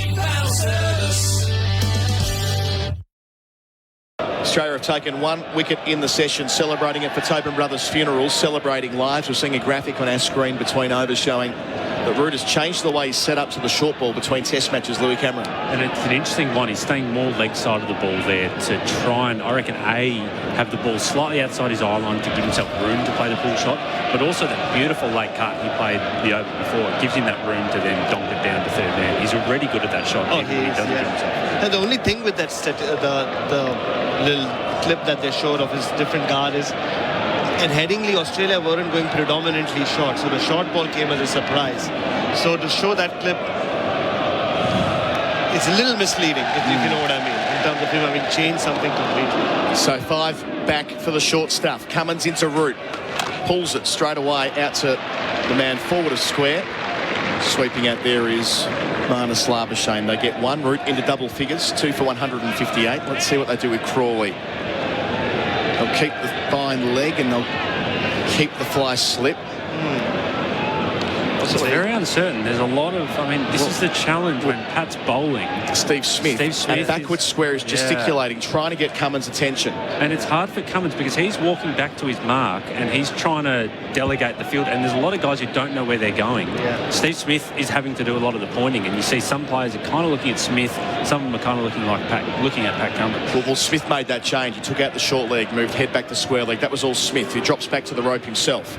Crawley on 88, short ball, takes it on, doesn't quite catch up with it, under edge into his tummy into the pitch. And that's where Pat, he's walking back to his mark and he's turned his back on the action. He actually needs to be involved in that. And I know they want to bowl their overs and they want to get their over rates up, but he needs to be part of that discussion. He needs to be leading that discussion, even if Steve Smith is on the other side. Exactly. If you remember, which is why I was surprised that he completely dismissed that question. I asked him about how different it is to have Steve Smith not at slip, but on the boundary setting fields or helping him set fields. He said, it doesn't make any difference. But clearly it does. Previous ball was a no ball, 2 for 159. Cummins here to Crawley, wider on the crease. Short, doesn't get up, clouts it out to deep backward square where Smith is positioned most of the way to the rope. 89 for him, 2 for 160 England. That's now taking them beyond halfway. 157 for parity. But Zach Crawley has them a little rattled, Louis. In the last over from Hazelwood, the first 3 balls, it was all onside. It was attacking the stumps. Then suddenly the whole field moved to the offside. Both Steve Smith and Pat Cummins had something to do with it. This over, with Cummins coming into the attack, they've decided, no, we'll try short. So for once, he has them rattled. So Root's on strike, but short leg stays back, and Smith comes in at deep backward square. Cummins bowls to him here, short ball towards Smith, finds the gap. That's a fantastic shot, Joe Root. Had Smith stayed back, it would have been 1, but he brought himself up by 15 metres. Root was equal to it. His second boundary, advancing to 14 England, 2 for 164. Pat Cummins hasn't bowled well at all today. He's felt down on pace and rhythm.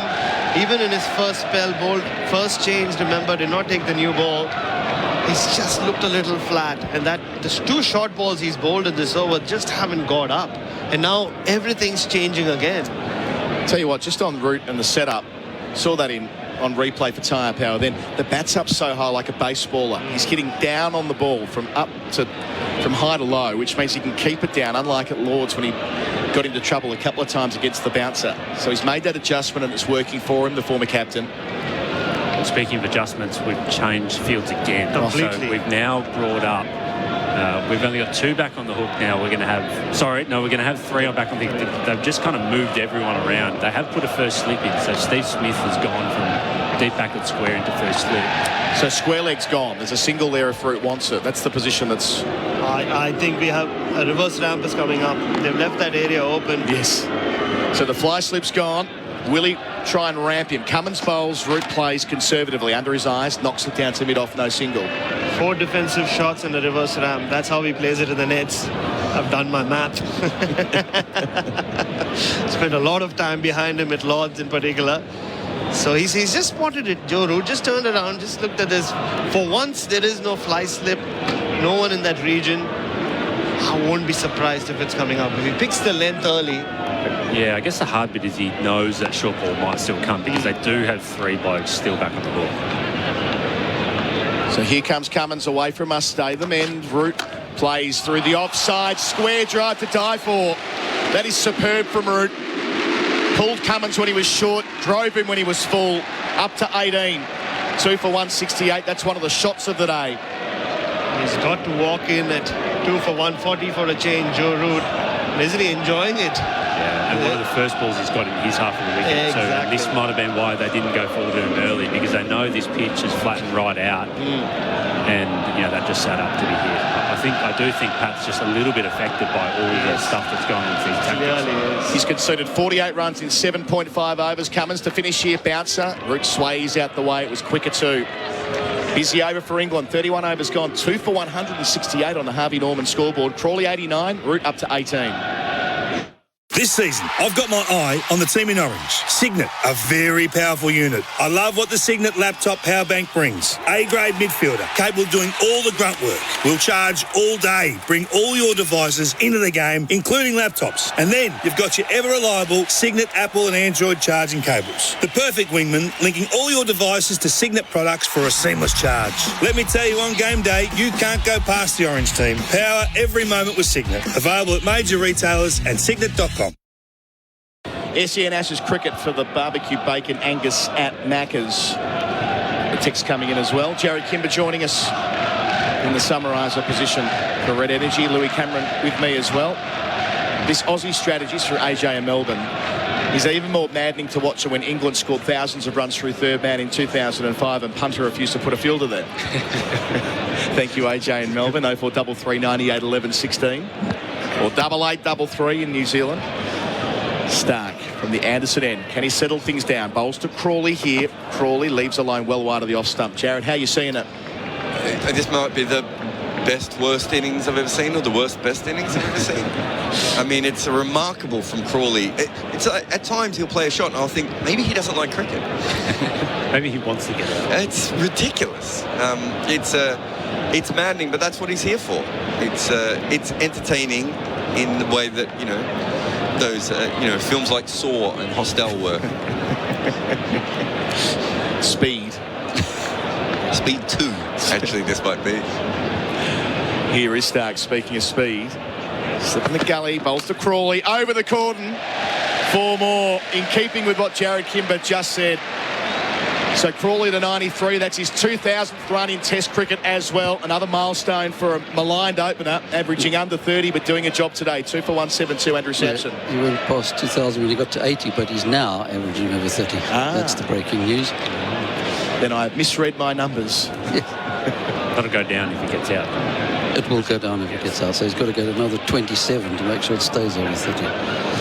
Before he gets out in this innings. So it's change of field. So the slash through the offside. Cameron Green drops back to it. I wouldn't even call it. Well, it is a fly slip. He's not all the way back. It's in line with about gully.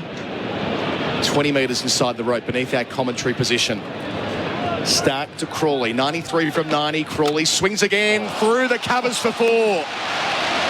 So a swish to the previous delivery. On top of the bounce here to 97 in a flash. 2 for 176.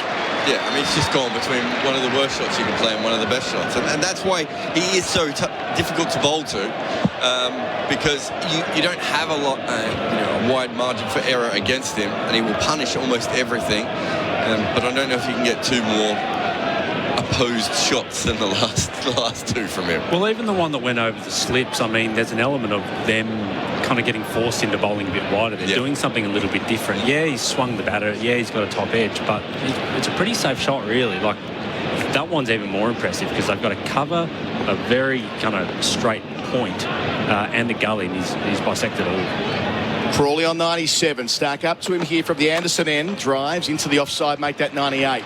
Just checks his shot wide of mid-off. With the single, England 2 for 177. Every run being cheered at the moment. Kind of bolsters my theory from after lunch, Jarrod, but I think England might be batting for a period of time. Yeah, I mean, it's they certainly attacked straight after lunch, didn't they? And they haven't really, even with what's Root on now, so he's better than a runner ball as well. So, yeah.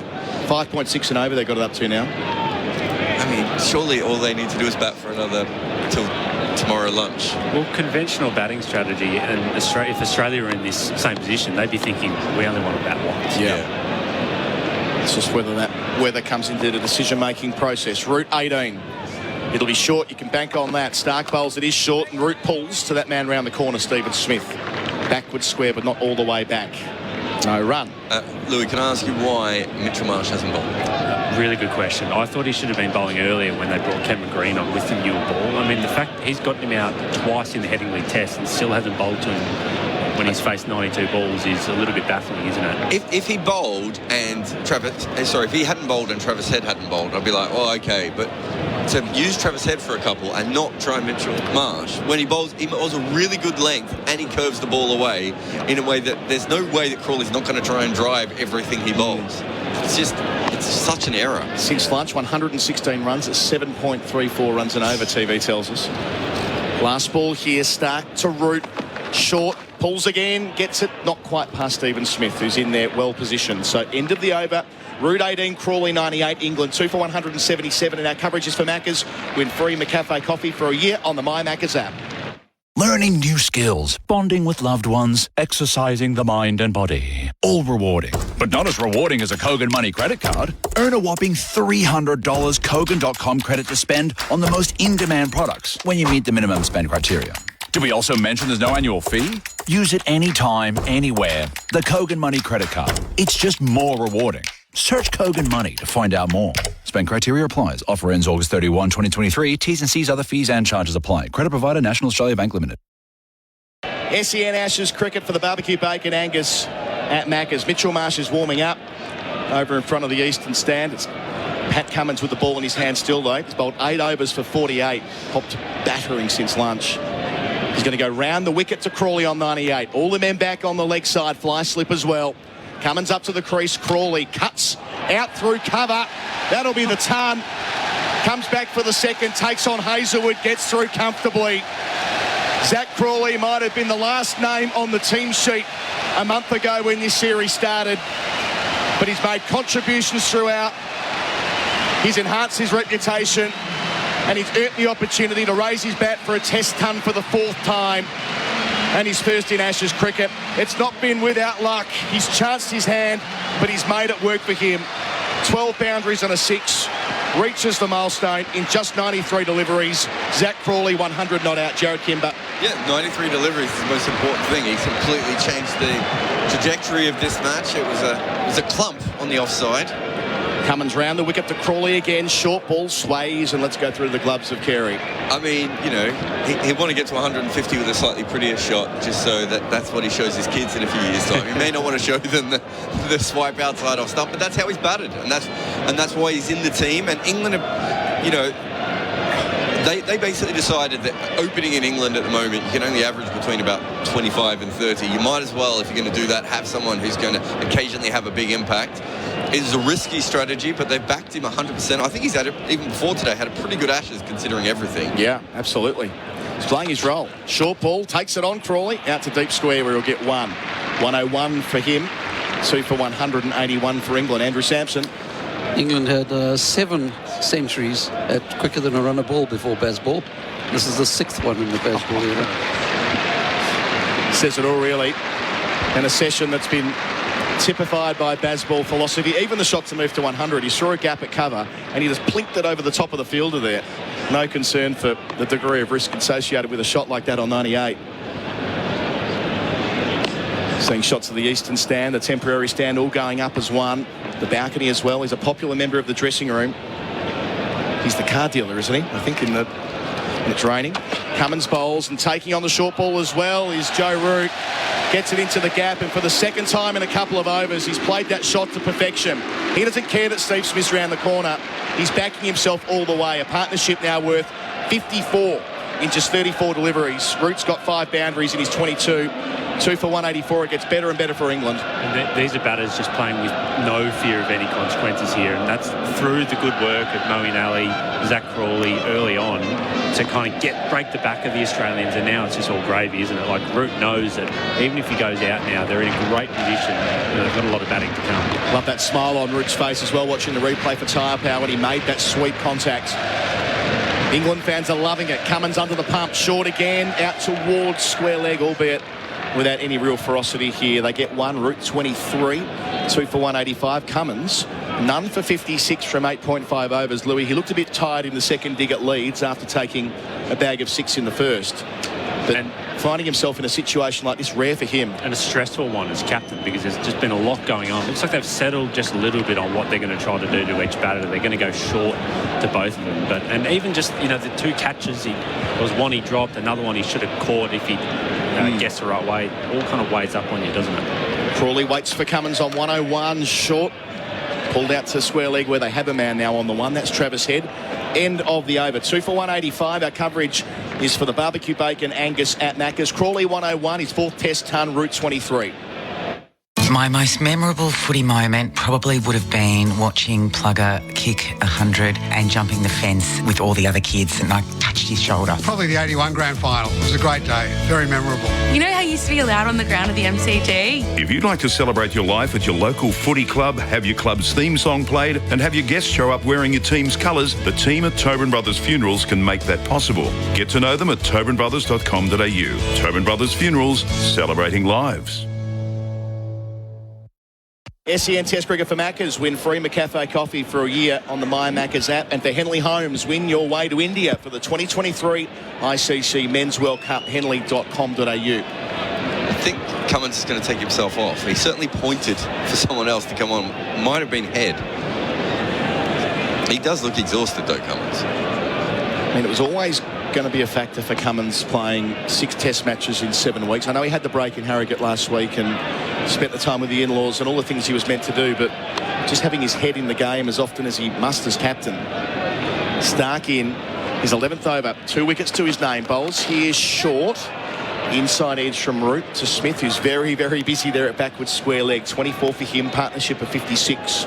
2 for 186. Well, I would assume this summer he's bowled the most balls because Broad missed the Ireland test, didn't he? Yeah, so before... he did play in the Ireland test. Yeah, so before this test, Broad had bowled 159 overs and Cummins had bowled 140. Oh, okay, so it wasn't the most. Okay. But nevertheless, your point stands that considering how little Australia had bowled compared to England, other way around, Australia had the chance to bowl smaller sums, but Cummins bowls a lot of overs. He's bowled more overs in probably a shorter space of time. That's probably a good way of looking at it. And Baz made the point on Twitter before that this just reinforces the Nathan Lyon omission or injury. The fact that for 10 years he could hold up an end in situations like this. Took 8 wickets at Edgbaston in that win 4 weeks ago. Stark in, bowling to Crawley on 101, slashing down towards third man for 4. They had the fly slip sent back, but not all the way back. And yes, it was fine of where Cameron Green's position, but haven't quite gotten it right on that front either. 105 for Crawley. Gets faster and faster. 2 for 190. What a session this is for England. Just craning my neck to see if they've got a fine leg. And otherwise, it looks like they're bowling. Stark's bowling to a 7-2 field at the moment and just angling the ball across the right hand. Have I got that right? Yeah, there's no fine leg. Yeah. So it's all kind of going in the direction of the western side of the ground. 7th, yeah. We're getting another field change now. This will be the main talking point back home, won't it, Louis, that they're changing the field a few times and over, that they're rattled. I think so, yeah. I think so. It's put Australia's tactics into question. It's put how they manage without Nathan Lyon into question, exactly like you just mentioned before. So 3 back on the offside now, and just 1 back on the leg side. That's deep backward square. Stark bowls, full and driven with force by Crawley, but Stark is able to get down in his follow-through and cut it off. No run. You know, the question will be, would Todd Murphy be bowling in this situation? Would he offer more to this team than Cameron Green is at the moment? I'm not prepared to say that he necessarily would. Like the way Travis Head got treated on a wicket that, let's be honest, I know Moe Nally turned one a little bit yesterday, but it's not a raging turno. And Cameron Green's still got a bat again. So these are questions that are still going to be yet to be answered, but people are going to be asking them anyway, I would say. Head 2 overs for 19, had 10 runs taken from his first 2 balls. Stark in, Crawley swings and misses. He was trying to pop that into the hospitality suite at deep mid-wicket, the way that Glenn Maxwell did here in a one-dayer a couple of years ago. Instead, into the gloves of Carey. Yeah, that was a proper slog. You know, we've seen some swipes and we've seen some slashes, but that was a proper old-fashioned slog. Joe Root's just come down to say, that was fine. Try it again, but keep your head over the ball next time. So all the guys and girls who are gathered on the balcony there, what they call the point here at Cow Corner, they're in for a crowd catch if he keeps playing that way. Bit of back and forth between Stark and Crawley after that ball too. Can Stark get through him? He's up here from the Anderson end, left arm over. Crawley digs out a fuller ball outside the line of the off stump. Digs it to cover point where there won't be one. Well, the actual ball where he beat him was a ripping delivery. It was one of his cross-seam wobble balls, or 3/4 seam wobble balls, and it moved away.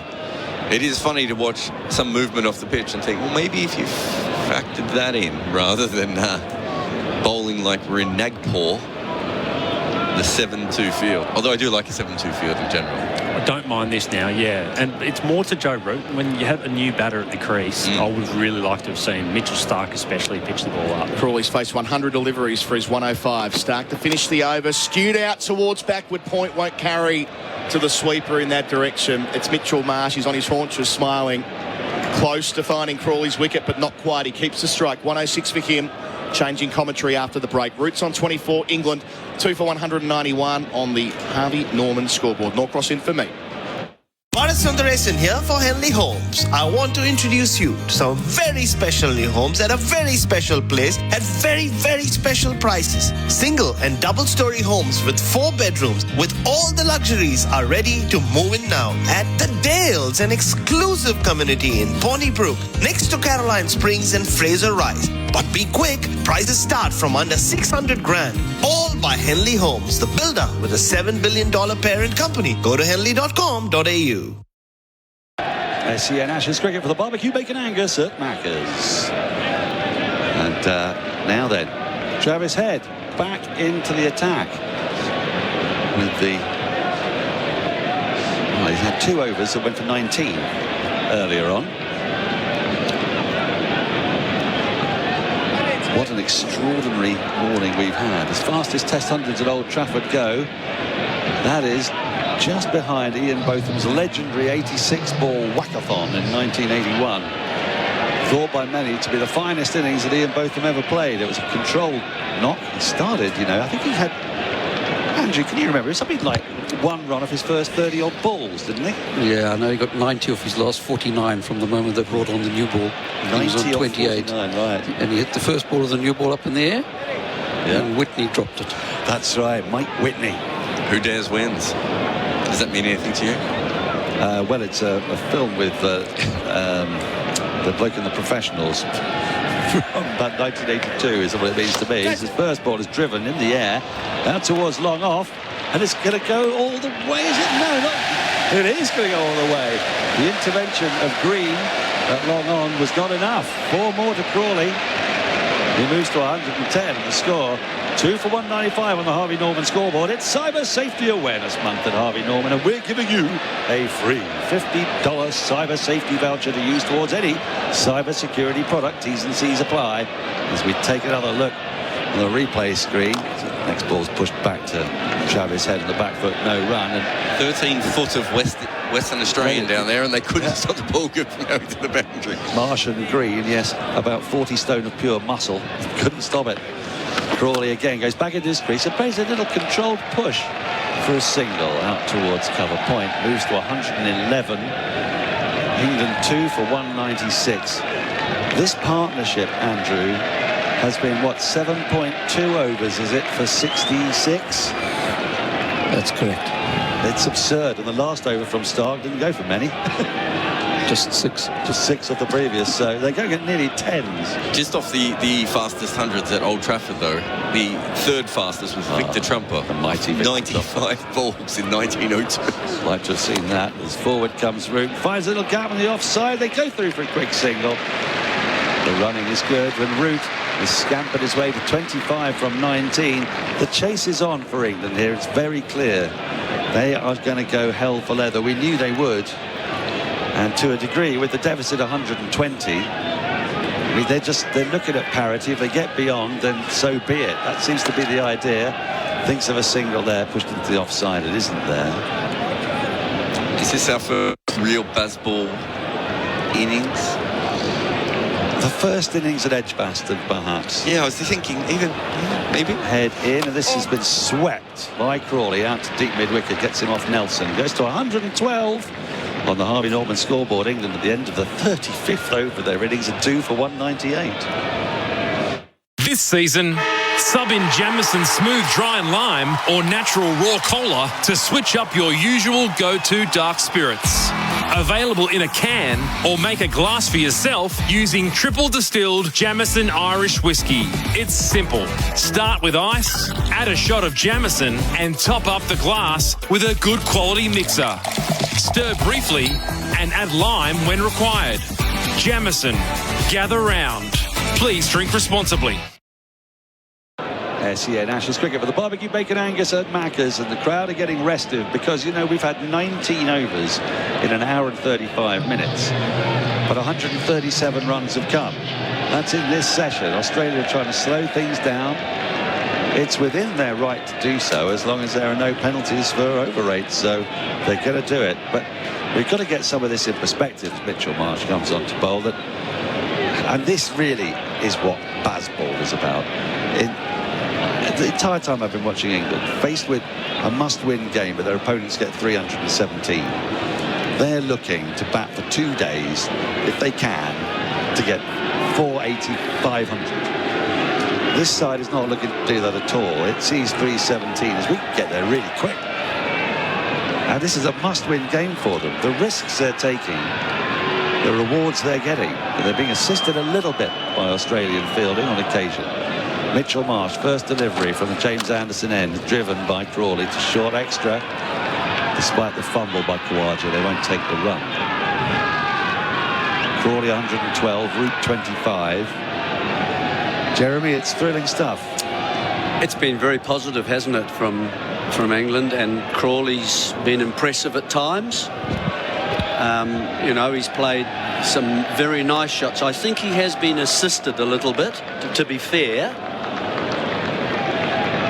Marsh into him, slip and gully in place, turned into the onside up to mid-on, no run. What do you mean by that? Well, I think let's talk first of all about the short pitch bowling. Short pitch bowling relies on you getting the ball above the shoulders, and too many balls, I think, have been shoulders and below, and that makes it very easy to get your bat above it and come down on it and control it. You're not going to get a catch from the top edge of the bat at all if it is low. It's coming at you low. Marsh in, and worked into the onside, out through mid-wicket. There'll be at least a couple here. So it runs towards the boundary, won't make it to the boundary. They've just ambled 2, and the 200 comes up. 2 for 200, Crawley to 114. The other thing then is, I think, the angle of the line that they've been bowling at Crawley. We talked earlier on him being very straight and going into his strength. Now, I'm talking about not just being on off stump, because he handles that okay. It's actually wider than that, and then you need to have a fly slip if you're going to be bowling with Stark. Here's Marsh to Crawley, who lets this go outside the off stump, a little bit wider. If Stark's going to come across Crawley to bowl outside, and I'm talking about outside his right eye, so that it's beyond, he still will go at it. Inevitably, the ball is going to fly down to third man. It must do. And they didn't have it in for a while, a chance went, and then they've done it. They've now worked it out that it's going to fly down there. And then they move to attacking him on his strength through the offside as well. And they try, and that was kind of going to work. Marsh in. Crawley keeps a little low, and he pushes it off the front foot in the end to Khawaja at short extra. There's no So two things about that. I think that first of all, the short ball has been not high enough, and you therefore need to have. I mean, they took head down, didn't they, in the first couple of overs he bowled. So that forced Cummins to go back to his main bowlers again. Now, if you're going to follow a policy of bowling short, then you're going to have very short spells. And I don't think they've quite done that. They've got to have, say, 2 or 3 overs from Cummins, 2 or 3 overs from Stark, and so on. Marsh in. Crawley defends into the onside. It's been a decent over from Marsh. At the end of it, England have had 36, 2 for 200 on the Harvey Norman scoreboard. My most memorable footy moment was the 2007 grand final. I remember Dad came home. I was just so happy. 2013 preliminary final, Hawthorn against Geelong, and I got to share it with my dad and my cousin. If you'd like to celebrate your life at your local footy club, have your club's theme song played and have your guests show up wearing your team's colours, the team at Tobin Brothers Funerals can make that possible. Get to know them at tobinbrothers.com.au. Tobin Brothers Funerals, celebrating lives. SEN Ashes cricket for the barbecue bacon Angus at Macca's. Discussing with Jeremy Coney and Jarrod Kimber the failings, if there are, at the approach by Australia here. I mean, I wonder though if the pitch slightly defeats them in this ploy, as the next delivery is a reverse sweep from Root that doesn't come off, gets in a tangle, doesn't time it, and it goes to backward point where Marsh does the fielding. Well, certainly an older ball, as it does get a bit soft. Head in, goes back in his crease. Root finds the easiest of gaps for a single. The gaps have opened up for England, and they can afford to milk. Whether they will or not remains to be seen. Root to 26, England 2 for 201. But there is a management of bowlers, is what I'm sort of talking about as well, to go with that short pitch policy. 5 seamers. You would think you could do short spells, really. Head into Crawley. Crawley clips an on drive up to long on for a single. And frankly, if England want to get up and beyond Australia today, they can afford to take these singles into these gaps. Oh yes, that's the field setting as well, isn't it? So there is. Look, it's inevitable you're going to get a bit confused. Head in, forward comes Root, just plays around his front pad to Cummins at short mid-wicket, no run. Some people would say rattled. I don't know about that, but certainly confused. Sometimes when I looked at the fields in the past sort of 40-odd minutes. Root goes for the sweep, gets it quite fine, will pick up at least 2. It's being pursued, going to get, well, a really good stop in the end by Stark. Oh, who's hurt himself a little. And they've come back for 3 runs. Now then, in stopping that ball, Stark slid and he's maybe just jarred a knee. Not jarred in there, jarred a knee. Bang onto that knee he goes and takes a big divot with him. They're going to have a little boundary check here as well. I think he's just... I don't know, has he got away with this? His finger on ball or not? As if this game needs any more interruptions. They could be here a while. And on ball still. Has it gone the frame before the foot's on the sponge? Is the finger on the ball at this point? Great for Joel Wilson. 4. Wow. Felt a bit harsh to me. I'm not sure you could give it 100% off that, but we needed another angle from the other side to see if the ball was really on his fingers. Yeah. But So Root picks up 4 for that, 2 for 206. He goes to 30. But it wasn't a horrendous call. It wasn't a horrendous call, no. At least it was a quick call. Ish. It's good batting, though. Head into Root again. And Root lets it go by outside the off stump. 37 overs gone on the Harvey Norman scoreboard. England 2 for 206. The supercars are on track, and SEN are right behind them. This is a Supercars Championship season like no other, and SEN is keeping you right on pace with our exclusive coverage. Join me, Aaron Noonan, for up-to-the-minute news, interviews and analysis from the best in the business. It's a huge season ahead with racing right through the year, so make sure you're up to speed by downloading the SEN app today. SEN Supercars, right here on SEN, your home of sport. Bacon Angus at Macca's, and good morning to our New Zealand listeners on SENZ. They're here thanks to Resine, New Zealand's most trusted paint brand. If you're listening in New Zealand, you can get involved and send us a text on 88 and 33. Mitchell Marsh starts the new over. Crawley standing tall, clips into the onside and sets off for a run immediately. We're watching one-day cricket here. It's tip and run. Crawley to 116, 2 for 107. Yeah, the other thing that occurred to me as I was watching was, are they going for wickets? Or actually, are they going just to stem the flow of runs? And that they are different questions, I think. Yeah, they are, aren't they? I mean, for England, it's such a weird thing watching this series. England are doing nothing but trying to get wickets whenever they're in the field. Doesn't always work, of course. Australia have taken the view that England will give them their wickets, I think. And they might be right. I mean, that might be the right dynamic. I mean, Crawley and Moeen Ali could have been dismissed any number of times, so that you've got to factor that in. I don't think Australia have got it right. Mitchell Marsh should have been bowling to Crawley an hour before he was.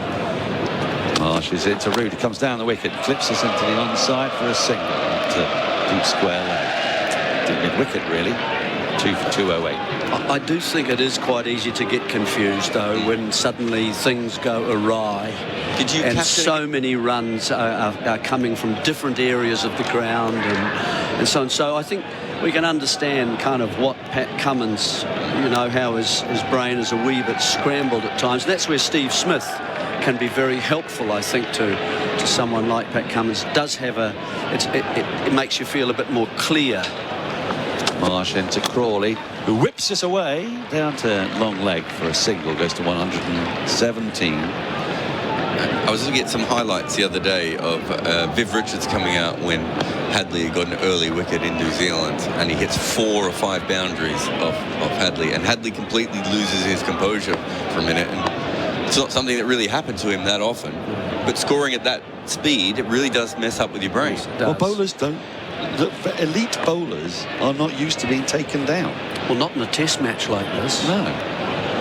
Marsh into Root, who guides this down to deep third, get a single. Goes to 32, singles off the first 4 balls of the over, 2 for 210. Clearly, we were having just a little word in the stairwell, weren't we, Daniel? That Root has come out and he has changed the way he's standing from Headingley. He's much more leg side of the ball. His hands are much higher with the bat. He's ready for the pull shot and the hook shot. He can ramp it as well and stay leg side of the ball, so he can access both sides of the field. Marsh into Crawley, who whips us away out to deep square leg for another single. This is actually risk-free cricket so far in this over, and it's yielded 5 off 5 balls. Yeah, his stance is different. I think the pitch suits him more as well. It's a little bit slower. It allows him the time to play as late as he wants. I mean, he's 32 off 26. Yeah. He accesses different parts of the field as well, and he's good enough to do that. Marsh in to complete the over. Root's gone for the reverse ramp. Is there anybody out there? Well, if they are, it's sailing over them for 6. We haven't seen that since Edgbaston, but it's a trademark Root shot. 11 off the over, 5 singles and a 6. The deficit just 100 on the Harvey Norman scoreboard. England to 2 for 217. Beaumont Tiles hits another 6 for your renovation budget, introducing the best value tile range ever. It's called Beaumont Max. How's this? Subway tiles from $30.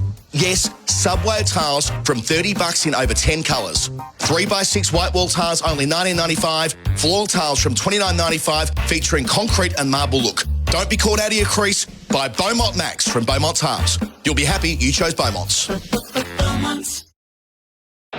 SEN Test cricket with the bacon barbecue Angus at Macca's. Reverse sweep from Crawley. The first ball of Travis Head will get a single, and what better time than to mention that our coverage into South Australia is for Morn Team used cars, mornteam.com.au. Perfectly presented, incredible features and a free 1-year warranty on all used car deliveries during the Ashes series. Perfect. Travis Head, of course, a South Australian. Indeed. He'll be familiar. It doesn't look like someone who buy a used car, I would presume. 2 for 218. Root pushes into a gap on the offside. He's earned that gap and gets the most risk-free of singles to go to 39. He does 28. He played at the last ball of the previous over. The reverse, thwack, ramp, whatever we're calling it. Perfect pitch for him to do that. Crawley on strike, it's ahead, and he goes for the big hard sweep, gets him out towards deep mid-wicket. One more to the total. Warner does the fielding. 2 for 220, the deficit 97. I think you called it right, Daniel. Lack of speed on this pitch as compared to Headingley's. Swat kind of pushed Joe Root to, or told him he can get away with the reverse ramp, and then it was Mitchell Marsh. Root goes back into his crease and guides it through backward point. Just gets a single though. Off the back foot, moves to 30, now 40. If you continually bowl the same pace, I think against Root there has to be a variety. I mean, what we're seeing. Head into Crawley, who clips this to short mid-wicket. No run. A dot ball for the first time in a while. As you said a few moments ago, Daniel, sort of one-day format cricket, and that includes T20 cricket as well. Head into Crawley, comes down the wicket, gets a single, which takes England to 2 for 222. 2 for 222. And that is the end of the over on the Harvey Norman scoreboard. It is 2 carried away. Tradies and lawn enthusiasts, power up your arsenal with Greenworks range of battery-powered lawn and garden equipment. The Greenworks Pro 60V product range packs a serious punch with petrol-like performance without the noise and fumes. With over 20 products in the range, including lawnmowers, blowers, chainsaws, string trimmers, ride-on and zero-turn mowers, they're powered by an interchangeable 60V ultra-power battery and backed by a 4-year tool warranty. For more information, including dealer locations, visit greenworksaustralia.com. SEN Ashes cricket with the barbecue bacon Angus at Macca's, and Mitchell Marsh going to continue. He's bowled 2 overs, none for 13 so far. He's into Crawley, and Crawley cuts this away and to the offside square of the wicket. Get a single once a second, it isn't there. His head runs round from deep backward point. So just to finish off that thought, it was to bowl some some slower deliveries. It makes it very hard for the batsman. Yeah, back of the hand, all the different in the cut, the split finger. Bowl one day. So it's just a thought that the bowlers might think about, because it's very hard to catch up with the ball and hit it for 6 behind you when you've got a slower ball. Exactly. Marsh into Root. Root defends one and keeps a little low on him. Goes into short mid-wicket, no run. But I think where Joe Root is so good with that shot, Jeremy, I stood behind him in the nets and Lords just to study at what point he turns around when he practices the reverse ramp. It's nearly after the bowler is just about to deliver the ball, so there is no give at all.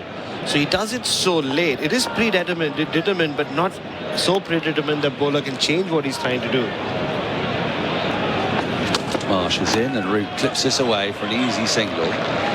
What I wanted to see, because we're slightly obscured by the camera gantry here, Root to 41, 2 for 224. Yes, there is, right. So for Root, there was like a backstop. Is that a no ball? Yeah. 2 for 225. So Green is I say backstop, like a fly slip. Yeah. Big no ball we're just seeing on a replay screen with tyre power, save on Falcon tyres. So that's deterring the ramp, but it's opened up space elsewhere. Crawley on strike. Marsh, he's cut him in 2. Goes through pat and pad as a half appeal from Carey, and the crowd love that. No run. Sorry, is it 2 for 224? It should be 5, shouldn't it? It's gone up on our screen finally. Just on the reverse ramp, Daniel and Jeremy, I think that's why he's so effective and so successful with it. Is that he picks the right moment, right ball, right bowler, but he doesn't give anything away. So it's difficult to maybe even change what you're planning to do. Marsh into Crawley. Crawley clips him away again for the easiest of singles. Out to deep square leg. There have been a lot of singles. Let's put it another way. Another no ball. So 2 more to the total. 2 for 227. The deficit now just 90. Andrew, the number of dot balls Are you able to get me England's dot ball percentage in this session or this last hour? I can just do quickly the last 17 balls. There have been 13 singles, a 6 and 3 dot balls.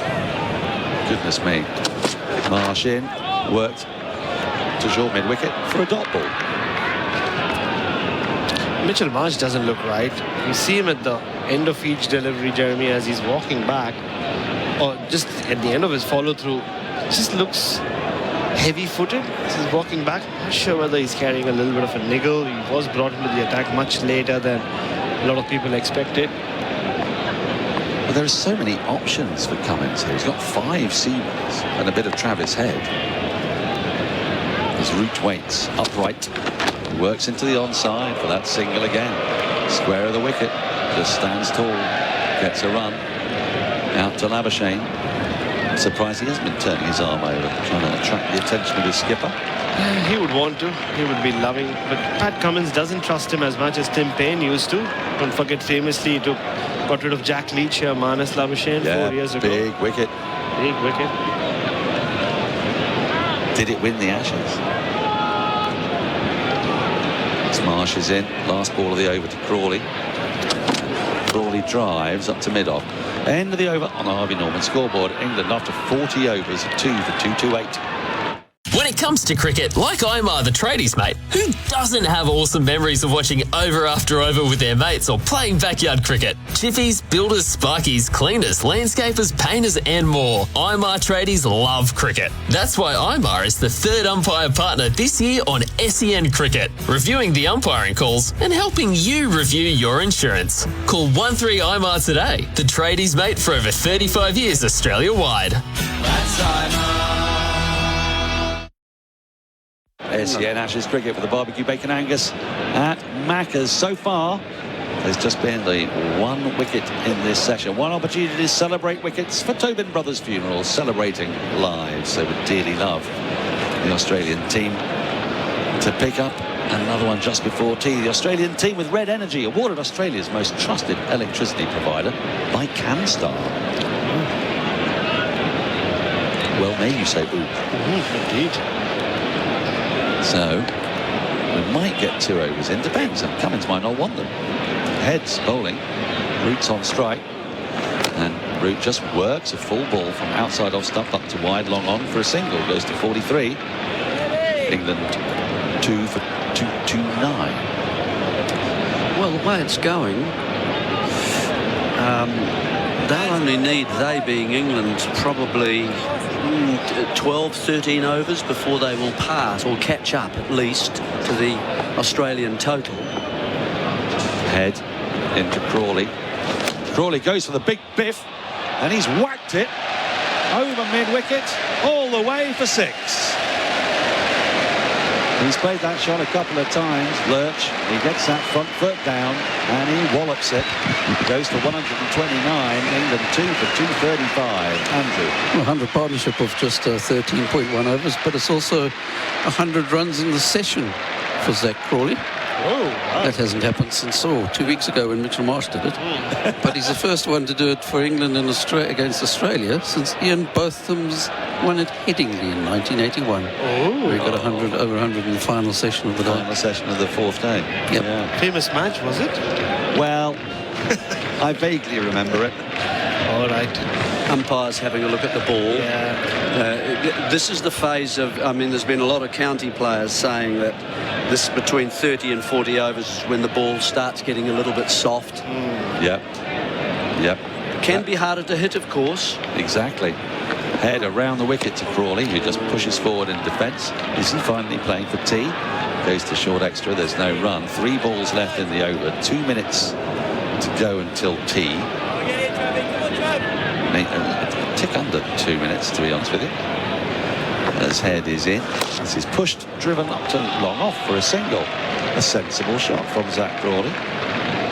He goes to 130, 2 for 236. That being the case, Daniel, they could actually get ahead within the first hour of the last session today and then forge a little lead and have some options about what they want to do at that point. Surely, though, I mean, I've heard Colo saying they might want to get bowling tonight, but they won't bowl tonight. I wouldn't have thought so. Surely they want to get that big enough lead. Yeah, that they don't have to worry about. Try not to bat again. I mean, it's never going to happen, but in a perfect scenario for them. Now the Root was in 3 minds there, and the third mind was the right one as he swept a ball outside the leg stump for a single. He went for the reverse paddle. To start with, Head saw him do it. He went wider of leg stump. He goes to 44. There are 30 seconds left, so they can have a chat. This is flagrant from Australia. They don't want to bowl another over this session. So how many overs will we get in this session? Was it 16, 25? About the same as the English side yesterday. 25 overs each. The clock, though, on the pavilion is a little bit behind the atomic clock. We did start a minute early, didn't we? We did. We started at 10:59. That's when the first wicket today fell. This is swept by Crawley. Fine. Now, might get a couple here. No. Oh, he is coming back for a couple. Yes, he does. As he swept that fine to the right of long leg. Goes to 132. Well, the players are walking off, so they're not working on that clock. They're working on a different clock by the looks of things. And that, ladies and gentlemen, is tea. What a pulsating session. England 2 for 239. They are in a position of dominance in this match now. They trail by just 78. Crawley, Root, Moeen Ali have propelled England forward. What are the raw figures there, Andrew Sampson, for this session? 25 overs, 1 wicket, and 178 runs, which is just over 7 an over. 7.12 per over. Is that correct? I think it is. It is correct, yeah. Well, Ben Stokes is delighted. Johnny Bairstow's delighted. Australia walk off with a lot of questions to answer, and I don't think they've been very successful at answering any of the ones posted in this session. Yes, England have been lucky on occasion. Catches have been dropped, but goodness me, their counter-attacking style in that session has just left Pat Cummins and his team scratching their heads. Just the 1 wicket to celebrate for Tobin Brothers Funerals, celebrating lives. That was that of Moeen Ali, brilliantly caught by Usman Khawaja, a short mid-wicket off a full-blooded ball for 53. Other than that, it's all been 54, I beg your pardon. It's all been Crawley and Root. Crawley 134 from 128 balls. Root 44 from 35. Bharat Sundaresan, what's going off out there? Australia rattled for the first time in the series. Even when Ben Stokes was taking them down at Lords and Leeds, Daniel Norcross, they sort of seem to have some sort of calm out there in the middle. But against Zach Crawley of all people, like who you said, he's chanced his arm, but that's how he plays. And on some days it's going to come off. It has come off. Today, his outside edge has been beaten numerous occasions. Inside edge, flown past the stumps before, but he's backed his skills, his instinct, and he's hit enough boundaries, and he's batted well to get to that 100, a famous Ashes 100, you'd say. And just a smile on Ben Stokes' face as he saw Crawley walking towards him, like a proud parent who's banked on the skid, who's been errant largely, but he's come off today. But Australia, just the field changes. Pat Cummins had one of his poorer sessions as captain and one of his worst sessions with the ball I've seen in Test cricket. He just didn't look right. They got the wicket of Moeen Ali and Joe Root. This is a Joe Root kind of pitch. He looks an ominous touch. What's the highest individual score in the series so far, Andrew? Because I'm wondering if this isn't now Crawley's. No, well, Stokes 155. 155 he got, I beg your pardon. Right, so yes, there's that at Lords. I think that's the highest. I think, and then after that it might be Crawley's 132. Khawaja in Birmingham, I think. Batted a long time, didn't he? First innings. Yeah, it could be. Was that one? I'm just checking. We're going to check that out for you. But before we go to our tea break, a couple of bits of housekeeping. The Macca's I'm Loving It moment. Order the new barbecue bacon Angus at Macca's.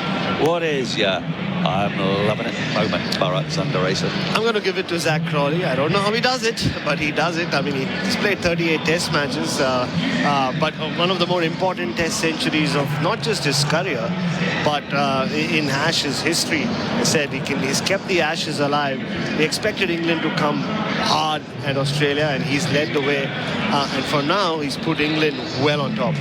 As for the Macca's delivery of the day so far, Macca's order by delivery on the My Macca's app. I think we're still probably looking at Chris Wokes, aren't we? Oh, just give it to Jimmy Anderson, from the Jimmy Anderson. And For the first ball of the day. First ball of the day. He looked so happy for a change. I mean, for literally 14 seconds he was smiling, so that's the ball of the day. Okay, well, we'll take that as the ball of the day. It's scintillating Test cricket. It's breathless stuff. We all need a little time off. I dare say you do too. But don't go far away, because Australia, if they go bang bang in the evening session, who knows where this topsy-turvy old game can go. No side has ever been on top in this series for any length of time.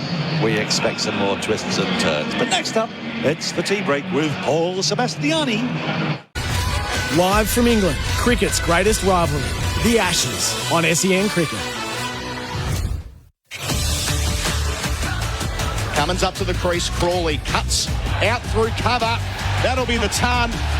Comes back for the second, takes on Hazelwood, gets through comfortably. Zach Crawley might have been the last name on the team sheet a month ago when this series started, but he's made contributions throughout. He's enhanced his reputation, and he's earned the opportunity to raise his bat for a test ton for the 4th time, and his first in Ashes cricket. It's not been without luck. He's chanced his hand, but he's made it work for him.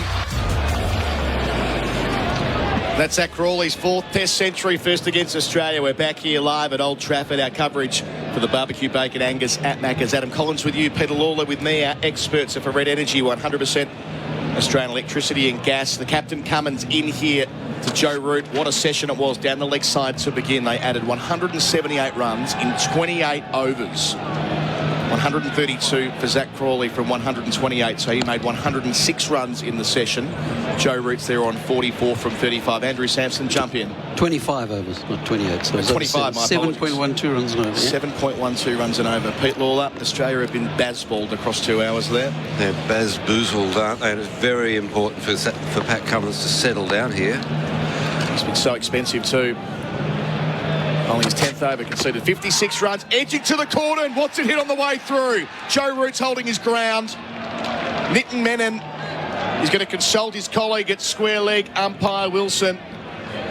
We're behind the action at the Statham end. There were a couple of noises. It's ballooned up, so there'll be 2 things to consider here. I think the fact that he's gone straight over to Wilson, he's satisfied it's hit the bat on the way. The Australians certainly are, but we are going upstairs. No soft signal anymore. So we go upstairs to see if it's a clean catch. I'm just trying to get my head around this. Well, now they'll give him out, and then Joe Root will go upstairs for the DRS, won't he, if he's given out? Well, we'll see, won't we? Because it'll be presumably conclusive either way. So it's click the thigh pad. The question is with Snicko, and we see here Stephen Smith diving in and taking a great catch. So there'll be no concerns ultimately over that. The all-important ultra edge, and there is no spike. There is no spike. So the big celebration from the Australians. And we thought initially the question was whether the ball had carried. But upstairs, Kumar Dharmasena has to make 2 judgments. And the first of those, did it hit the bat? And it did not. Not according to Ultra Edge. Root survives. He's still there on 44. Strange way to make the decision. But anyway, we'll move on. It's not out, but why is the 3rd umpire looking to see whether he edged or not when the question is, did the catch carry? It's a fair question. So when decisions go to the 3rd umpire, they start again. They start again. Even if they treat it like a review. Yeah, when it's an umpire review, they go back to core principles, and that's why the technology was used there first. So they have to reset here, Australia. They struggled with that through the middle session. They were skittish, to say the least. From the Anderson end, Cummins in to Root, plays under his eyes defensively out to cover. And the crowd think they're being quite funny by appealing again. It's part of the shtick. Fair enough. They're having a lot of fun today, which I don't think Pat Cummins and the Australians are. Pat Cummins is going at over 6 runs and over in this innings. He was involved in 2 fielding mishaps that made him look pretty silly. And consensus from people watching this game is he looked rattled. Yeah, they looked rattled by that onslaught from the England batters in the second session. Yeah, there's a bit to pick through there, isn't there, as Cummins makes his way again. Bowles with a slip in a gully, and Root tucks it out the deep backward square where there's a man set back as ever. A fine leg as well. Josh Hazelwood does the fielding, 2 for 240. Root up to 45. I think that the bit that we spotted on commentary was Smith was trying to set the field for a deep backward square leg. Cummins was bowling from the stay of the men, and they just couldn't communicate with each other, which I think might have led to multiple field changes in the same over when they were trying to keep things on track when Root was going after every short ball and Crawley was going after every full ball. Quite the partnership with 109 from just 90 deliveries. Cummins up, close to the stumps, bowls to Crawley. His first ball of the session, down the leg side, hits him on the pad. There's half a question asked, but only a polite one. And again, the crowd get the chance to have a bit of fun. They do that with football as well when there's an appeal for handball. Every time the ball touches the foot, handball, handball. It's like having 9,000 Stuart Broads in that temporary stand over there. Cummins hasn't quite got his line right here. He looks unhappy with himself, bowling a bit too straight. Has looked tired.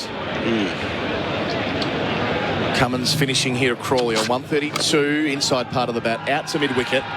So a relatively sedate start, just a single. 2 for 240.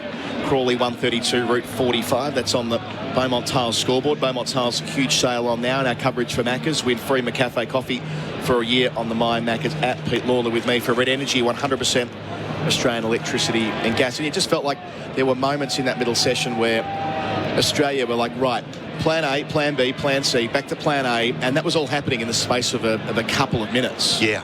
There was a point I saw there where Labuschagne was running back to cover Cow corner. He had his back to the play as the bowler ran in. It was all happening so quickly around him. Now we're going to see Josh Hazelwood come on here. He bowled a lot in that session. 7 overs for 41. Even he is essentially going at a run a ball. Well, only 2 in that session. He bowled 5 until lunch. They're 2 expensive overs, to be fair, but again, there were overs that weren't used from maybe Mitchell Marsh as well. Only bowled very deep into the session.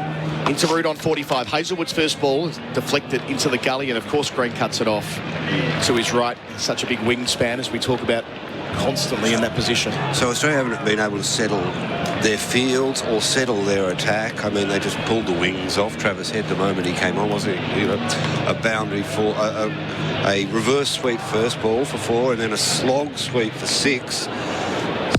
Second delivery of his over. Yeah, they had a premeditated plan for Head, that's for sure. We want to put him off his game straight away, and we've not been able to use him much as yet. That was the calculated risk coming into the test match, going in without a specialist spinner. Hazelwood bowls, and into the onside goes Root for 1. Just square of the man at mid-wicket. He's 46, 2 for 1, 2 for 241. I just add that on that, I'm sure they would have had the same approach to Todd Murphy, whether they would have executed it as well. It just reinforces the Nathan Lyon hole in this team. Yeah. It's more about Lyon than it is about who they've got at the moment. Which has taken Nathan Lyon for granted for 100 straight test matches. Yep. He's been so reliable. The only time he's ever really been criticised is when he hasn't been able to bowl a team out on the 5th day. Stark, the only wicket taker so far.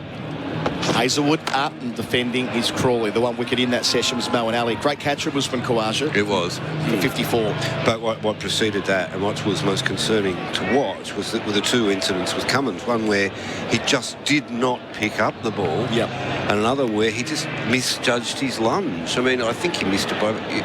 Did the ball bounce off his forearm? Yeah. Didn't hit his hand. So you don't usually see an elite sports person misjudge a catch by that much. Especially Cummins, usually pretty safe. Hazelwood away from us, into Crawley. Hasn't scored since tee, defends out to mid-off. Stay on 132. He wears glasses, doesn't he, when he's not playing cricket? Yep. So one assumes they're not reading glasses. Must be a hard seeing ground, though. They have had a bit of trouble picking up boundaries at different times. Lots of red around as well, of course. 3 big red boxes around the... Isn't that the reason Oasis won't play here? Yes. It's red. Don't like it. So explained by Bumble on a video on social media for us before play today. Oh, was it? Yeah. Nice little factoid there. 2 back for the short ball, 2 in the cordon. Hazelwood bowls, bit fuller. Crawley drives, but Hazelwood does well to stop it in his follow-through. So the head piece didn't quite work. The changes never really had much of an effect. They went after Cummins at the right times as a bowler too. So not only was he under pressure as a captain, they were ticking over at a fierce run rate off him, attacking every short ball. And now they're in a situation, England, where they've effectively had 2 sessions in one. 178 runs in one session. Very unusual before Brendan McCullum and Ben Stokes took over. Hazelwood up. Bowls to Crawley on the hip. They'll get through for a leg bye to complete the 43rd over. 2 for 242 on the Beaumont Tiles scoreboard. Beaumont Tiles huge sail on now. They trail by 75. Oh, Schnitz Nugget. While smaller than a Schnitz, the Schnitz Nugget's larger than the nugget laws permit. And while nuggets are just fine and we hold Schnitz in great esteem, the mighty Schnitz Schnugget is the perfect in-between. Whether just a tasty snack or on the side of more, the Schnitz Nugget's golden crumb will have you shouting, more. The new Schnitz Nugget. Not quite a Schnitz, not quite a nugget. Available now at Schnitz. We're here at Manchester for Henley Homes. Land for $350,000. Build your dream Henley home at the Dales Bonnie Brook. Mentioned David Lloyd. He's just stepped into the back of the box. He'll be joining us on commentary in just a little bit. He's got the pub crawl arranged for us tonight, Pete. Oh, is that tonight? Team event. We changed it because of you. You said you weren't available tomorrow night. Here's Cummins in. Pavilion end, bowls here, turning into the onside behind square. Gets it fine here, Crawley. Work to do for the sweeper. Won't get there in time. It was Hazelwood at long leg. Had to sprint and dive and couldn't quite. Crawley's first runs of the session. It's a boundary. 136 for him. 2 for 246 for England. Cummins walking back to the top of his mark with his head down. His body language isn't great at the moment. So I wonder how England might play this final session. They've got a couple of options. I mean, obviously, they'll bat aggressively. That much is certain. Lots of wickets in hand too. Crawley, 136. Cummins to him. Defends under his eyes, but still gets one because the field's spread. Out to point. 137. 2 for 247. They trail by 70. I mean, I'm sure it won't happen, but there is a model where they could get ahead of the game to the extent to which they could have a crack tonight. I don't think they'll do it, but they could. There's the how long do they bat through tomorrow before they pull out. There's the bat once, bat big. They've got all the options owing to how quickly they've moved the game along. They've got to straight a rattle, so put the batters in tonight. You never know what could happen. Knowing the way Stokes is as well on this front. Cummins bowls on leg stump. Root helps himself to a single out the deep mid-wicket, 47. 2 for 248. So there are still 36 overs after this one. So if you wanted to construct a scenario where they get a pop in for 8 overs, they could still bat for 24 here, including the changeover, going at 7 and over. That puts them in the lead by well and truly triple digits.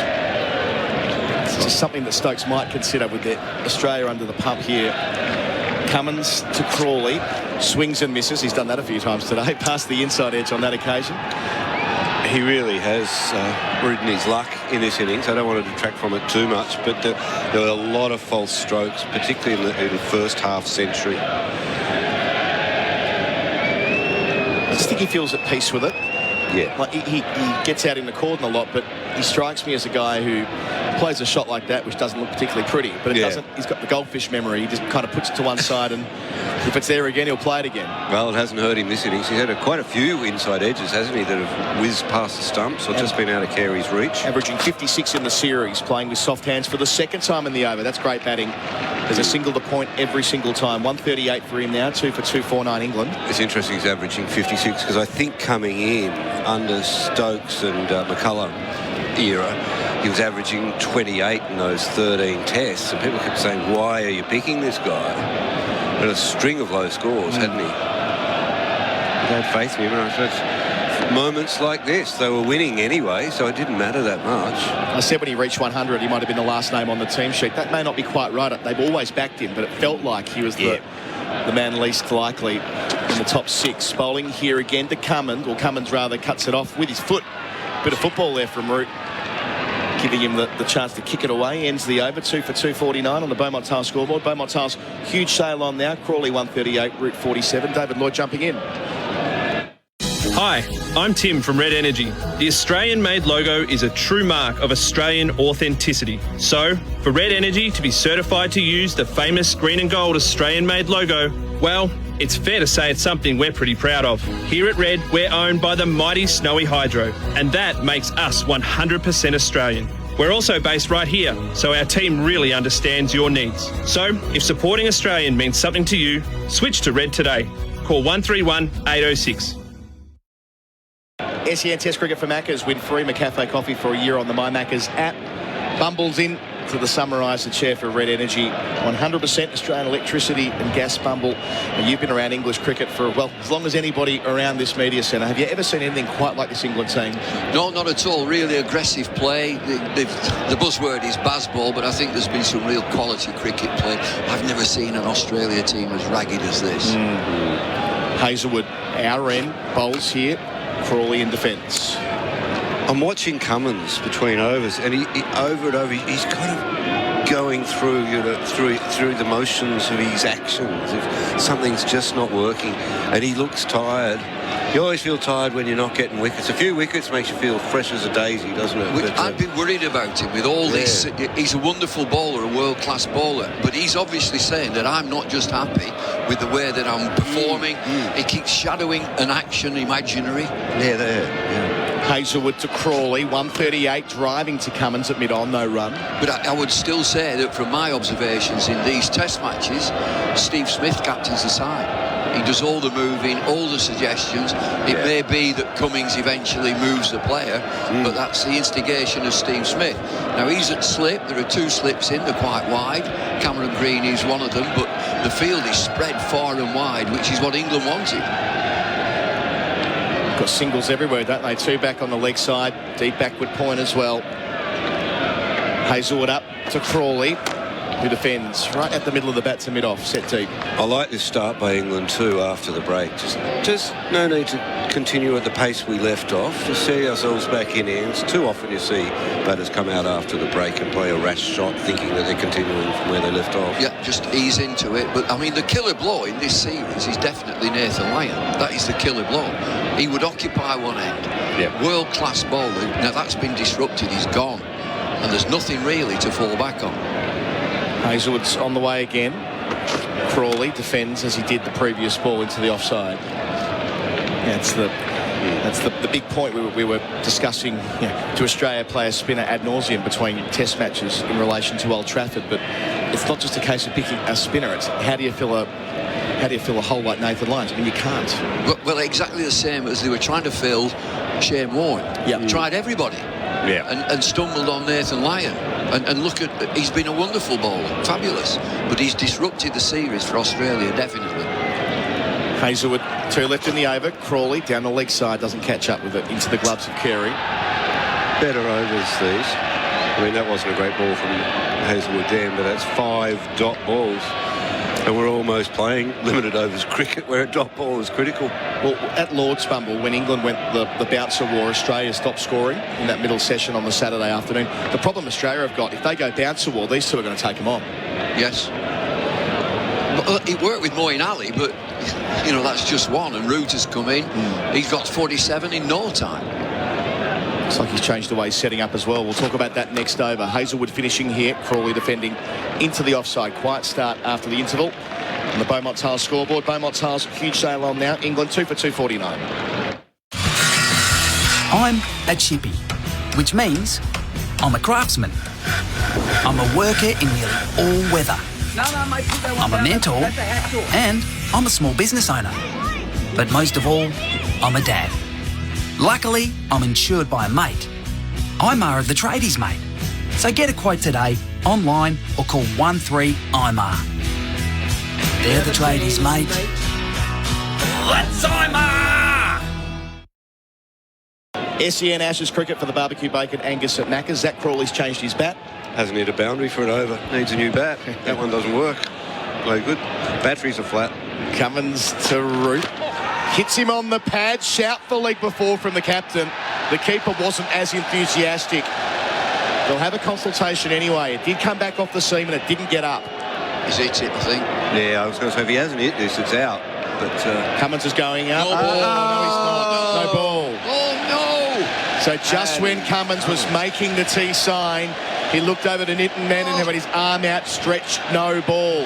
And it brings up a milestone for England, 2 for 250. This replay could be painful for Australia. For tyre power, save on Falcon tyres. Talk us through it, Bumble. Just waiting to see where his foot is. It's a big inside edge. It's a nick. Don't review it. But that's gone. It's a no ball. We've seen a no ball from Wokes, which looked okay. We just see how that one is. They've been lucky there. They've had a review save. It's a big inside edge. And that's the 5th no ball of the innings from Pat Cummins. Had this problem earlier. I mean, was that in the World Test Championship? He bowled the no balls. Straightened that up, didn't he? And it went away, but gee. The game has changed since TV umpires have called no balls. He bowls here down the leg side, not quite. Pad on it, leg by, third leg by of the session. 2 for 252 England. There's a great stat which I haven't got to hand with the number of no balls that Pat Cummins bowled before the TV umpire called it. It was like you count them on one hand. And how many he's bowled since the TV umpire's done it, which would strongly suggest that they just weren't calling them. And can't see them. I've done it. I mentioned earlier that if some of these fast bowlers land with the front foot and then the body gets in way and the umpire can't see his front foot. So it's worked well going upstairs, being held to account. Cummins bowls root reverse ramp, gets it over the cordon, down to the rope for 4. We saw Joe Root play one of those before tea that went for 6. That takes him beyond 50 as well. An enterprising half century for the former captain. 7 fours and a 6, playing his role to perfection. England 2 for 256. They only trail by 61 in no small part due to Joe Root. What a player, David Lloyd. Well, it's extraordinary. A shot like that from Pat Cummins. 85, 87 miles an hour. Ramps him over the slips. Incredible. Where's the respect, Bummel? Well, that's gone. And it's to change in the field. He's going to change it and put a fielder. It's Cameron Green. I don't know where that is. Why there? He's stood in the middle of a field. He's at deep backward point, not even that. Half a fly slip. Cummins bowls, Root defends. I mean, we saw this at Edgbaston where Root played 2 of them. They set a fly slip straight back, didn't play it again, and that fly slip was redundant, surplus to requirements, but he was there to stop Root playing it. That fielder doesn't stop Root doing anything. And it's moved away from slip, a catching position. So Root will just put that away in his locker. I'm not playing that again. I mean, but even if he does, usually he gets the angle more over the keeper and first slip. Will he be bold enough to go again? Cummins halfway through the over. Root plays down the leg side, doesn't get any bat or pad on it. Carey takes it. This partnership now worth 126. Where might we be in a couple of hours? Oh, a lot of overs to be bowled in this session. 34 after this. Going to be here a long time. What time does that pub crawl start? Yes. At 7:30 approximate. Beautiful. Well, we won't get the 34 in, that much is certain. But where might England take the game? This is fascinating. How do they respond? Cummins bowls and Root turns down to find leg for 1. Easy single. He's 53, 2 for 257. Trailing by 60. I mean, it feels like they lead by 160. That's the energy at the moment, isn't it? Well, the way that I would see it, England will bat once. Bat way beyond Australia if they can. That would be the plan. Yep. Kick this pitch around, knock this pitch about, wear Australia down, and then get to work again in that second innings. You never know with Stokes. Quite right. You never know when he'll declare. Last ball of Cummins' 12th over. He's conceded 72. Run a ball throughout. Make that more than a runner ball. He's taken down a deep backward point for a couple. Well placed. It's going to be 4. No, it's not. Travis Head just drags it in. They'll get 3 and they'll check it upstairs. But from where I was watching, I reckon Head's got that back in. So Root gets himself up to 56. I'll confirm that in a moment. It'll be 2 for 260. That's on the Beaumont Tile scoreboard. Beaumont Tile's huge sale on now. Hi, it's Shelley Craft. Keep warm this winter with Australian made. Look for genuine Aussie products carrying the trusted green and gold kangaroo logo. There's thousands to choose from. Whether you're looking for authentic Aussie skincare, merino wool blankets or locally crafted homewares, Australian made has something for everyone. There's even quality Australian made fire pits for those brave enough to head outside. Visit australianmade.com.au/winter to find genuine Aussie products. SEN Test cricket for the barbecue bacon Angus at Macca's. That was Crawley's 3 from the previous ball, I beg your pardon. So he's back on strike on 142. Hazelwood into his 10th over. Bowls here defensively. Crawley to begin, out to cover Labuschagne Fields. So the bat once bat big model. I mean, if they bat for 34 more overs tonight, if you theorise that they get them in, where does that take them to? They won't go at any worse than a runner ball if these two are still there. That's another 200 odd runs. They'll be in the lead by 150 plus. Then tomorrow they want to knock this pitch about, knock it around. Yeah, I mean they could conceivably bat till lunch tomorrow and be ahead by 300. Are you suggesting sharp practice? Yes. Hazelwood wider on the crease. Crawley defending under his eyes to point. 143, 2 for 261. The one caveat in all of this is what Bharat Sundaresan, the point he makes. Whenever any test in this series feels like it's tilted too far in favour of one side, there's a radical correction. And we're due that.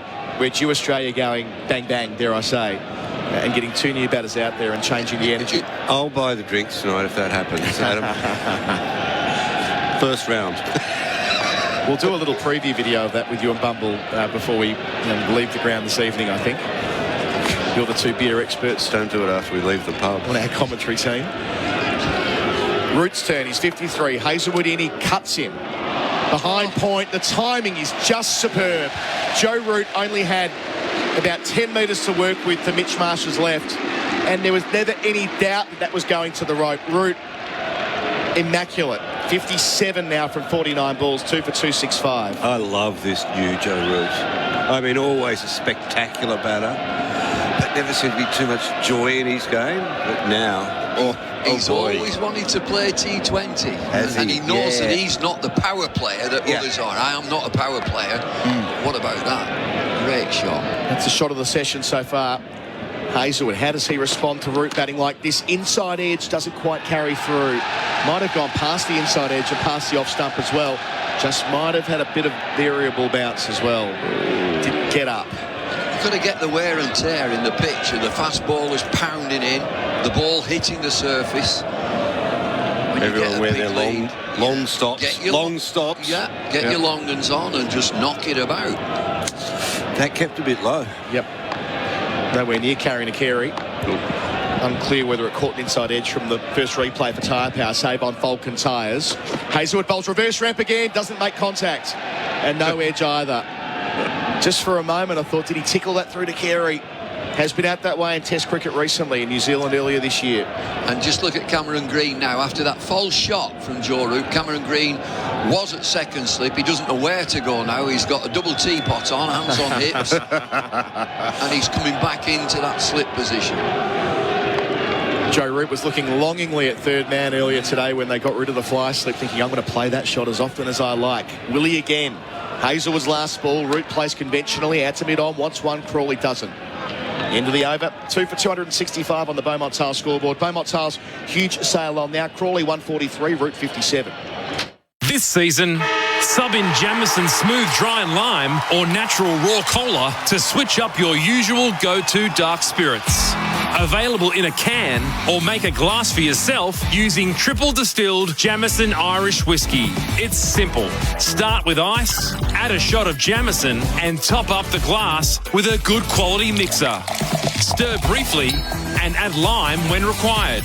Jamison, gather round. Please drink responsibly.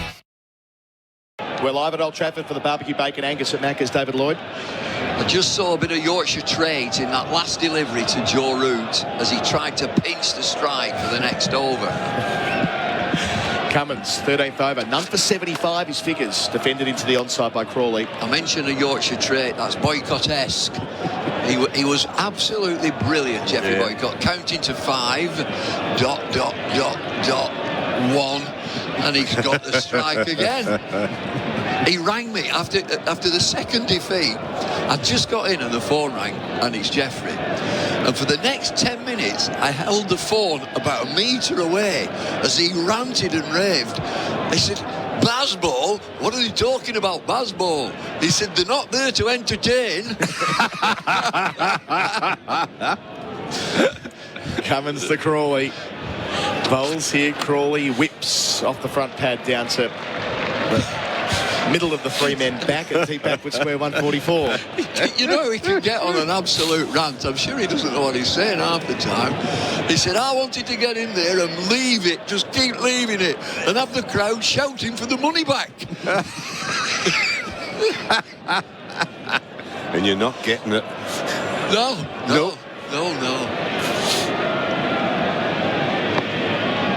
Was that how he ran out Derek Randall famously all those years ago, trying to pinch a single? Well, didn't they have to run Jeffrey out?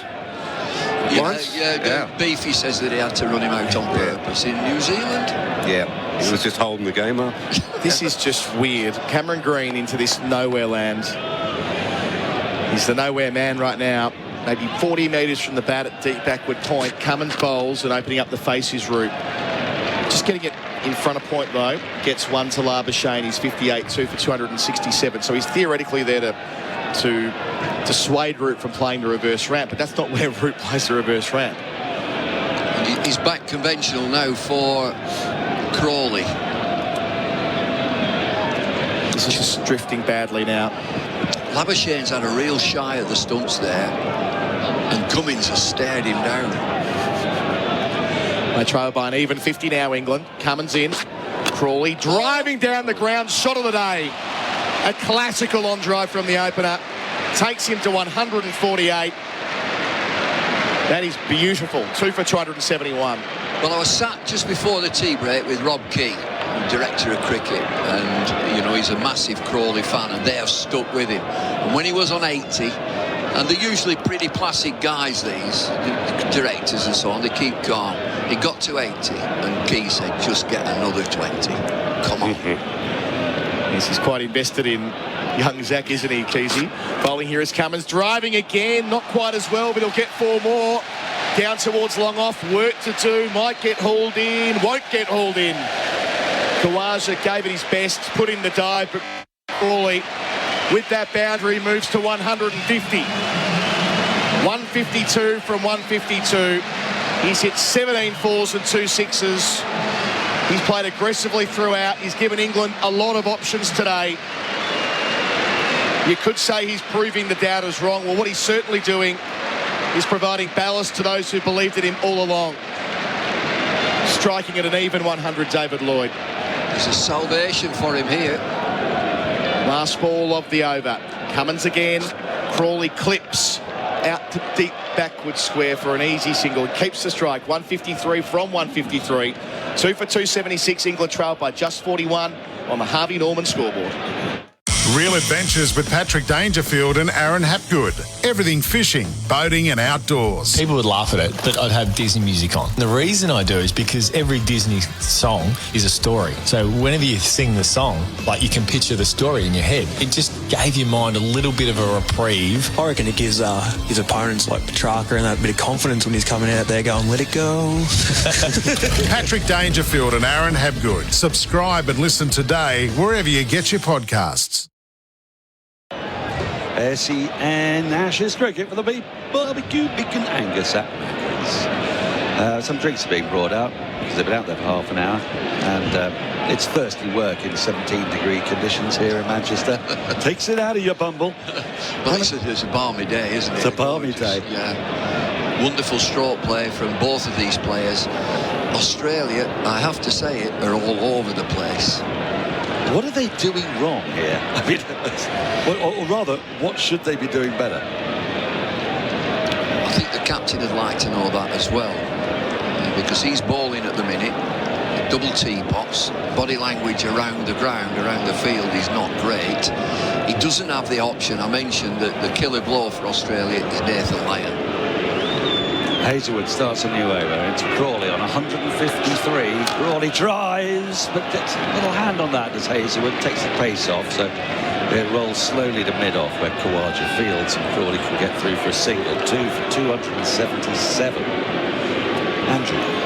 152 balls for Crawley's 150, which is the quickest for England against Australia in Test innings. Well, beating Kevin Peterson's 176 balls for his 150 at the Oval in 2005.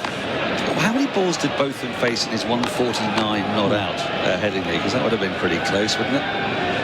As Hazelwood's into Root, who just waits and defends into the offside field at short extra cover. There's no run. Surely it's binary. You make 150, you don't. You do. I just wonder how close he might have been to that record. But the fastest 150 against Australia is quite a distinction. It is, isn't it? What do Australia do here? They've got to find a way of making a breakthrough, but the field's set for it. The field's really set for an England mistake. Hazelwood comes in once again. A slip and a gully. Root covers up in defence. There's no run. 148. Oh. So if Willis hadn't got out, Both would have had that. Yep. In all probability. Root 58 from 55 at the other end. It's going almost unnoticed in a way, despite the reverse ramps. Clever. It's really clever from Root. 58 from 55.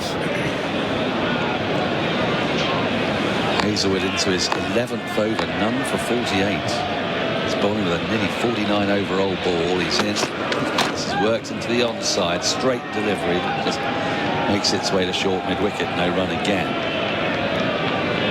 I mean, Australia won't be so negative, Bumble, will they? They'll be thinking, it's going to rain on Saturday, it's going to rain for a bit of Sunday. If we can just slow the scoring rate down, we might be able to force a draw. If they don't look like they're trying to get a wicket. Well, a draw would be a great result for Australia from now on. Everybody's talking about this weather. You never know. I'm pretty local. It can drift away. Well, here's hoping. Now then, Cameron Green's got into this weird position. And Hazelwood, I think, is saying, I want you finer and I want you deeper. I want you for the reverse ramp. And now he has got there. As Hazelwood rocks his shoulders from side to side and Root drives back to the bowler on the bounce, fielded by Hazelwood in his follow-through. In previous tours, Australia have always had a spinner up the sleeve. So Nathan Lyon gets injured, which is sad. There's another no ball, by the way. And Shane Warne prior to that for years. So there was always an element of control. As you see it now, there is absolutely no control. Yeah. You'd always say, if you're not taking wickets, let's try and control the game at round about 2.5 or 3 and over. They're not able to do it. Root waits as Hazelwood comes in. Root defends on the front foot. Up to mid-on, there's no run. Cummins is happy, but to a degree, I think, England are as well, because they're watching these two not giving it away at other points in this series. Do you know, I'm reminded the way that Root has just played this over of Brian Lara and Viv Richards, who would have 5 or 10 minutes to themselves. I'll just have 5 minutes to myself and just play sedately, and then they go bang, off we go again. Hazelwood in to complete the over, and Root comes down a wicket and clips, but can't beat short mid-wicket. That's the end of the over on the Beaumont Tiles scoreboard. Beaumont Tiles, huge sail on now. England 2 for 278. Learning new skills, bonding with loved ones, exercising the mind and body. All rewarding, but not as rewarding as a Kogan Money credit card. Earn a whopping $300 Kogan.com credit to spend on the most in-demand products when you meet the minimum spend criteria. Did we also mention there's no annual fee? Use it anytime, anywhere. The Kogan Money credit card. It's just more rewarding. Search Kogan Money to find out more. Spend criteria applies. Offer ends August 31, 2023. T's and C's, other fees and charges apply. Credit provider, National Australia Bank Limited. SEN Test Cricket with Macca's. Win free McCafe coffee for a year on the My Macca's app. We were just talking with David Bumble Lloyd about the concept of a batter just giving themselves a bit of breathing space in between freneticism. Yeah. What's the thinking there, and how easy is that to do? Just to collect your thoughts and to get down to the other end and let him have a play at the other end. And so it just clears your mind. And I mentioned Viv Richards and Brian Lara. I thought they were brilliant at it. Tendulkar did it as well. Just have a bit of time. So when you get a frenetic player, somebody at the crease who's they've nowhere to go. You've got to calm down. I watched David Warner at 36. Calm down. Well, Root's just given himself a little 5 minutes in that previous over. Just waited. He waited. Last ball he looked to use his feet, but he was playing Hazelwood on his merits there. Wasn't a lot of foot movement, wasn't charging at the ball. Mitchell Starc is coming into the attack. Is this his third spell or fourth? Andrew, third spell. He's picked up the 2 wickets that Australia have taken. And he's in left arm over the wicket to Crawley. Crawley pushes into the offside, finds that gap at point, gets himself an easy single, which turns into a difficult two. Shy of the stumps hits, but I think Crawley is home just. We're going to take a look. Joel Wilson will take a look, but I'm pretty sure Crawley's home. And if he is, that'll be the 150 partnership, won't it, Andrew? It will be, yes. And we've taken them 22 overs. We'll take a look here on the replay screen. Our replays with tyre power. Save on Vulcan tyres. Crawley is in. He's not in by a mile, but he's in. He's about 1.5 meters in. So he moves to 155. It's 156. And England 2 for 280. Still not seen a run out. 7 innings and a bit into this Ashes. Stark into Crawley. Quite an open stance, a wide first slip in place, and he defends. Full ball back to the bowler. And there's no run. That ball, as it gets a bit softer, will it make England's approach harder? That's the theory that they talk about. The softer ball, it's difficult to hit, but no evidence of that now. I think we should just watch the captain, watch his body language for 10 minutes, 15 minutes, spotlight the captain, because Australia are in a heck of a jam.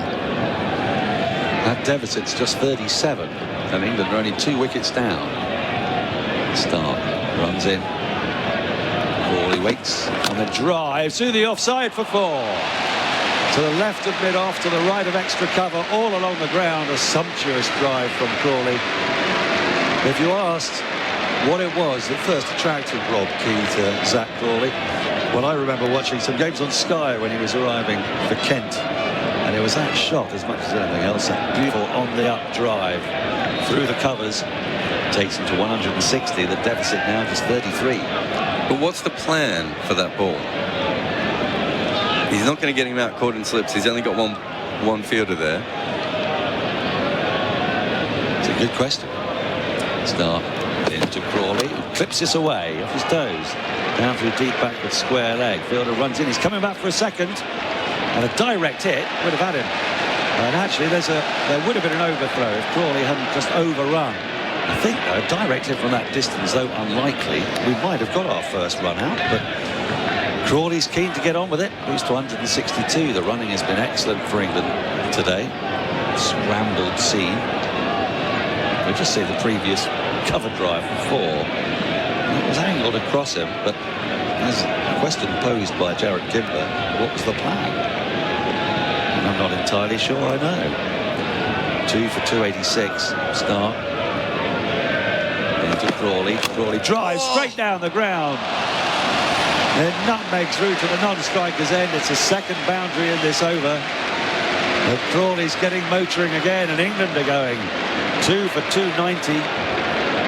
Now the deficit just 27, and after just a little pause in violence, it's all back on again. Well, that's a beautiful shot. Straight down the ground. He's gone for another wobble ball. It's another slightly overpitched, probably almost a half volley again, and I just don't understand what the plan is. The runs are still coming. Stark in. This has worked. A short mid-wicket. There's no run. End of the over on the Beaumont-Tars scoreboard. Beaumont-Tars huge fail on now. England are 2 for 290. No matter which footy team you cheer for, around 1 in 3 of the players will need donated blood in their lifetime. Same goes for the opposition and supporters like you too. Yet only 1 in 30 people gives blood. That's a lot of potential donors sitting on the bench. So why not be the lifeblood of your footy team and everyone's team? Search Give Blood to book a donation with Australian Red Cross Lifeblood today. Give life. Give blood. SEN Test Cricket with Macca's. Win free McCafe coffee for a year on the My Macca's app. Now, Bumble and Jarrod, you both spotted our experts for Red Energy. 100% Australian electricity and gas. What have you spotted on our replay screen with tyre power? Save on Vulcan tyres. Yeah, the minute he delivered that ball, even before he got finished with his follow-through, he started clutching at his hamstring, didn't he? And he held it for about 1.5 seconds. He hasn't called for anyone. Could be cramp. Could it? If it was cramp, it probably would have showed more pain. didn't really see him stretching. Well, he did have that save. Do you remember when he banged his knee, we thought, but maybe he had a little... Maybe it was the hamstring then? Maybe the hamstring then, yeah. But that's the second time we've seen him in pain. And Murphy's around with him now, giving him a drink. Didn't massage him. Well, these series where matches come thick and fast, asking bowlers who tend to bowl T20 cricket, suddenly a lot of overs back-to-back. We're seeing it takes a toll. Just that. Andrew. Change of bowling from this end after Josh Hazlewood's bowled one of the great spells of this innings. 4 overs for 8. Well, been 42 off the 5 overs at the other end in that time. So 50 off 8 overs, of which he's only conceded 8. Yep. So Mitchell Marsh, he had a spell. How many overs in his spell? He bowled 3 overs. Right. Now then, let's try and give you the field. It's Root. So we've got this fielder for the reverse ramp and a gully in place, as well as cover mid-off and deep pointers. Root drives down the ground, but not with enough power to beat Cummins. Now that he'd gone through for the single that wasn't there, was sent back by Crawley. Cummins through at the striker's end. He had to sprawl back, and he got there. So no run. A lot of sound and fury there. Signifying nothing. You just mentioned there hasn't been a run out, and there nearly was there. He was more than halfway down when he was sent back, Joe Root. I'm just watching the captain, and before this over started, there was a powwow, a conversation between David Warner, Steve Smith, and Cummins. Now it's static. Everything is very, very static. There's no lift. Somebody has got to lift the team. There is a lack of dynamism. That is certainly true. As Marsh is in and forward, an immaculate defence is Root to a full ball on off stump. There's no run. Well, Hazlewood seemed to be bowling very, very full and very straight and trying to get them to flick across the line. Basic. Yeah. And then Stark, I think the plan was the same, except he kept bowling outside off stump, which gave Crawley freedom to swing his arms. So let's give them the benefit of the doubt that they're going for full and straight at the moment. But you can set the field accordingly, which is not done. They have not got the field for it. Marsh is in to Root. Root comes down the wicket and pushes into the offside with soft hands on the front foot. Picks up a single. Shy at stumps, misses, is backed up by Cummins anyway. Root to 59, 2 for 291. In just 50.3 overs. But this isn't the fastest Bazball's ever been. That'll still be Roll Pindi, 75 overs for 506 for 4, was it? 504 for 4 in the first day, yeah. 4 for 4, I beg its pardon. That's probably as quick as Bazball has been. Well, it's actually, similar.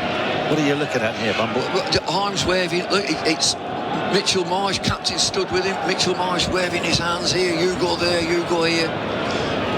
Well, because Crawley's on strike, so they've taken out the reverse ramping fielder. But the point is, I think they almost forgot that as well. That seemed like a last-minute change.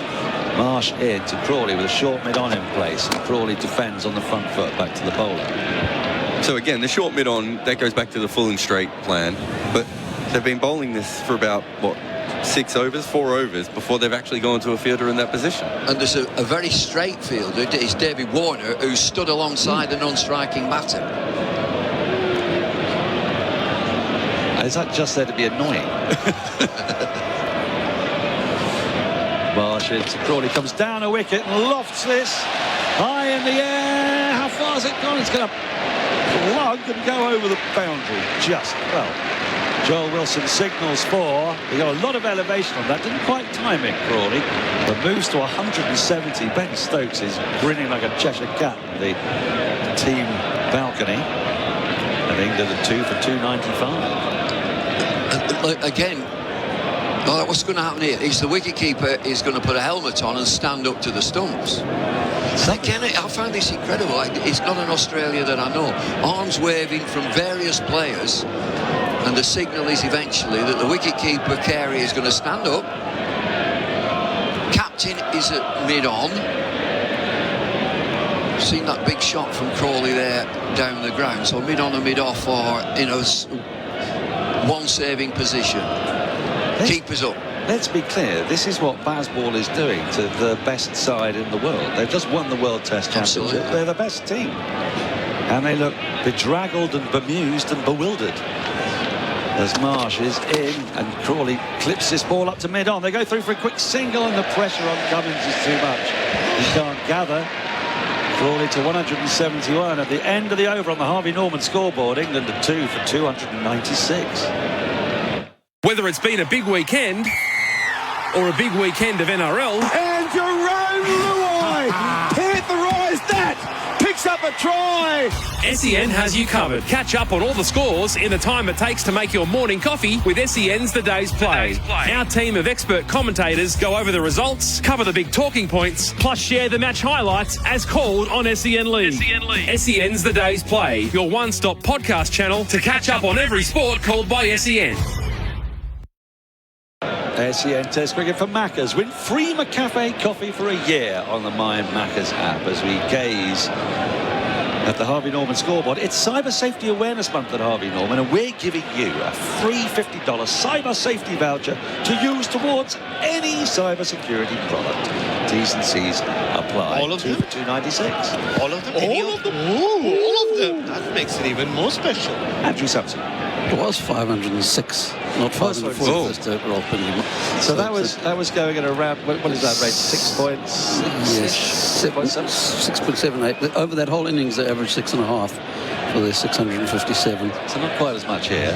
Stark starts a new over and is pushed into the offside, the outside half of the bat by Crawley, and he gets another easy single. Were you able, Andrew, to give me an idea of England's dot ball percentage? Because it has felt to me like this hasn't been all about the boundaries. There have been boundaries, of course, but they've made singles for themselves because Australia have been in such a state of bedragglement that gaps have appeared and decent balls are now yielding a run. I think that's actually what they take a risk, and they don't always capitalise on that risk later on by milking the field, and here they definitely have. Stark is into Root. Root pushes into the offside square of the wicket, but just backward of square, in fact, so can't get a run. Sorry. What did you just do? I grabbed this. He pointed at me, and I grabbed his finger, but I may have grabbed it too hard. What playground are we on, kids? Apparently he's afraid of knives and people touching his finger. Not touching, grabbing them. Well, I think in fairness, he's scared of intruders, but you were quite right to point out yesterday, Jarrod, that an intruder that's coming in with malicious intent is unlikely to be unarmed and needing a bread knife, or indeed just a simple side knife or a spoon. What do you do with the spoons? Because they're much more tricky. That's true. I'd use a spoon. Start in, driving his route, finds a gap between point and extra cover, picks out the fielder head on the deep cover boundary, gets another single, moves to 59. He's just slowed down a little, 60, I beg your pardon. Just slowed down a bit from his early frenetism. Andrew. Dot ball percentage is around about 50, which is very low for Test innings. Test cricket generally has about 3/4 of balls are dot balls, roughly. Yeah. T20 cricket, you want it to be around 40%? It's a 50 over percentage, roughly. It is. This is 50 over cricket. Yep. And we've seen this from day one of this series, what England have done, tried to do. Crawley on strike to start. And he has a swipe at one wide of the off stump that he doesn't connect with. It goes along the ground back to Stark, who kicks it away to be polished. But I'm afraid that ball would have taken a bit of a battering, and it must be dispiriting for Australia's bowlers. The pitch is offering them nothing, the ball's offering them nothing, and England's batters are very well and truly in here. What do you do? A lot of people, when they heard about Bazball to start with Daniel, and when they hadn't seen much of it, assumed this is England playing T20 cricket in Test cricket. Yeah. I don't think that's what it is. I don't think that's what it is, no. Stark into Crawley, who drives off the thick outside edge, runs away through backward point for a single. They come back for the second. Throw comes in from head, and he gets there. It's a good runner between the wickets. Crawley moves to 174. Score 300 up. 300 for England. Just 17 behind now. And the crowd, who have been right royally entertained, are all on their feet in acclamation. This is such a new look England. 18 months ago, when they came back from Australia, they were in disarray. A timorous, beaten, wretched outfit. not one that could have sped to 2 for 300 in 52 overs. Stark is into Crawley, who guides the ball to backward point. And there is no run on the Harvey Norman scoreboard at the end of the over. England 2 for 300. Sheen is looking for new apprentices. As a paint or panel technician apprentice at Sheen, you're not just keeping people on the road. You'll enjoy TAFE schooling at Kangan Automotive Centre of Excellence, one-on-one on-the-job training and above-award wages. Sheen is a Victorian family business that has trained paint and panel technicians since 1969 with 26 locations across Melbourne. Start your apprenticeship today. Visit sheengroup.com.au/careers. SEN Ashes cricket for the barbecue bacon Angus at Macca's. Do get in touch with us if you've got gripes and are furious in the middle of the night, or even if you're just enjoying it. 0433 98 11 16 if you're listening from Australia. If you're listening from New Zealand, well, if you don't know by now, it's 88 33. Mitchell Marsh starts a new over. Root waits, clips into the onside, can't beat short mid wicket, and there is no run. Going back to what I was saying in the last over, so it's more 50-over cricket. And to your point, Jarrod, when I did put my finger up, I'll rephrase that. Before he broke it. Yeah. The one batter who's been able to do that so far in this series for England is Ben Stokes. He's also shown the way, he's reminded them. Marsh jogs in, and Root drives nicely through the offside. He'll get at least a couple for this. It's Hazelwood running round to his right to collect, and they do get 2. Root moves to 62, 2 for 302. Which is, yeah, you take risks and you have the freedom to do whatever you want to do, but then there's no point of doing that if you're not going to capitalize on it like he has. He did at Lord's, and he spoke about it in that press conference after the Lord's defeat, where focus was so much on Johnny Bairstow's dismissal that took away from the really good point he made, where he said we give options to all our players. Marsh in, Root defends to the offside, no run. And I think that's what he meant, where he himself, if you remember, started off slowly at both Edgbaston and Leeds at Lord's, and he said that's because I walked out to bat with not too many overs left, and I was seeing off the conditions and just the last few overs and being there for the next morning for the sunny days to play even more aggressively. That's what these guys have done. Root waits, keeper standing up to keep him honest. Marsh into him, and he guides this through backward point. It's going to be another couple of runs, easily milked by Root. And this has been the feature of this partnership, direct hit, but Root was well in, moves to 64, 2 for 304. So what I would say is, another no ball. A lot of no balls, Andrew. It feels like a lot of this innings. Yeah, it's 8 so far. 8 in just 52 overs. Yeah. I think it's not just that it's copying one-day cricket. I think specifically what they were copying was that Owen Morgan, Dawid Malan, Joe Root middle from the 10th over to the 40th over, right? And because they realised at that stage that they could score at 6.5 runs and over for long periods of time. Marsh in, Root again guides into that space. He's going to try and get another couple here. Marsh is doing his best to impede him, and he's succeeding on this occasion by just holding his ground. So just one more to Root, goes to 65, 2 for 306. And then what you do with that is you match that with your openers being aggressive, but they're not Jason Roy and Johnny Bairstow and Alex Hales, but they're aggressive enough in that they damage the new ball and that they put your fields off and that you can milk from then on in. And then they should be able to do this forever. And when they need to step it up to the death overs hitting, occasionally we see that. Obviously Ben Stokes, and you probably won't see these two do it. Marsh into Crawley, who defends to that short mid-on position, no run. Unless they, want to get a declaration, which they might declare in a couple of minutes at this point. But so I think that's where they got the idea from. They realised that you can actually accumulate at a level that in Test cricket specifically will put everyone off. And it did in one-day cricket, to be honest. So doing it in Test cricket is something completely, it makes a lot of sense. Marsh it's completely over, 53rd of the innings. And it's defended off a thick inside edge, and it rolls back to the square of the onside. Picked up by Carey. End of the over on the Harvey Norman scoreboard. England at 2 for 306. If you've been injured at work, you should seek legal advice. Arnold, Thomas and Becker can advise on all your compensation entitlements, which could be in the hundreds of thousands. The team have over 50 years' experience in securing compensation for injured workers. Talk directly to an Arnold, Thomas and Becker lawyer and start your claim today. And if there's no win, there's no fee. Call 1300 333 300. SEN Ashes cricket for the barbecue bacon Angus at Maccas. Now, are we going to change the bowler? No. It's still Stark. The bowler's 14th over. The crowd are restive here. The locals are excitable and bibulous. Root's on strike on 65. The field is spread.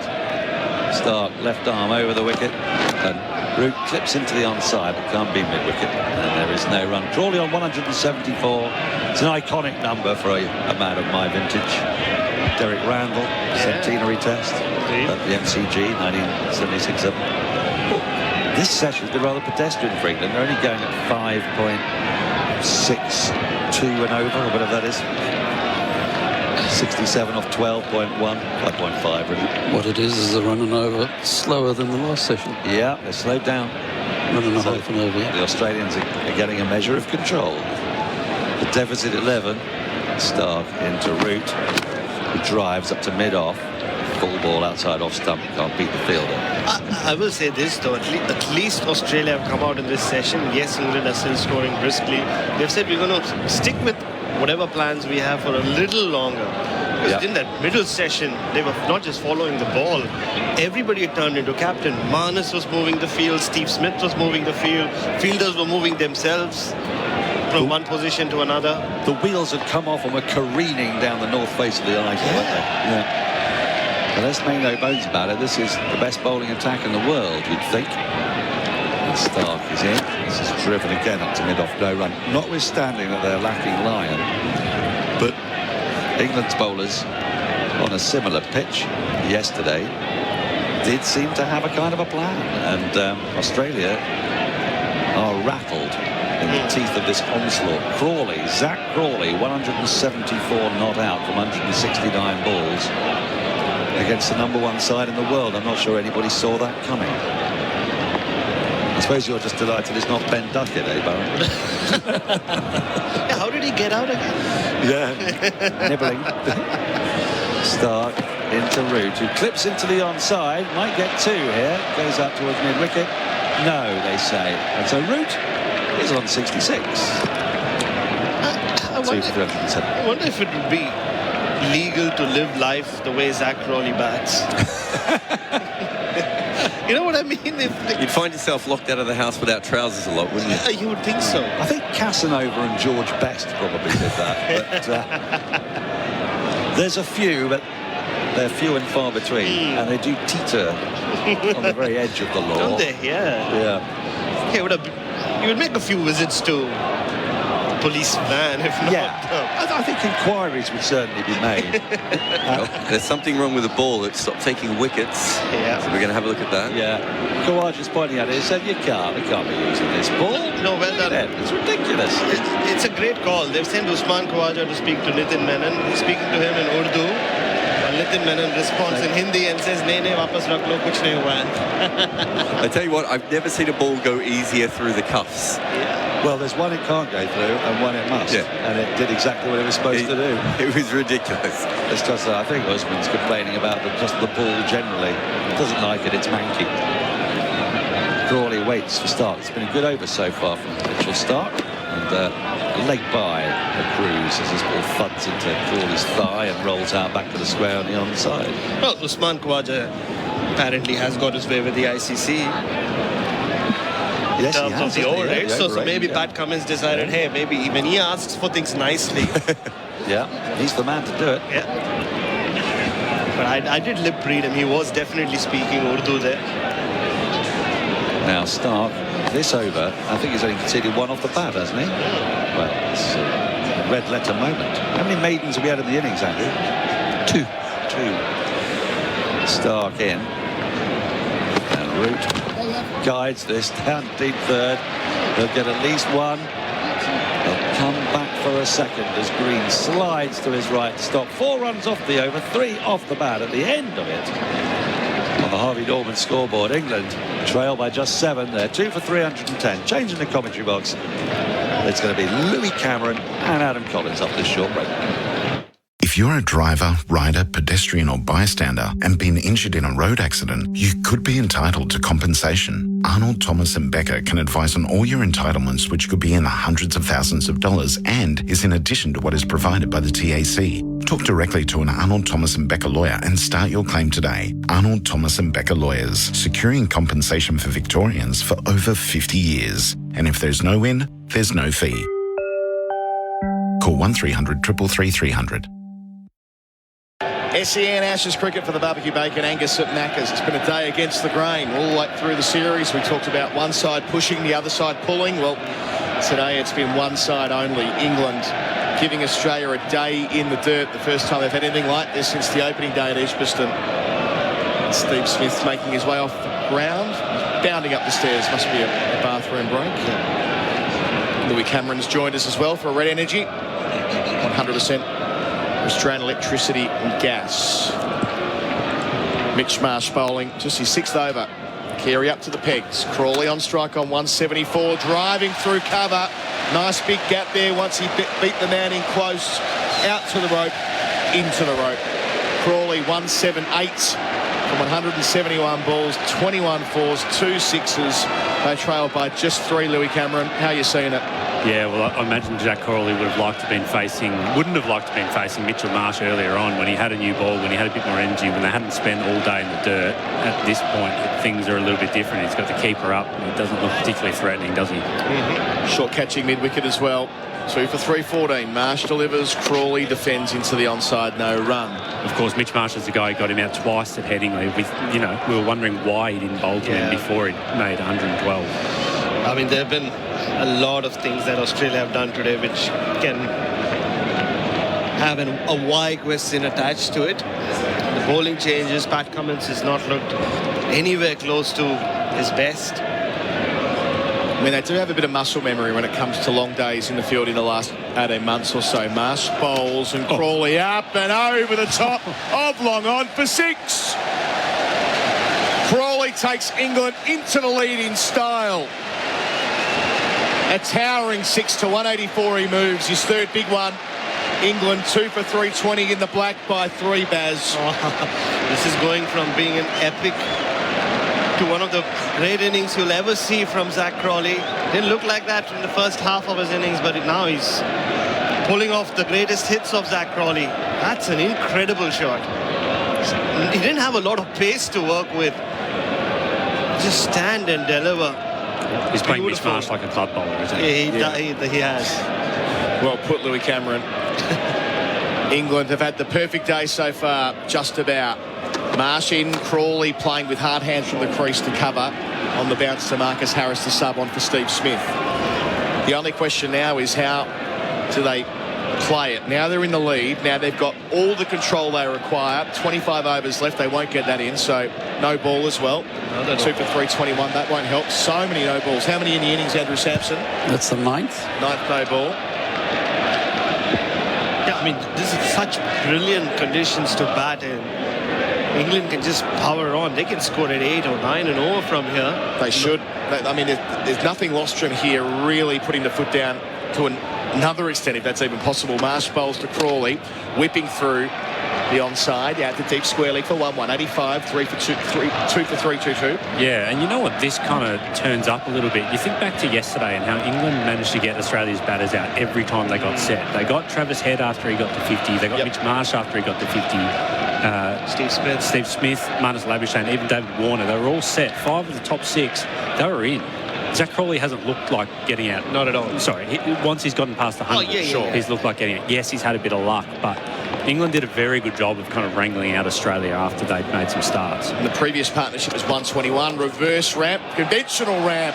Does what he wants, Joe Root towards fine leg for 1. I thought he was going to go the other way and exchange the hands, but happy with the single. He's 69, 3 for 2 for 323. So yesterday, Australia's biggest partnership was 63. 5 partnerships between 39 and 63. Well, so far today, after Duckett was out early, they put on 121, and this partnership now up to 193. It was Manus who said, he spoke about the patchy surface, and he said, yeah, a few balls are misbehaving, but that'll flatten out once there's sun on it.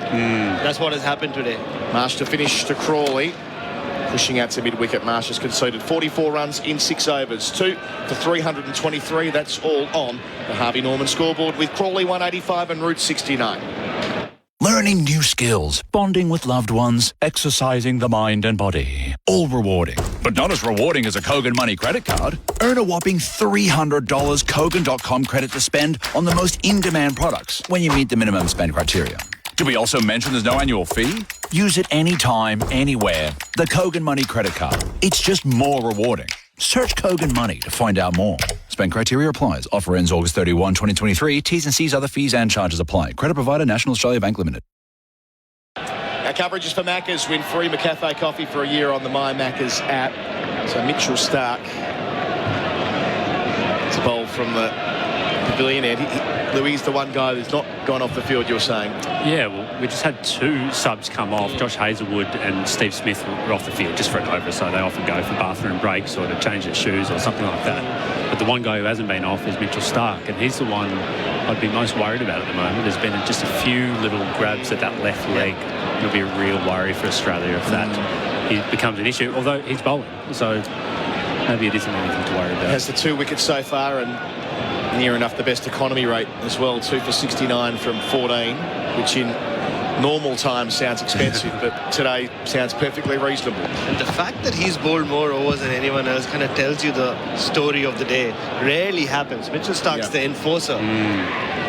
Go round the wicket, hit a root. Slowed down just a tad after reaching 50. He's 69 now, wide of the crease to begin, inside part of the bat, out to mid-wicket, no run. Bumble was talking before about the relief that Rob Key must surely be feeling around Zach Crawley playing so well through the series, leading run scorer. It was an article of faith, wasn't it, that Zach Crawley can be a match winner. You just need to wait and have patience, and you will see. And he's been preparing Zach Crawley for this since he was a professional player himself, when Crawley lived in an apartment, or had access to an apartment next door to the county ground at Canterbury. Kind of guy who was prepared in a test tube for test cricket in a way. Root waiting for Starc. Bowls here. Leg stump. Shout for leg before from Carey, but only Carey. Waiting for the leg by signal from umpire Menon that doesn't come, which means that there was an inside edge on it. Although in saying all of that, Carey still wants the leg before looked at. He's talking to Pat Cummins. They've got all the reviews. Carey's quite insistent. They're not going to go upstairs for that. And now the leg by signal. My apologies. He was waiting until the 15 seconds had been exhausted. Always looked like he's going to miss leg. Comfortably. It was certainly the right call, but they did seriously consider it there for a minute between Carey and Starc, and Pat Cummins was just late to the party. He only kind of joined the conversation when there was 5 seconds left. It's not been his best day on the field, Pat Cummins, just overall. Talked earlier about how spent he might be. It's been a long tour for them. Starc up, bowls here, inside part of the bat again from Crawley to mid-wicket. Truth told, it's not been a long tour. That's exaggerating it, but it's a lot of cricket in a condensed, packed-in space of time, and well gone are the days of players like this being conditioned to tour games and so on. No ball called by umpire Dharmasena upstairs. 10th of the innings, 2 for 325, lead of 8. It's been an intense tour, hasn't it? That's been the biggest part about it. And for these guys playing 6 tests on a tour of the UK, let's not forget they played the World Test Championship final. That's a lot for these guys. Even the most experienced ones haven't done that before. There's 30 playing days in 60 days on tour. Starc up. Bowls to Crawley, 185. Stays there with a push to mid-on, no run. But in a way, Louis, just the way the tour was planned, no tour games, no practice games before the start of the tour. It was all in the big, making the most of the big break. It was all planned towards easing yourself towards this last bit, wasn't it? And if it doesn't work out here, then questions will start getting asked. Well, Cummins said himself they wanted to peak at the end of the series, and on the available evidence, that's not been the case as yet. And there'll be divergent views on prep games and so on. I get that. Stark bowls and miscuing is Crawley over cover where there's nobody. So we'll get a couple more. 187 for him. And 2 for 327 the score. And sorry, Adam. Yeah, and we're 100% right to question all those things when the things aren't going their way. I would argue, though, that would playing more tour games make them any less spent than what they are now? Have they ever looked rusty or underdone? Yeah, maybe in the World Test Championship final a little bit. But they won that game by 200 runs. So it's kind of hard to say that they needed to be playing more cricket, or I think sending them on a break for 4 days between tests, that's exactly what they should have done. They needed it, yeah. I'm just saying criticism will come your way. Absolutely. Yeah. From back home. Stark up, bowls to Crawley. Crawley works it off his hip for 1, maybe 2. No, just 1. 188 for him. 2 for 328. Yeah, I think it was more to do with the prep for the World Test Championship final and making sure they were properly conditioned to what was coming. Of course, different cricket over here compared to India, certainly compared to the IPL, where a number of them were. Cameron Green flying in practically on the eve of that final against India, but a bit of county cricket for a few of them. Interesting that they've never turned to Michael Neser, who's in such sparkling form in county cricket and has that red Dukes ball hooping. Is a point of difference. He isn't a hit the deck bowler. He's a swing bowler in his current form. Square drive from root for 1 to deep point. End of the over. 12's the lead. 2 for 329 on the Harvey Norman scoreboard. Crawley 188, root 69. If you got to build it, lift it, power it, floodlight it, do it right with Oz Equipment Rentals. They're helping Aussie industries go higher by supplying access equipment, lighting towers and materials handling equipment to the construction, mining and roadwork industries. If you are building a new runway, a new road, a new warehouse, a new highway, the name you want is Oz Equipment Rentals. They also support community sporting clubs like Lara Cats, Werribee Centrals and the Ultima Kangaroos. Visit ozequipment.com. SEN Test cricket for the barbecue bacon Angus at Macca's. I've written a note down in front of me. Neser for Australia. Yes, thank you so much, Adam Collins. But no, I mean, look, the one bowler, going back to what Louis was saying sometime back, the reason England stayed in the game yesterday was Chris Woakes. He was the big difference. And I wonder if someone like a Michael Neser could play that Chris Woakes role. He's a bowling all-rounder, isn't he? Can make hundreds as he has in Australia in county cricket twice now, and just how good he is with the Duke's ball. Like a lot of people say, he was born to bowl with the Duke's ball. Yep. Could there have been a role for him in this side, especially when you've gone in without a spinner?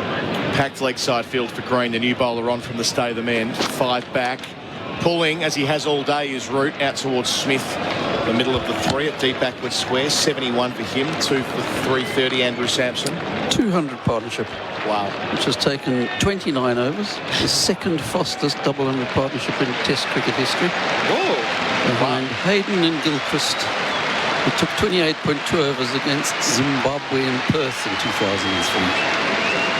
So you're saying slightly better bowling attack on this occasion?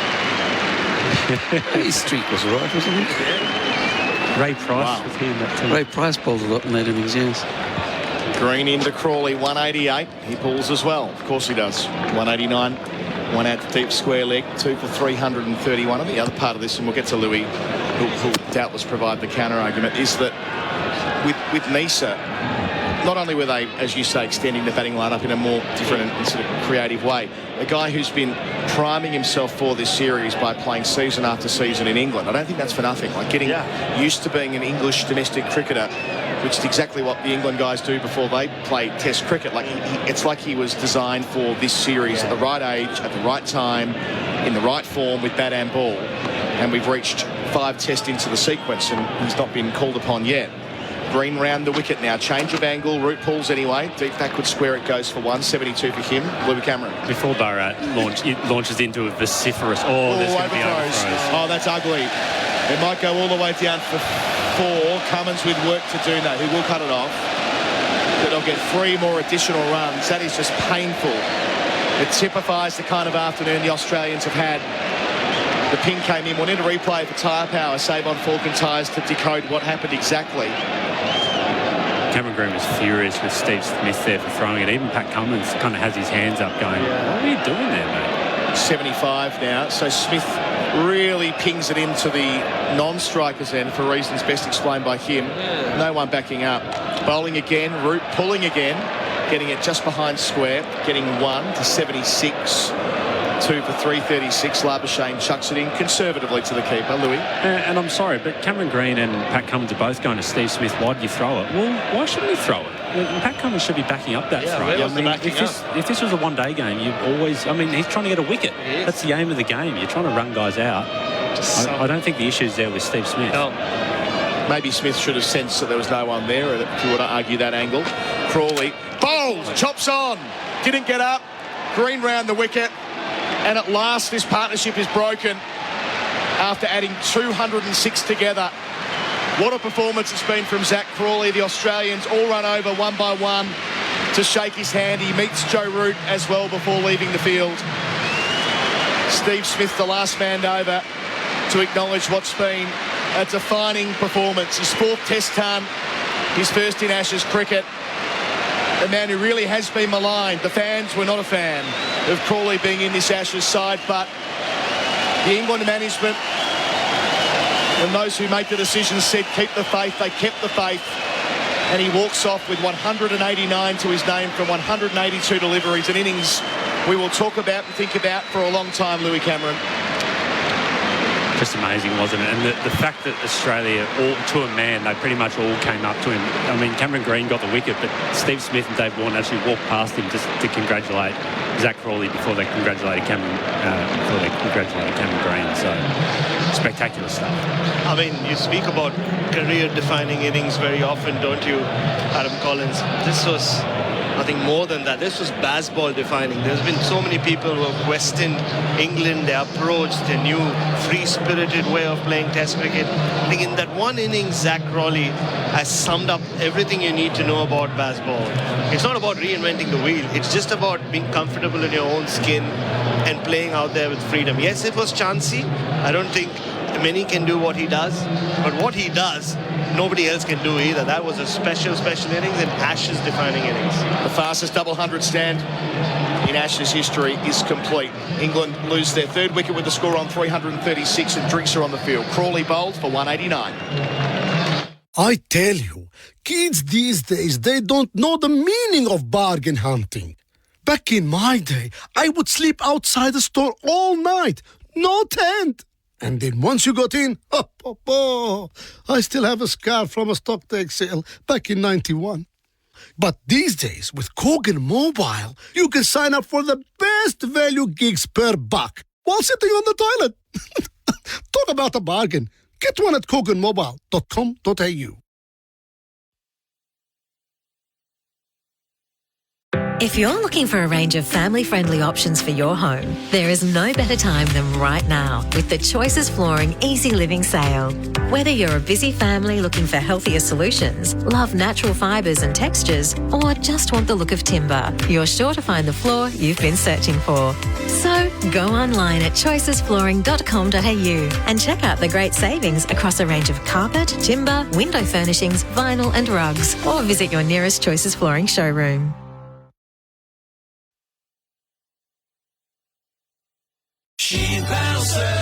Sheen is looking for new apprentices. As a paint or panel technician apprentice at Sheen, you're not just keeping people on the road. You'll enjoy TAFE schooling at Kangan Automotive Centre of Excellence, one-on-one on-the-job training and above-award wages. Sheen is a Victorian family business that has trained paint and panel technicians since 1969 with 26 locations across Melbourne. Start your apprenticeship today. Visit sheengroup.com.au/careers.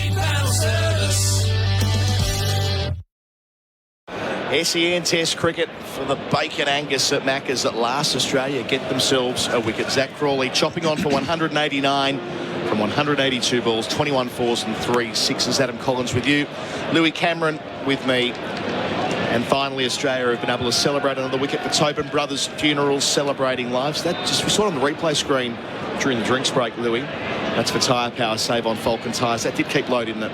It did, and we've seen him go past the stumps quite a lot on inside edges, but that was a short ball that Cameron Green dug in and just didn't quite get up. He was trying to play the cross-batted shot out to the leg side. Interesting if it keeps going that way. So 1 ball left in the over. Bowling at Harry Brook. His first delivery after a brilliant performance at Leeds last week. Lets the bouncer sail over his lid. 3 for 336. That's on the Harvey Norman scoreboard. Shout out to our friends in South Australia listening for Morn Team. Everyone's talking about Morn Team used cars. Mornteam.com.au. Well bowled, Morn Team, and in New Zealand as well. Listening on SENZ. Thanks to Razine, New Zealand's most trusted paint brand. If you're listening in New Zealand, text us on 8833. Jeremy Coney's not far away from joining us again on commentary. And our Macca's I'm Loving It moment of the final session has been Zach Crawley advancing to a majestic 150. Certainly was after he posted triple figures with back-to-back boundaries. Our Macca's I'm Loving It moment. Order the new bacon Angus at Macca's. Josh Hazelwood to continue. So interesting period here for Australia. They, after all that onslaught, as Andrew Sampson just pointed out off air before, they've now got the bloke with the highest strike rate in Test cricket history to come out. And I've got to say, the platform has been pretty well set for him. Yeah, finally someone who'll play a few shots. Lead of 19. Hazelwood to root. Deflects to backward point where Smith's now found himself after coming back onto the ground. But disappointed that Crawley didn't get to 200 because there's only 3 double hundreds by England openers against Australia in Test cricket history. Oh, Tip Foster? No. Openers? Oh, I know openers. Openers, Right. there have been a few others. In England? And one in England, one very famous one. Well, Alistair Cook's done it in Australia. Alistair Cook's done it twice in Australia, and the other one. I've been trying to purge the thought of the second one out of my mind at the MCG in 2017. Cheers.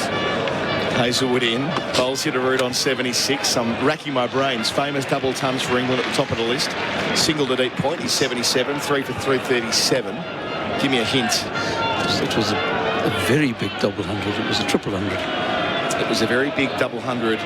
It was a trip. Now I'm feeling even worse. Opening the batting for England. Made a triple ton against Australia.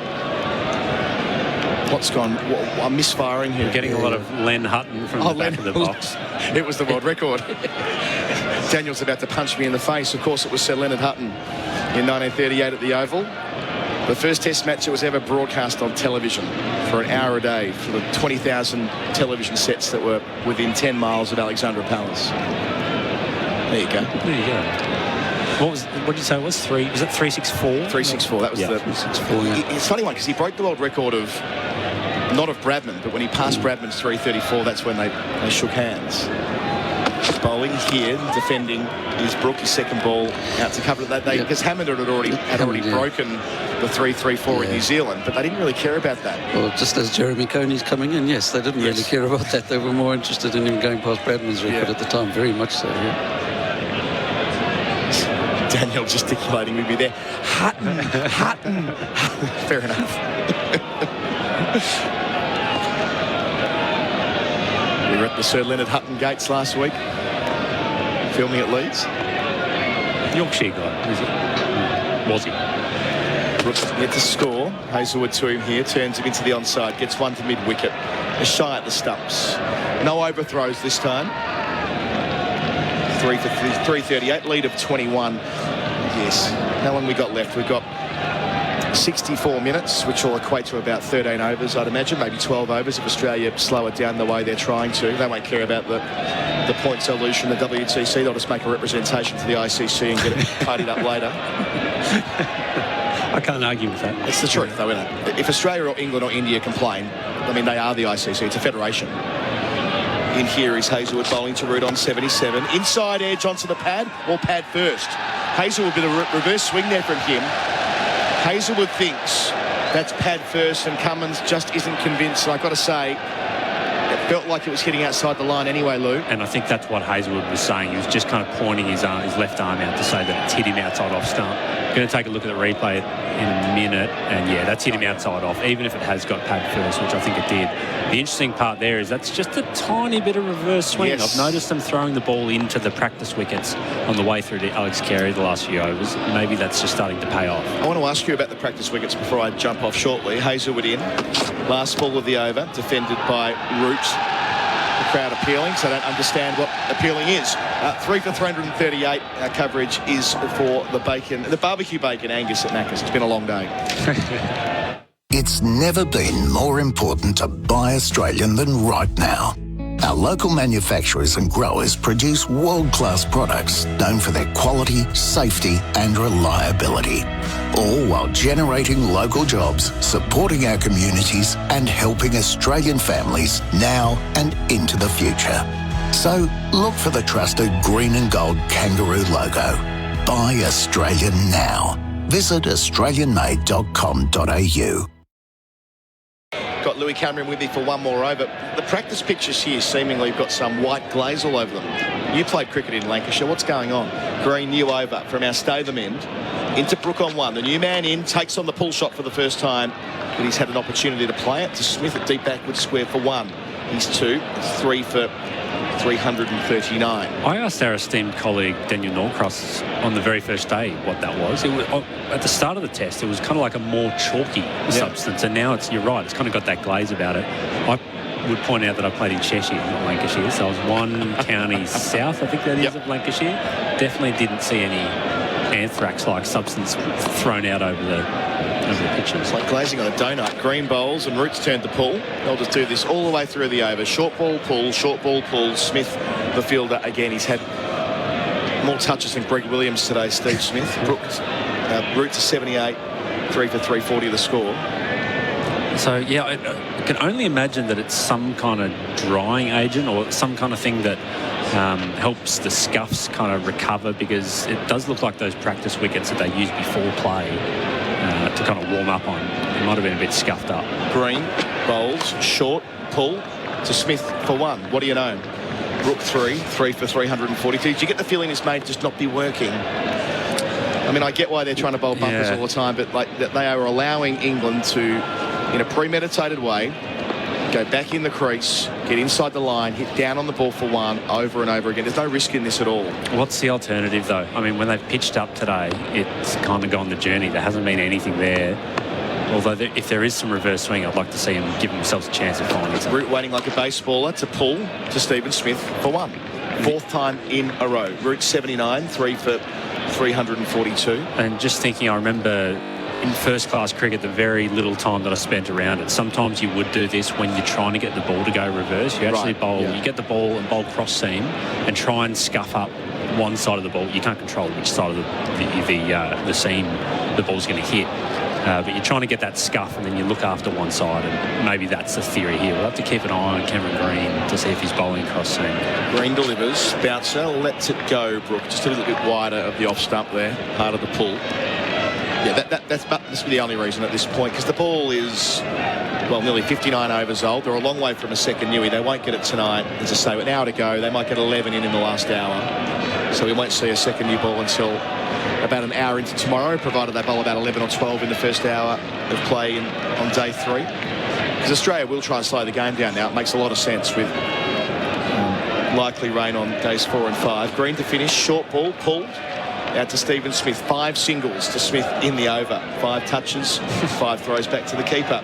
Brook keeps the strike. He's 4. 3 for 343. There'll be a change in commentary. Daniel Norcross in for me. And our coverage is for the barbecue bacon Angus at Macca's. This season, sub in Jamieson Smooth Dry and Lime or Natural Raw Cola to switch up your usual go-to dark spirits. Available in a can or make a glass for yourself using triple distilled Jamieson Irish whiskey. It's simple. Start with ice, add a shot of Jamieson and top up the glass with a good quality mixer. Stir briefly and add lime when required. Jamieson, gather round. Please drink responsibly.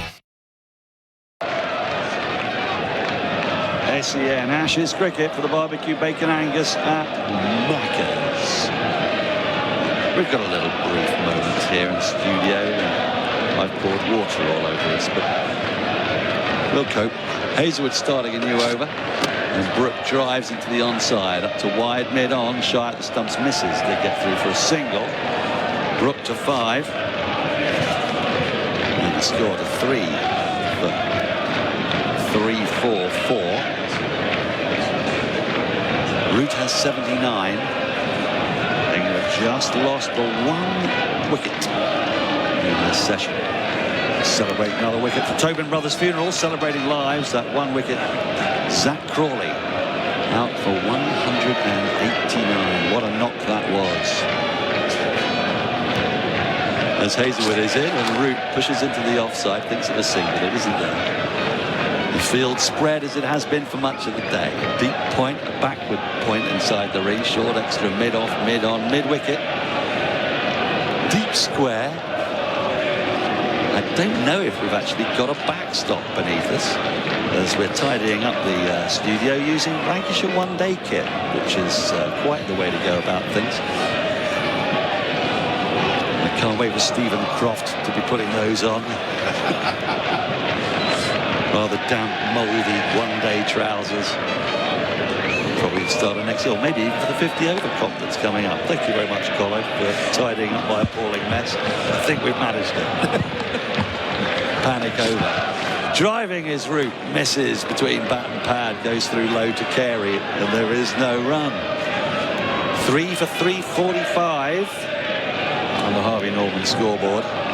Just taking a look back on the replay screen with tyre power, save on Falcon tyres. That wasn't a million miles away from the off stump, but what is notable is just how low that ball went through to Carey. Are we getting a little bit of, I was going to say up and down bounce. There's only down bounce. There's no hint of up bounce. As Hazelwood's in again, this is worked into the onside by Root. And he'll get a single. Now coming back for a second, really good running once again by England. It's been a feature of their play. Their busyness today has been extraordinary. And Root advances to 81 with that off just 90 balls. He's unfurled the occasional reverse ramp, but not a lot. The lead 30. Brook 5, Root 81. Hazelwood at the top of his mark. None for 55 midway through his 13th over. Root on strike. Root advances, works into the onside. Can't beat mid-wicket. There's no run. So we've got an hour left, roughly. The rate these guys are bowling. 13 overs, perhaps.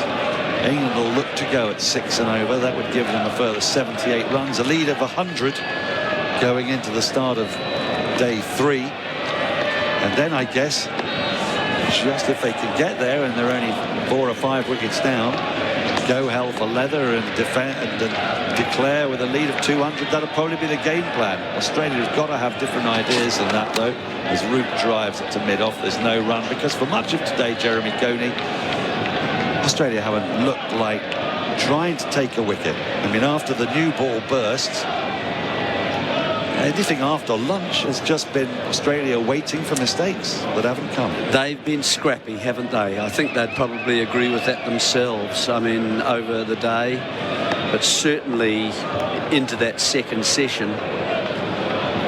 We've seen drop catches, we've seen misfields.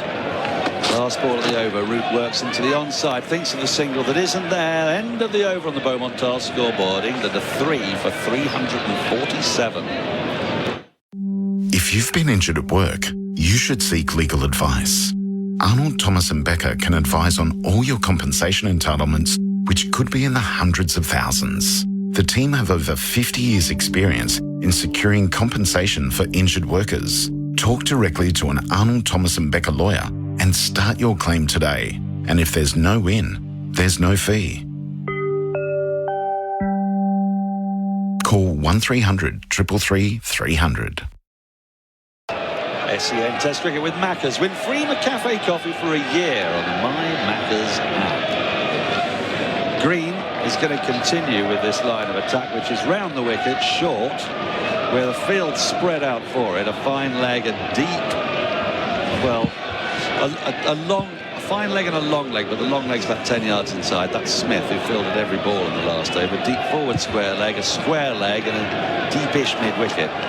Short wide outside the off stump, slower ball into the pitch. Not given wide by Joel Wilson, which he might have done on another day. Yeah, so apart from those, Daniel, I think, you know, I also I've got the feeling that I've seen lots of hands being waved at from different people. Lots of ideas coming to try and help Pat Cummins. You know, lots of pointing. And, you know, when you've looked down on Australian sides in the past and there's been Mark Taylor, or there's been Ricky Ponting, or there's been Alan Border, you know, players like that, you've always known where the captain was. Yeah.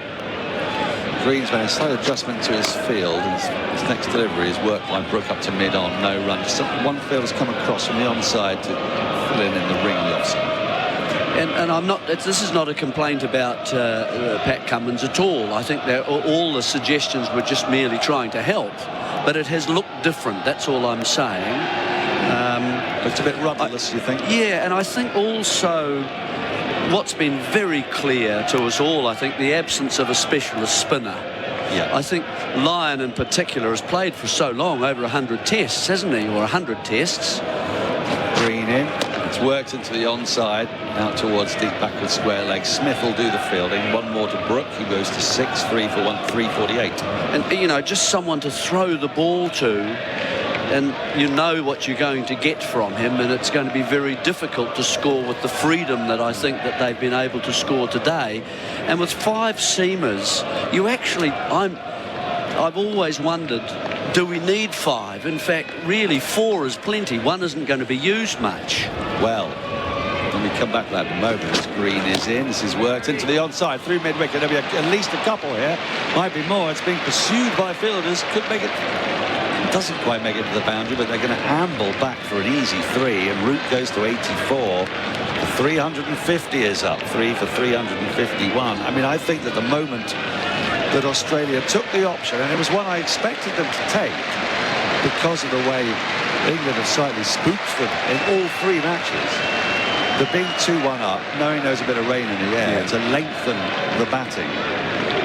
And they thought, well, that also gives us the extra bowler as well. And England don't tend to bat for more than 80 overs.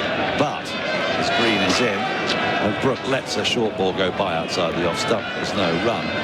What that betrayed to me was that they were spooked, because they haven't got in without a spinner for 12 years in a test match. And well, they convinced themselves maybe there was a half spinner, and they had Labuschagne as well.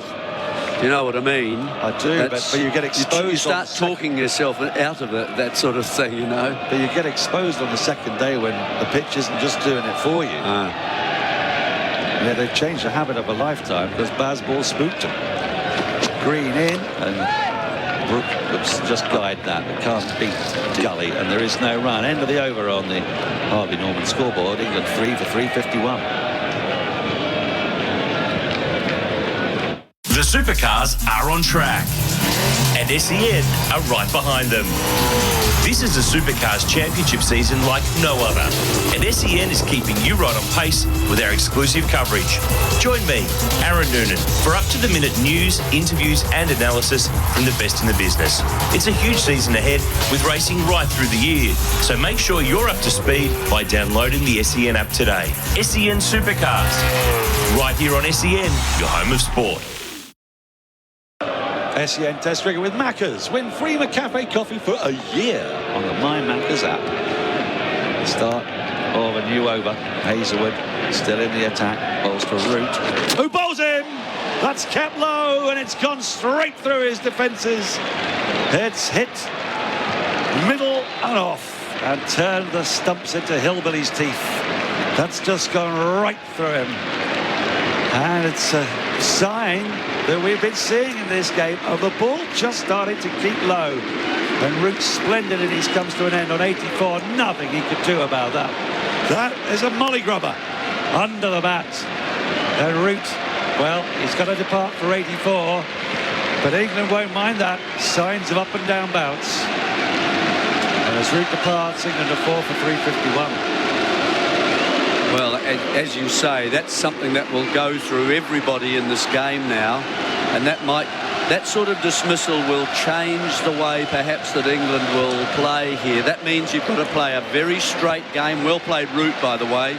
We should acknowledge that, his innings.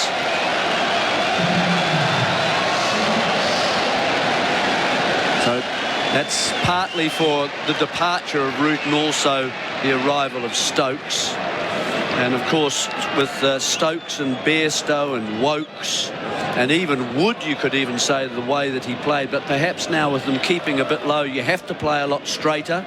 You can't play and access, you know, all the ground that you perhaps might like to do so as a batsman. So that's quite a dismissal that we've seen there from a tall bowler in Hazelwood.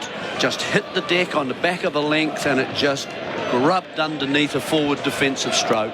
So that's a big dismissal, and we're into the 61st over of this. We've had sun on the pitch for 2 days now in this match, and that's the first time. So it's getting quite advanced in terms of its bounce and so on with an older ball. So we're going to have to keep an eye on that for you, because it may affect the way this test match goes from now on. Do you know, though, sometimes you look at those dismissals, you think that the batter could have come forward, but he couldn't really. He played the right shot to that length ball, and you're always going to be there, and it's gone murderously low. We saw it on the replay stream with tyre power. I don't know how you play that one from Hazelwood. But, as you say, terrific knock from Root. But England's lead only 34 now. Can Australia get their way back into this game in the last 50 minutes of the day, pick up some more wickets? That said, Mark Wood will be licking his lips when he saw that dismissal. Hazelwood into Stokes, the new batter. Push drives up to mid-on, and there's no run. Yeah, that's right. But you've raised an important point, that this might just offer Australia a chance to somehow pull something back out of this day. You can see that length, that it's gone past around about ankle height, I would say, or maybe just a bit higher. Yeah, just a little bit higher, the lower shin. Very low shin, isn't it? Yeah, it is, and hitting middle and off. 6 inches off the ground, maybe. Hazelwood into Stokes, who uses his feet and then guides the ball off an angled bat down towards the boundary. It should be hauled back in by Green. And they just settle for 2. Stokes is not going to be as nimble between the wickets as everyone else we've seen on show today. He's carrying a chronic knee injury, but he's picked up a couple of runs. 4 for 353, the lead 36. And with that lower bounce, of course, if that continues, you're going to see more runs coming down to sort of more finer, I think, rather than square on the ground, where you need more bounce to play into that area. More use of the feet as well? For yes, the you might see them batting out of the crease. Forward comes Stokes, defends, pushes the ball to short, extra cover, no run. And so it's not a case of playing back, and people who don't use their feet so much, and I'm thinking immediately of Khawaja, who just tends to play on the crease a little bit more. LBWs. Bowlers not bowling wide of the stumps or bowling short so much, but actually hitting the pitch hard and skidding at you much more. Well, that was Sampson to play. Hazelwood into Stokes, who gets a short ball that rears up at his throat. He plays it really well. Pushes it into the offside. Dead bat, but there's a bit of up and down bounce now. Well, what you do there, of course, it brings into positions where you start to ride the ball a little bit like that and surprise Stokes. He's out of his crease there. It brings bat pad and the man on the offside into play, because you can't control that. Hazelwood round the wicket to complete the over to Stokes, who drives through cover point for 4. Little bit of width. Stokes is going to go after it. And at the end of the over, on the Harvey Norman scoreboard, England are 4 for 357 and lead by 40. Real adventures with Patrick Dangerfield and Aaron Hapgood. Everything fishing, boating and outdoors. People would laugh at it, but I'd have Disney music on. The reason I do is because every Disney song is a story. So whenever you sing the song, like, you can picture the story in your head. It just gave your mind a little bit of a reprieve. I reckon it gives his opponents like Petrarca and that bit of confidence when he's coming out there going, let it go. Patrick Dangerfield and Aaron Hapgood. Subscribe and listen today wherever you get your podcasts.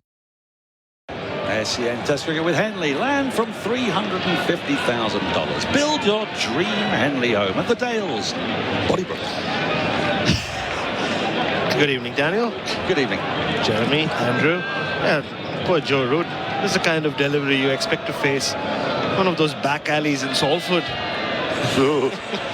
Well, we've been a few back alleys in Salford. We haven't found anything that low. You say that. Well, I was having a little witness away to my left as you and Jarrod were marching off, leaving me to the prey of local hoodler. Yes, I see. And you guys haven't gone in the other direction towards the supermarket and beyond. No, nor indeed towards the Berlin Wall that's there. Oh, yes. Cameron Green lollops in, start a new over, and Brook just guides a ball square of the wicket in the offside for an easy-as-you-like single. And Cameron Green's taken 1 for 39 in 8 overs, but there's something distinctly unthreatening about the way he's been bowling. I can't quite put my finger on it. There's a lack of zip. The ball is soft, and the pitch is not assisting it. But it's not a threat at the moment. The threat's coming from Hazelwood finding a spot where it keeps murderously low. The story of Cam Green's ashes so far. Uncertain? I think he's looked uncertain with the bat. Yeah.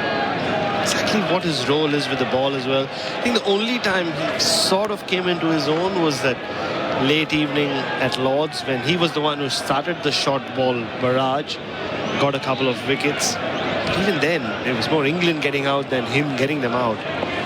Stokes is going to face his first ball from Green. Slip and a gully in place, couple in the ring on the offside. Short, fended away by Stokes into the onside. A ball that he makes look as if it's popped, but I don't know that it did really.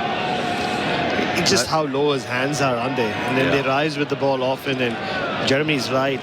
Why wouldn't you have a short leg? You've seen a couple of balls go up, stay down, but just where Australia are right now as a team, they have sort of been pummeled into submission. Well, they've got the 2 set batters out though now. They've got effectively 2 new batters at the crease. Brook has 7, Stokes 6. Stokes works this into the onside again, a short ball rising to around about chest height. So they've got to surely be thinking here, you know, we could be getting some here. We could be getting some dismissals. As we just take another look on our replay screen with Tyre Parrot, just how low that ball kept to Root. And I don't really know how you play that. Especially a man of Hazelwood's height, that length. There's no way you're expecting him to go through at sort of ankle height. Forward comes Stokes and dead bats the ball down in front of him and then picks it up. Throws the fielder. I have a little story for you about that Joe Root dismissal at Lord's. He was just batting in the nets on the eve of the test. One of the support staff were just wanging down balls with the sidearm. A similar thing happened. Ball kept really low, hit a stump, and the support staff, the coach, started apologizing. And Joe Root said, "Mate, you don't need to apologize. These things happen. It's just cricket." I don't think he was saying that in the middle today. No. Agreed is it to Stokes, who pulls this out through deep backward square. He'll only get a single for it. There's a couple of fielders positioned on the deep lakeside boundary. Marnus Labuschagne, the man to tidy up. Stokes to 7, the lead to 42. No, well, I think the disappointment for him there is that it was so easy for him today, and this was like this was going to be a regulation 100 in a way. His 31st was just on the cards, and that was a freak. Totally untroubled he was. We say a freak. Is it a harbinger or is it a freak? Is it an omen or is it an outlier? Forward comes Brook, defends a full ball into the offside. There's no run. End of the 63rd over of England's innings, and on the Harvey Norman scoreboard, they're 4 for 359. If you got to build it, lift it, power it, floodlight it, do it right with Oz Equipment Rentals. They're helping Aussie industries go higher by supplying access equipment, lighting towers and materials handling equipment to the construction, mining and roadwork industries. If you are building a new runway, a new road, a new warehouse, a new highway, the name you want is Oz Equipment Rentals. They also support community sporting clubs like Lara Cats, Werribee Centrals and the Ultima Kangaroos. Visit ozequipment.com. SEN Ashes cricket for the barbecue. Bacon Angus at Macca's. Yum yum. Now then, suppose thinking of that ball, though, what we're going to see, you mentioned Wood. Hazelwood in, down a wicket comes Stokes defends on the front foot, so short extra, no run. Definitely a man you'd probably stay back to for a start as a tendency. What about Broad with his height? Would you do the same, or would you tend to come? I think you tend to come forward more to Anderson. You'd be happier with that and then adjust. And also with Wokes' pace, I think, as well. Maybe Australia have more taller bowlers, as we know. Yeah, Wood's pace and Broad's height would be the issues, wouldn't they? Stokes crouches and waits for Hazelwood. And drives forcefully, but is well stopped at short extra cover. Labuschagne, no run. Lead 42, England 4 for 359. They've been pegged back by those 2 wickets. The onslaught has dried up. I mean, it's still going at well over 5 and over in this session, but what Australia desperately needed, because they looked utterly rudderless. 2 wickets to fall. Crawley dragging a short ball on from Green, and then Root with that unplayable mully grubber, a shooter. 84. Hazelwood's into Stokes, who plays a number of different shots at this until he finally alights on one that's safe, which is you can see how it gets in the ball on the ground. A batsman's mind. He didn't know where that ball was going at all. Haven't you got to say to yourself, though, as a batter, that the ball that Hazelwood got Root out with is delivered from over the wicket to a right hand.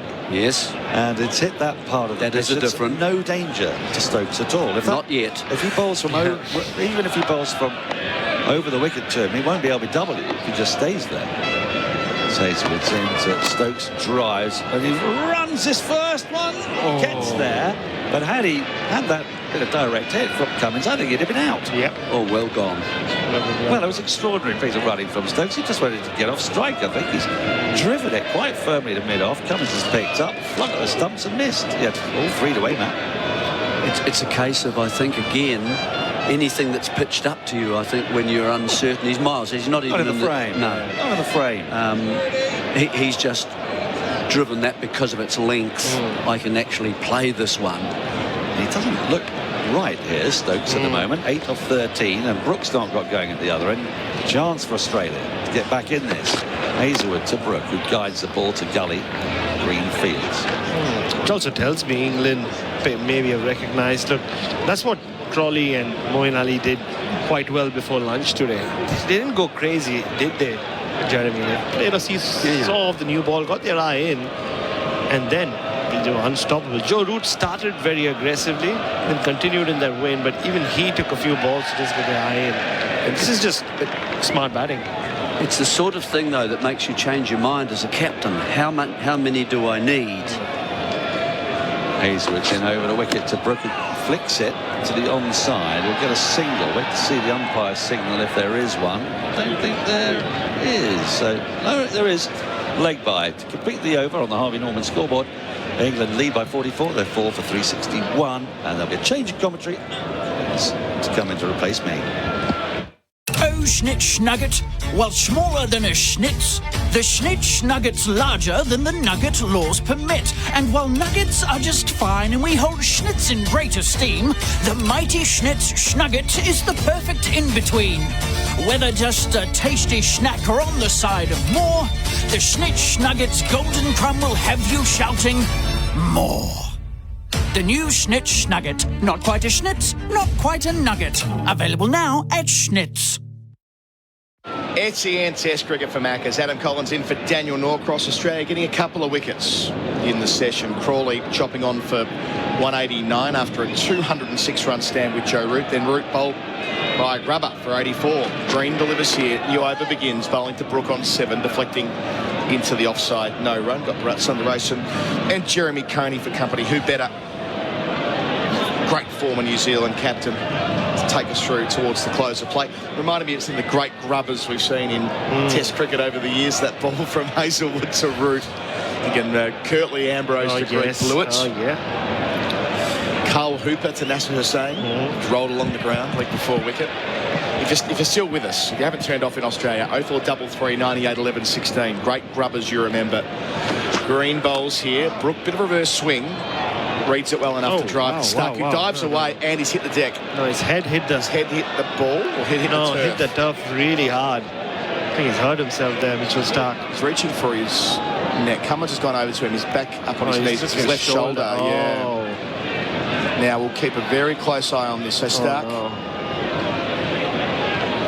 favouring his left shoulder.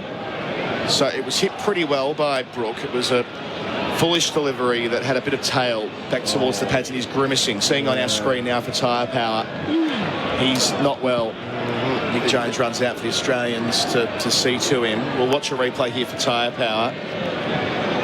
So Starc had to move away to his left and did so pretty well. Put the dive in, then landed bang on the end of the shoulder. Straight down to grab for it. Lyon had just been over to see him, and he was warming up to bowl. Starc was warming up to bowl. He was stretching that hamstring that he's had a few little problems with, and then that drive occurred, and he's gone down and landed, as you say, on the point of the shoulder, the left shoulder, of course. So that's the arm he bowls with. Doing some sort of arm circles, windmills now to see how he's going. I think he wants to go off. And he's going to leave the field. So another moment for Australia that's not broken their way today. It's been a long day in the field. Only 64.2 overs, but it's felt like an awful lot more. A lot of leather chasing. And Starc, who's picked up 2 of the 4 wickets for Australia and done his job in truth, leaving the field with a shoulder complaint. Doesn't look too serious that he's walking off and he's going to stroll up the stairs without support, but still we'll need looking at quite closely. Yeah, he's being very ginger. He's not moving that arm at all, which is concerning. So Green here, Brook, Yorker length, digs it out. So Green just getting a bit of that reverse swing. And which is exactly why Pat Cummins would have wanted to go to Mitchell Starc. Josh Hazlewood has got the ball to reverse swing as well. With Harry Brook and Ben Stokes at the moment happy to just get their eye in. Mitchell Starc would have been the perfect exponent for that reverse swing, but it's just a slight tail. It's not. It's not. We should make the point. It's not big reverse swing. No, it's just a little lilt. Bowls again here, back of the length, or shorter than the 2 previous balls anyway. Pushed into the odd side, no single. Were you ever bowled by a horrible grubber, Jeremy, in your international career? You can recall. Yep. Certainly, I mean, if you play for as long as you're going to get the odd one. But it does change things, though. It changes how does Stokes feel now about batting on. He might say, better to get the runs now in the first innings. This makes sense. Green delivers and Brook defends. They've been slowed down in the final session. Delay the decision about... I mean, he was never going, I don't think, to declare tonight. At least wait till the latest forecast tomorrow and then make a decision once you think about that. But it might say to him, look, we're going to bat on and get as many runs as we can at this point in the first innings and get as far ahead as possible. Yeah, so that you leave Australia with no option but to just bat and to save the test from wherever they start. That's if they can get these runs. They had a little opportunity. They might go bang bang here. Straight catching mid-wicket. Green bowls playing late on the cut is Brook straight to gully on the bounce. Ends the over. 65 gone. 4 for 361. Brook 7, Stokes 8. No matter which footy team you cheer for, around 1 in 3 of the players will need donated blood in their lifetime. Same goes for the opposition and supporters like you too. Yet only 1 in 30 people gives blood. That's a lot of potential donors sitting on the bench. So why not be the lifeblood of your footy team and everyone's team? Search Give Blood to book a donation with Australian Red Cross Lifeblood today. Give life. Give blood. Our coverage for Mac is interesting between overs there. Cummins pointed over at Hazlewood. He goes, me, I had the binoculars. Am I bowling? Yeah. Because Starc was going to bowl the next over, but instead it will be the captain. Missed the chance for something a bit creative. I thought we might see Labuschagne to bowl a few leg breaks. Thank you, Jeremy Coney, who jumps out. Jarrod Kimber will complete the day in the expert chair for Red Energy. Cummins has bowled 13 overs for 86. It must be his most expensive return in Test cricket, Andrew Sampson. I think we looked at that at Birmingham on the first day, and we saw near enough to it. Yeah, it's one of his most expensive, I'll tell you now. Around the wicket to start. Bowling the Stokes on 8. He pulls the first ball. Square of the man at mid-wicket to the sweeper in the deep on the western side of the ground. Travis Head, Stokes to 9 with the single. 4 for 362 the score. I think the only reason Pat Cummins has brought himself on is because of that little tail we've seen, the reverse swing that Josh Hazelwood started getting, and then Cameron Green as well. And also Ben Stokes just looks a little restless. He's got no flow, no rhythm in this innings. He's tried to hit a few balls really, really hard. Hasn't come off. Even that pull shot, he was walking at Pat Cummins.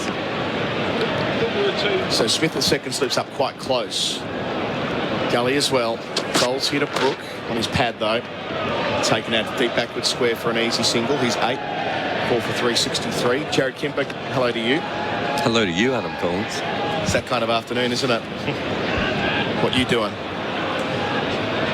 I've just been diving into Zach Crawley stats. Oh, have you? Do you know he had a worse control percentage in this innings than he did in the rest of the Ashes? Did it get better after he reached 100? Nope. It actually started to go down later on. I think he started playing even more reckless probably after 100. The lived experience was he was still about 80. It's like he could get out any ball but kept hitting boundaries. Cummins round the wicket. Stokes opening up, slapping. Past point? Not quite. Well stopped. Really well stopped. Labuschagne had to move quickly to his right. If he missed it, it was 4. Interesting, just in the last over and a half or so, Ben Stokes. Maybe it has something to do with Mitchell Starc going off the field. Ben Stokes wants to put that extra bit of pressure on Pat Cummins, even though there's just, 27 minutes to go. Captain the captain. Force him to make even more bowling changes than he wants to. So we have now a deep point back as well. Marsh down there, and that third man, Cameron Green, departs from Gully. Cummins hiding the ball, trying to reverse it. Bowls to Stokes, captain the captain, out to deep point where the sweeper now resides. 1 for him to double figures with the single. 4 for 364. Andrew Sampson. Yeah, Pat Cummins going at 6.5 and over in this innings. He's only twice in his career bowled 10 or more overs in an innings and gone for over 5, which was both innings at Headingley. Pass ball. What's Hazelwood's econ in this inning? 4.1. Yeah, Hazelwood's 8 overs, 1 for 21 since tea. So I think so far this is the 5th time in Hazelwood's career he's gone at over 4 runs and over. Only bowled 2 overs during the onslaught between lunch and tea, Hazelwood. Cummins in bowls here, defending under his eyes is Brook. So I think he's gone 5 times in his career under 2 runs and over. So he's in this epic battle for his economy rate. That was that one day he played here in 2020 behind closed doors. He bowled 4 maidens off the top. He was sort of returning to white ball cricket. That's the start of his journey, right? To becoming one of the best white ball fast bowlers going around. T20 bowlers. Can you remember any classic rubbers before you joined us, Jarrod? We were going back into the archives or the recesses of our cricketing brains. Take that on notice. Last ball here from Cummins. Edge and lands in front of Carey. Genuine edge from Brook. Might have took some weight out of the hands, but nowhere near the wicket keeper on the full. 4 for 364 on the board. 8 for Brook. Stokes for 10. 8 for Brook. 10 for Stokes. Try that again. Be ready for all the office footy banter with SEN. Silvani! Jack in the pack! Catch up on all the latest scores and news in the time it takes to get from the car park to the office with SEN's The Day's Play.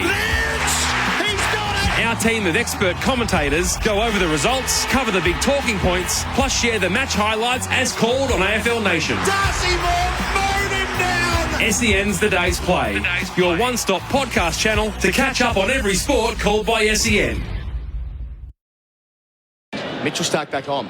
We're in the short sleeve jumper, doing a few windmills with the arm. He's been in the wars today, hasn't he? Oh, knees, shoulder, hamstring.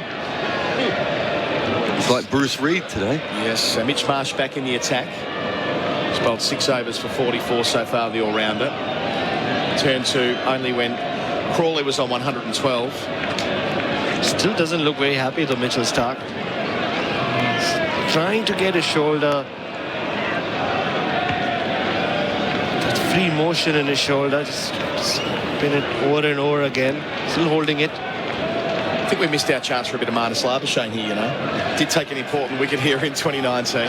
Pat Cummins just doesn't trust him. But Tim Payne used to throw him. He was often the first part-time bowler he would go to. Pat Cummins very rarely seems to go to Marnus Labuschagne. Well, it's a long time ago now, but on his test debut, his first 2 test matches in Dubai and Abu Dhabi in 2018, he bowled an awful lot more than he batted. We left that tour thinking, well, he might be a genuine second spin option for Australia. Marsh bowls and Stokes plays him like a centre wicket practice, driving out to mid-off, no run. Andrew Sampson will have the numbers from those couple of test matches, but Labuschagne, I caught next door in the green room, the TV guys were chatting, and Kumar Sangakkara was discussing his first ball in Test cricket. He bowled to Jart Callis, who said he was petrified of getting out to me, and I bowled at the second slip. Marnus is a lot better than that. Has he bowled in the series? Bowling here. Marsh to Stokes, slap to mid-off, and Stark again does the fielding. Samo? No, he hasn't bowled in the series. That series in Dubai, he got 7 wickets at 22. I think he'd only had about 5 or 6 first-class wickets before that as well. I think the thing with Marnus, though, is his amount of bowling in practice sessions is reduced so much. There was a time even during the last Ashes, he used to bowl a lot more. Field spread all over the place with Marsh bowling to Stokes, who drives and gets it out to deep extra cover. Wide of the man at long off with work to do. That's Mitch Stark. He still puts the slide in despite his troubles, but does not throw the ball. So Stark collects it and runs it up towards the bowler. Clearly wanting to protect that shoulder. Samo again. Marnus Labuschagne's bowling by captain. 4 matches with Smith as captain, only bowled 4 overs. But Tim Payne in 18 tests, he took 12 wickets at 41.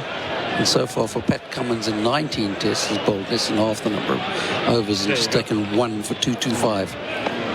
He just doesn't. He stopped bowling. It's pretty common though. So was Stark back on the field again. Yeah, it looks like in the middle of the over. He's at the top of the stairs now. Marsh bowls and pulling around the corner is Stokes into the gap at deep backwards square, and he bisects the sweepers. Stokes just played that off his hip with a short arm punch. Up to 16, he's found the rope on 3 occasions. 4 for 370. The lead now up to 53. That just looked very, very easy there. That ball just sat in the pitch a little bit. Marsh again. Drives and bowls. The Stokes drives. Out to the sweeper at deep cover. It's Travis Head, busy today. 17, the captain. 4 for 371. 1 ball left in the over. I think, like you were saying, Jarrod, it happens with guys who come in as bits and pieces bowlers, and then they become so good at one bit batting. The bowling just... And he said this to me in an interview just before the India tour as well, that he just doesn't bowl as much as he used to, and he was planning to bowl a lot more for Glamorgan. Well, he was bowling medium pace and off spin for Glamorgan. Yeah, exactly. So his leggies are kind of... He hasn't practiced a minute ago, and that's what Pat Cummins said before this test. Yeah. I've told him, practice your leg spin. Yeah. I don't have time for your offies or your medium pace. Well, he bowled medium pace in Pakistan to get the ball reversing, if you recall, Baz in Karachi, and bowled off spin in India. Marsh to finish. He's conceded 51 in 6.5 overs. Defending here, Brook into the offside, end of the over. Daniel Norcross taking over from me and taking us through to stumps. England 4 for 371, leader 54 with Brook on 8 and Stokes on 17. Tradies and lawn enthusiasts, power up your arsenal with Greenworks range of battery-powered lawn and garden equipment. The Greenworks Pro 60V product range packs a serious punch with petrol-like performance without the noise and fumes. With over 20 products in the range, including lawnmowers, blowers, chainsaws, string trimmers, ride-on and zero-turn mowers, they're powered by an interchangeable 60V ultra-power battery and backed by a 4-year tool warranty. For more information, including dealer locations, visit greenworksaustralia.com. SEN Ashes cricket for the barbecue bacon Angus at Macca's. England lead by 54. 67 overs have been bowled in England's innings. They might get 4 more in, and that would mean that Australia would have left 9 overs out there. And I'm going to say something that Australian listeners may want to hear, but that is a function of fear. That's all it is. Cummins round the wicket is clattered to the offside, down a deep backward point for a single. Stokes to 18. They've quite deliberately slowed the game down at every possible opportunity as England have come at them hard. If they didn't know they'd been basballed, they have found out today, and the most effective response to it has been to produce a criminally slow over rate. Oh, and grubbers. Oh, yeah, the grubber. Yeah. Not sure how much they planned that. You but say it that. has been absolutely scandalous. I think they planned the grubber. Yeah, it's that bit they may have done, you never know. Cummins down the leg side, a brilliant take by Carey, who's appealing in a somewhat futile fashion, much to the delight of the crowd. Brook got nowhere near that. Cummins none for 90 of 14.2. Andrew Sampson, you want Cummins watch. I mean, this is what's that he's going at 6.5 and over. Yeah, we were just talking about that. His most expensive spells, just over 5 and 5.1 at Headingley last week. He's in again, and Brook pushes into the offside off the front foot. It's fielded at short extra cover. What's his most expensive spell that's not against the bad ball? A little raise of the eyebrows from Andrew Sampson, that's code for go away, Jarrod. It's been a long day. It's under 5, I can tell you. Yeah, I've seen that look many times before. Was it in Nagpur? You've given me that look. Andrew Sampson? He bowled poorly in Nagpur. Yeah, there was one in India. Nagpur. Brook 8 of 29, very un-Brook-like. There's something about the pitch, perhaps, as he guides this ball into the gully region. And Green, who is such a terrific athlete, just ambles to his right, sticks down a gigantic mitt. The ball nestles in the hand, and there's no run. And so, before you look at him, he's already gone off to backward point. Gets there so quickly. Yeah. And some of the Australian reserves on walkie-talkies. Just getting an update on Mitchell Starc. I'm sure you'll see them running out for drinks and just let Pat Cummins know what's happening. Cummins in once more. Anderson ends. Short. Pulled into the onside, but not with enough timing to beat Khawaja at mid-wicket. It's not Khawaja at mid-wicket, it's Labuschagne. And everybody is now everyone's looking exhausted, because I don't think anyone trains for having to bowl 68 overs at England. This is a very long England inning. And Manas has scraped his elbow on the practice pitches where he just got to dive in, stop that ball. They're all battered and bruised today. They are a bit. Cummins in. Brook pushes into the offside, backward point. Green does the fielding. End of the over on the Harvey Norman scoreboard. A good over that. Just the one from it. England 4 for 372. If you're a driver, rider, pedestrian or bystander and been injured in a road accident, you could be entitled to compensation. Arnold, Thomas and Becker can advise on all your entitlements, which could be in the hundreds of thousands of dollars, and is in addition to what is provided by the TAC. Talk directly to an Arnold, Thomas and Becker lawyer and start your claim today. Arnold, Thomas and Becker Lawyers, securing compensation for Victorians for over 50 years. And if there's no win, there's no fee. Call 1300 333 300. SEN Test Cricket for Maccas. Win free McCafe coffee for a year on the My Maccas app. As we start to come towards the end of another thrilling day. Australia scored 18 runs this morning. England 372. We had 390 runs in 75.2 overs. I don't think the crowd are complaining about the over rate. That's not going to work. But Mitch Marsh was about to come in and bowl when the batter wasn't ready, the keeper wasn't ready, and the umpire was picking up a bail. And the umpire was facing him. Hey, look, it's a plan. Don't knock it. It's a plan. Good luck hitting that, Stokes. Stokes on strike. With the keeper up to the stumps. Marsh into him, and he just defends with a very straight bat from the crease. There's no run. How do you think the Australian team in Red Energy, awarded Australia's most trusted electricity provider by CanStar? Yes. How do you feel they will think today has gone? I think they'll want to know what Andrew Sampson has to say. What about Pat Cummins' economy rate? Yeah. Well, if you were telling the Australian team about Pat Cummins' economy rate after this ball, what would you say, Andrew Sampson? Stokes defends another delivery as the shadows lengthen back to Marsh. There's no run. He's brought it down 6 and over this innings off that last over. But in his entire career, his 5 worst economy rates, having bowled at least 10 overs in innings, have all been this season in England. He went for over 4 and over in both of their innings against India as well. So his best his worst prior to that is 4.01. Now I think Stokes needs a new bat. It didn't sound very healthy, that last delivery. And now England are assisting Australia in their timorous, slow over-rate tactic.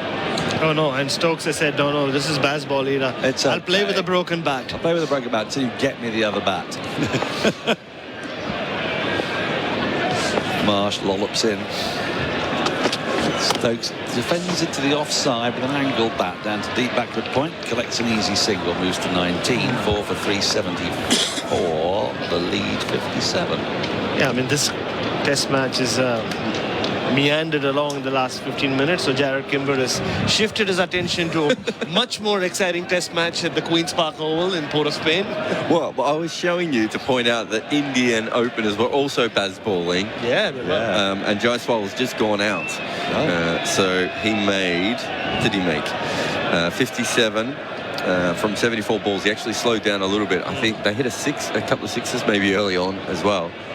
That's in Port of Spain, isn't it? As Brook faces up to Marsh and he defends solidly on the front foot. Is he playing for the close of play? What's going on here? No run. I don't think the ball's coming on particularly well. It's not at all. Because Stokes is frustrated after almost every shot at the moment. And I think Brook's just saying, I'm just going to keep it out. Yeah, it's just... this is the two-paced nature of this pitch as well. Also kind of tells you, maybe you have to play like Zach Crawley did to score at that rate. He enabled Joe Root to do that as well at the other end. Marsh in to Brook, who carves at this through backward point, just get a single. They thought of a second, but it really wasn't there.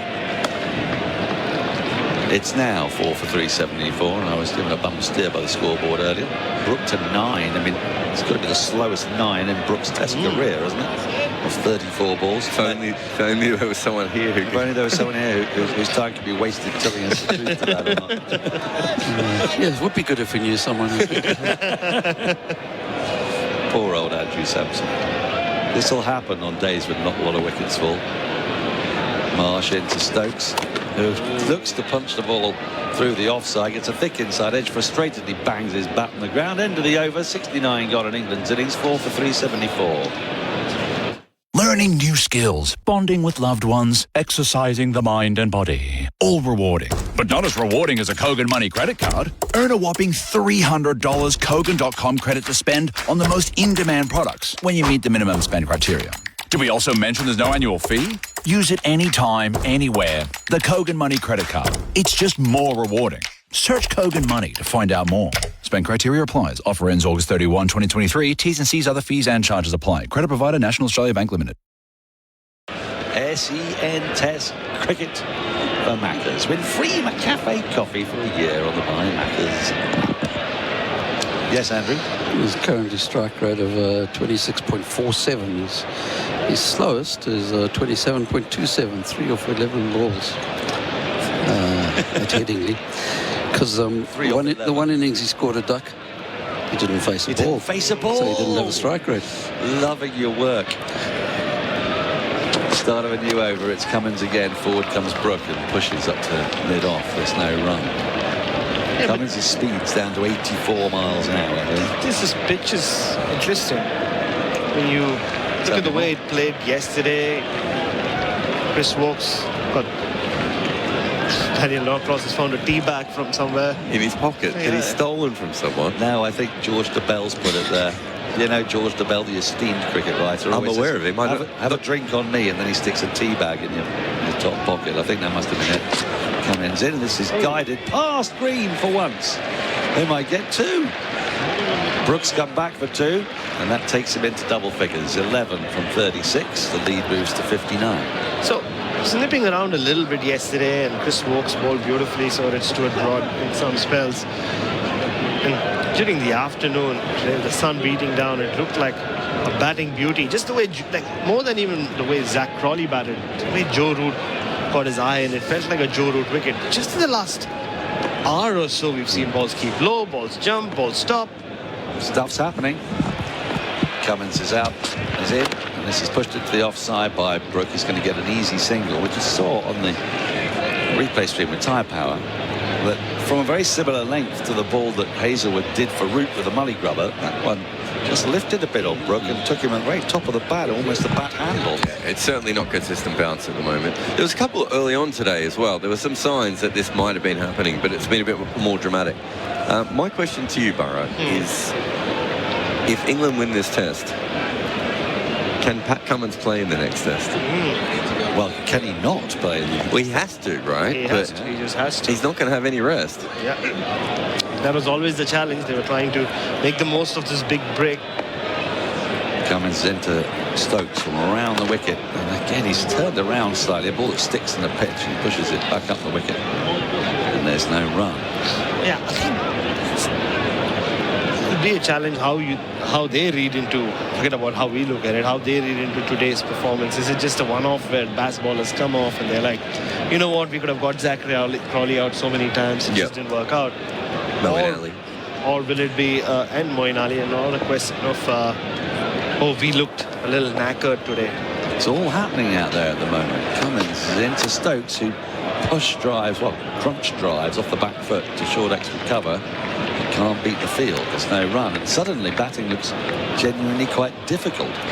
We've just seen a montage of balls delivered in a similar spot. Oh, hello. And, they've been up and down and around. Yeah. It's like a John Donne poem. Up and down and round and below. That's poetry? Well, it was. It's one of the most beautiful poems you'll ever hear. Directed to his lover. More of that. Oh, it's after the watershed later. As Cummins is empty completely over, and Stokes defends angrily.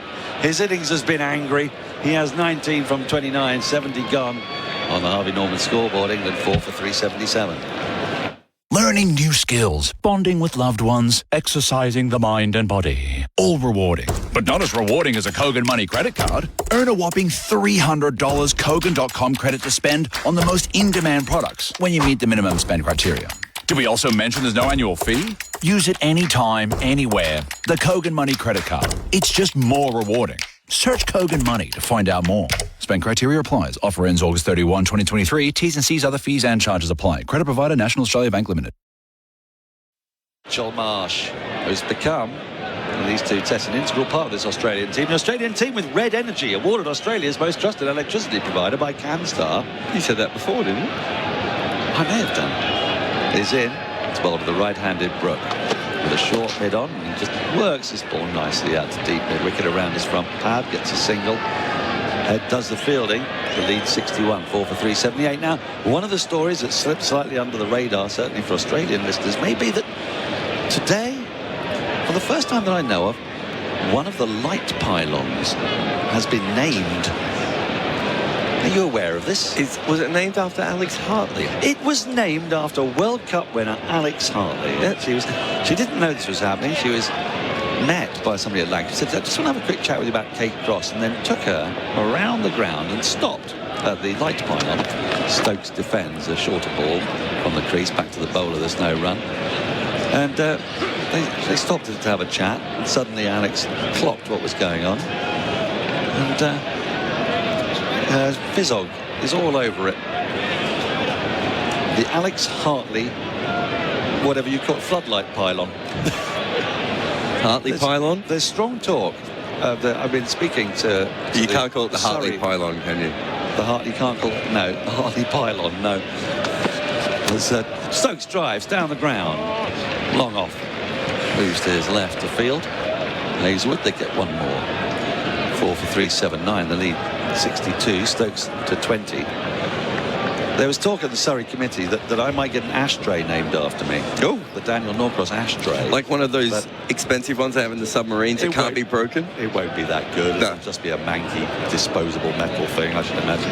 But, I mean, that would be great. But to get a whole pylon named after you. Marsh is in. This is clipped away out towards deep square leg. And Travis Head can't even be bothered to do more than take 3 steps roughly to his right and let the ball come to him. We're at that stage of the day where there feels like there's no jeopardy. There sort of ought to be in a way, because a wicket for Australia would mean that England have to bring in the Nighthawk or whatever it is that they do. But there's a sort of sense of torpid morbidity, despite the fact that this pitch is showing signs of genuine life. So at Trent Bridge, two of the greatest all-rounders in the history of the game. They have a waiting area. They have waiting areas. Yeah. Marsh into Stokes, who clips his hip down towards long leg for a single. Of which you can only find if you get lost. That's right, you've got to go all the way down the stairs in the media centre and then take the wrong turning. And Alex Hartley has got something 70 foot high. Yeah. I'm just saying, she's winning. It will shine her beneficent light on Old Trafford for all eternity. Although Sobers does have a stand, I think, in the Kennington Oval. Yeah, but I thought Richard Hadley, because at least Gary Sobers didn't play for Nottinghamshire for quite as long. Hadley was there forever. That's true. He deserved a stand.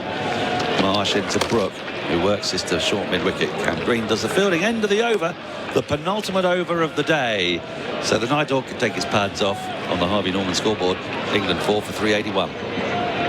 Sheen Panel Service. Sheen is looking for new apprentices. As a paint or panel technician apprentice at Sheen, you're not just keeping people on the road. You'll enjoy TAFE schooling at Kangan Automotive Centre of Excellence, one-on-one on-the-job training and above-award wages. Sheen is a Victorian family business that has trained paint and panel technicians since 1969 with 26 locations across Melbourne. Start your apprenticeship today. Visit sheengroup.com.au/careers. Praise be like beacons from Land's End to John O'Groats. It's happening.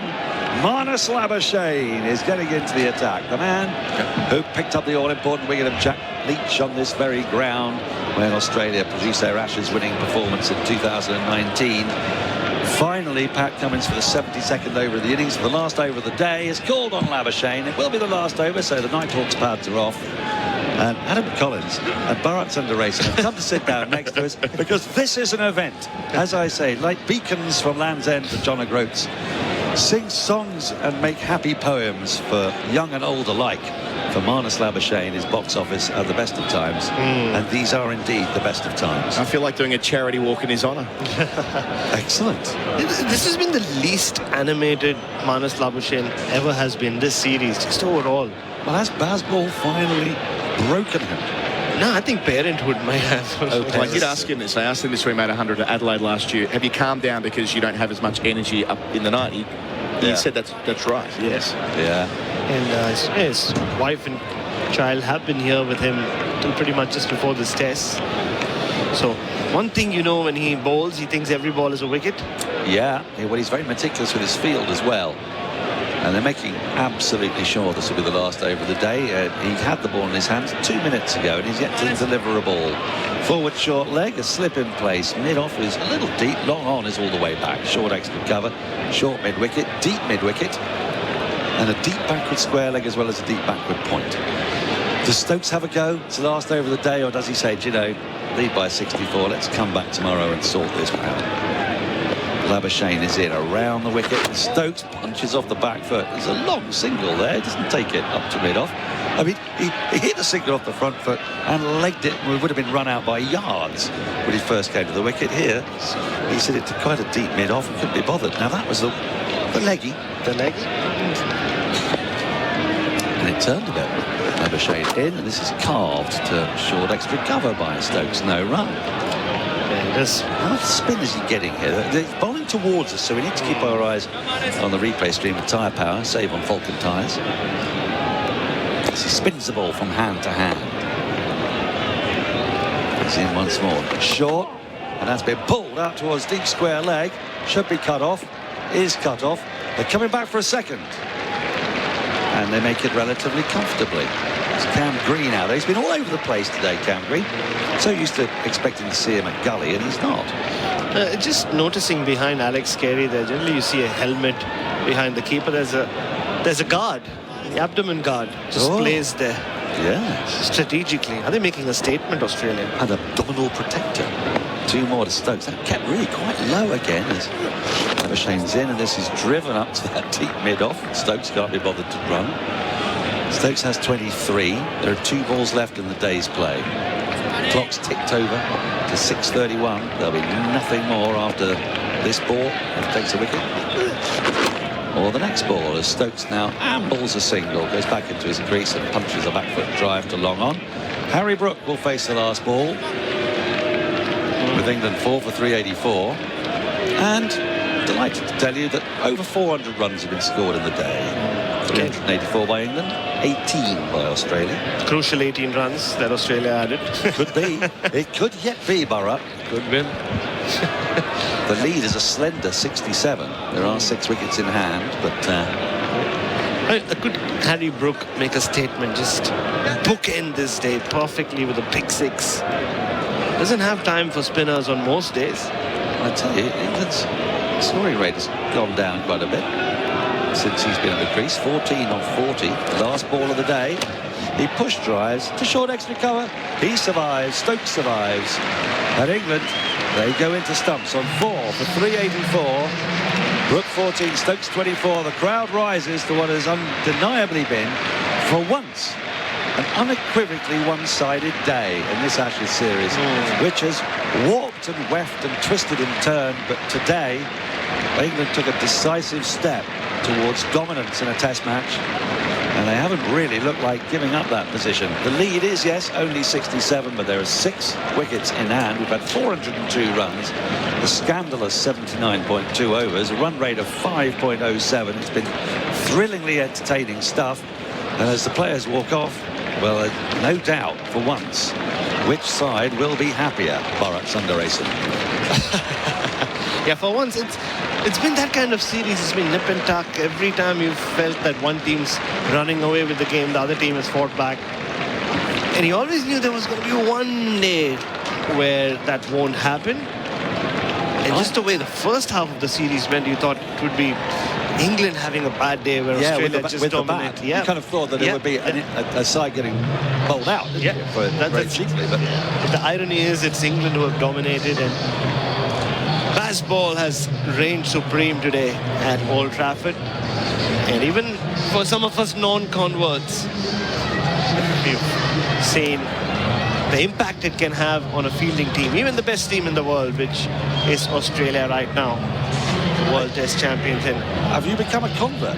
I still said, even for some of us non-converts. Non-converts. I was going to say, the atheists of when it comes to Bazball. Yes, you do not worship at the temple of Bazball, and I understand why. So, let me run you through what has happened today. Australia began the day on 299 for 8 for 299 and lost a wicket to the very first ball of the day. Cummins driving at Anderson, Stokes with a neat catch at cover. So he went for his overnight score of 1.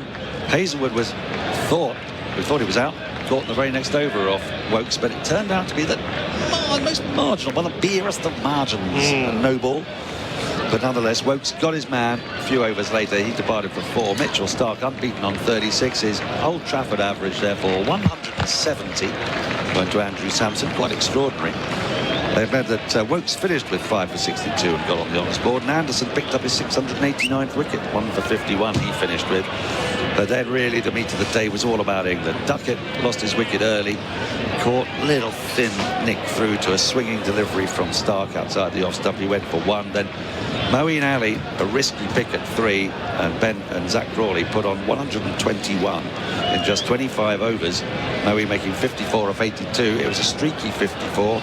He was dropped once, he was missed once, and then he was finally caught splendidly by Usman Khawaja at short mid wicket off Starc.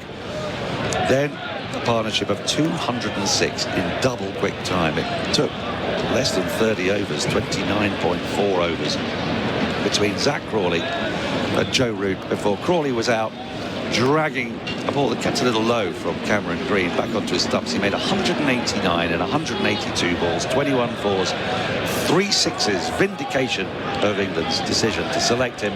There was a sensational knock. It was chancy, plenty of inside edges, narrowly missed stumps, but he made the most of his chances. I don't think he was actually dropped, was he? I think he just got nearly out on a number of occasions. But the other end, Root played really the most masterful innings of the day, indeed of the match, before he was out to an uncharacteristic mully grubber from Hazelwood for 84 off 95 balls. That was 4 for 351. Then for the rest of the day, things got a little bit tricky. Just 33 runs came from the last 11 overs, which isn't a bad rate of scoring, 3 and over, but it was certainly not the 7 and over we saw in the afternoon session, as the pitch began to play tricks, even with an old soft ball. Or maybe because of, I don't know. We started to get up bounce and down bounce. They were starting to get a bit spooky, which will be alarming for the Australian batters, knowing that England already have a lead of 67. But first of all, England tomorrow will be looking to cash in and go hard early, but with weather around on Saturday and Sunday, you imagine, well, they're not going to want to bat beyond lunch. They'd love to get Australia in before lunch if they could. It may all be moot if they're bowled out. The wicket takers for Australia, 2 for Stark, 2 for 74. A little concern when he dived for a ball and banged his shoulder, but he did come back out to field. Hazelwood 1 for 62 off 15. Cummins, the big worry, 16 overs, none for 93. Cameron Green looked unthreatening, 10 overs, 1 for 40, notwithstanding that wicket. Travis Head showing why Australia needed a spinner after all, 6 overs, none for 48. Mitchell Marsh, pretty rusty, 9 overs, done for 57. Marnus Labuschagne belatedly used 1 over, none for 3. Bharat and Andrew Sampson are with us here for our post-match wrap for Australian Made. Look for the green and gold kangaroo logo and buy authentic Australian products. So we've got a couple of little bits of housekeeping before we go. What was your Macca's I'm loving it moment of the day? Order the new barbecue bacon Angus at Macca's. It could be any one of those involving Zach Crawley.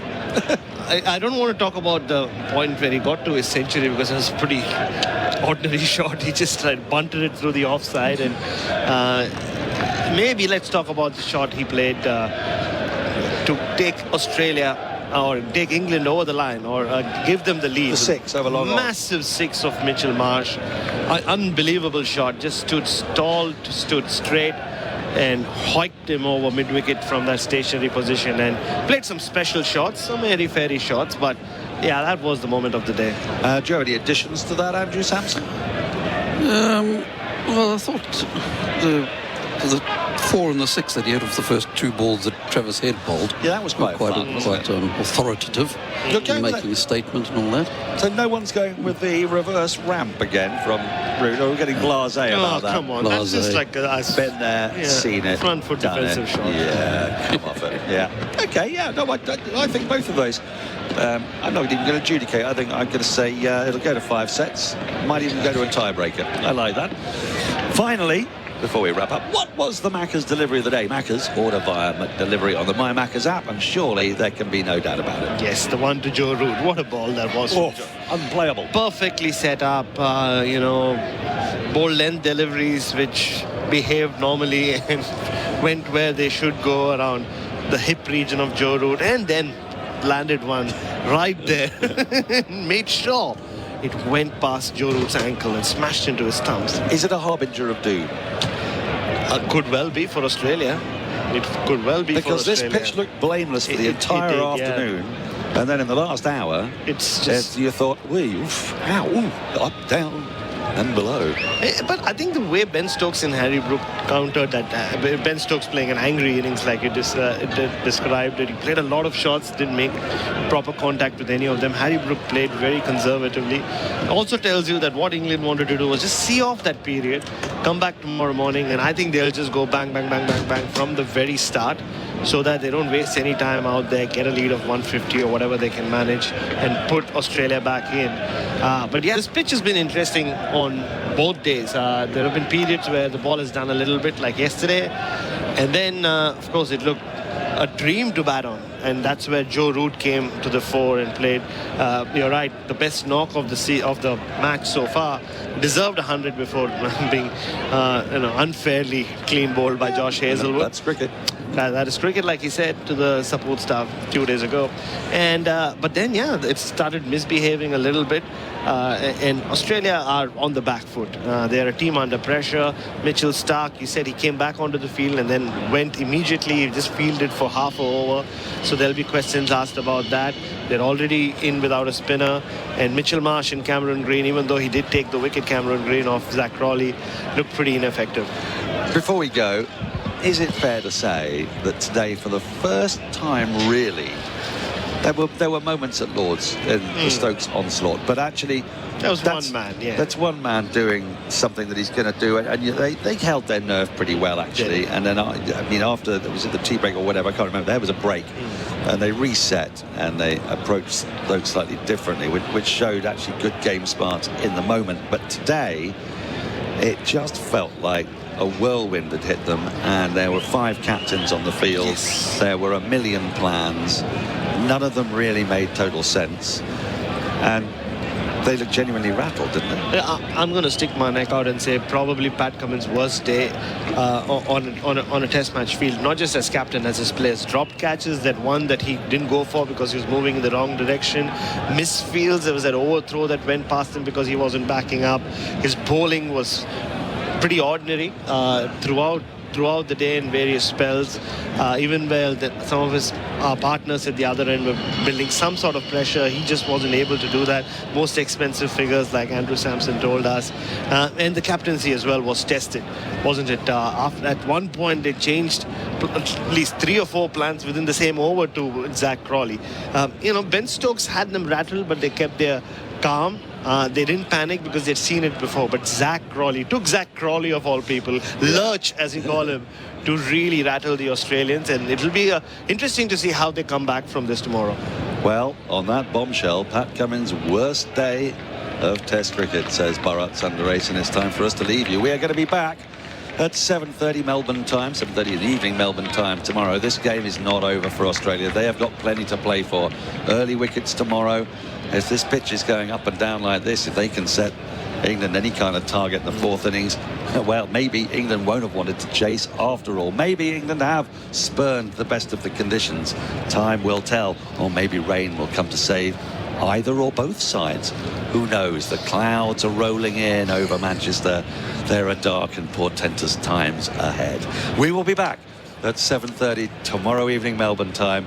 But for now, from Andrew Sampson, from Bharat Sundaresan, from Jeremy Coney, from myself, Daniel Norcross, Adam Collins, Pete Lalor, David Bumble Lloyd, and Louis Cameron, and also to our splendid production team back in Melbourne, and Paul Sebastiani and the crew, it is goodbye.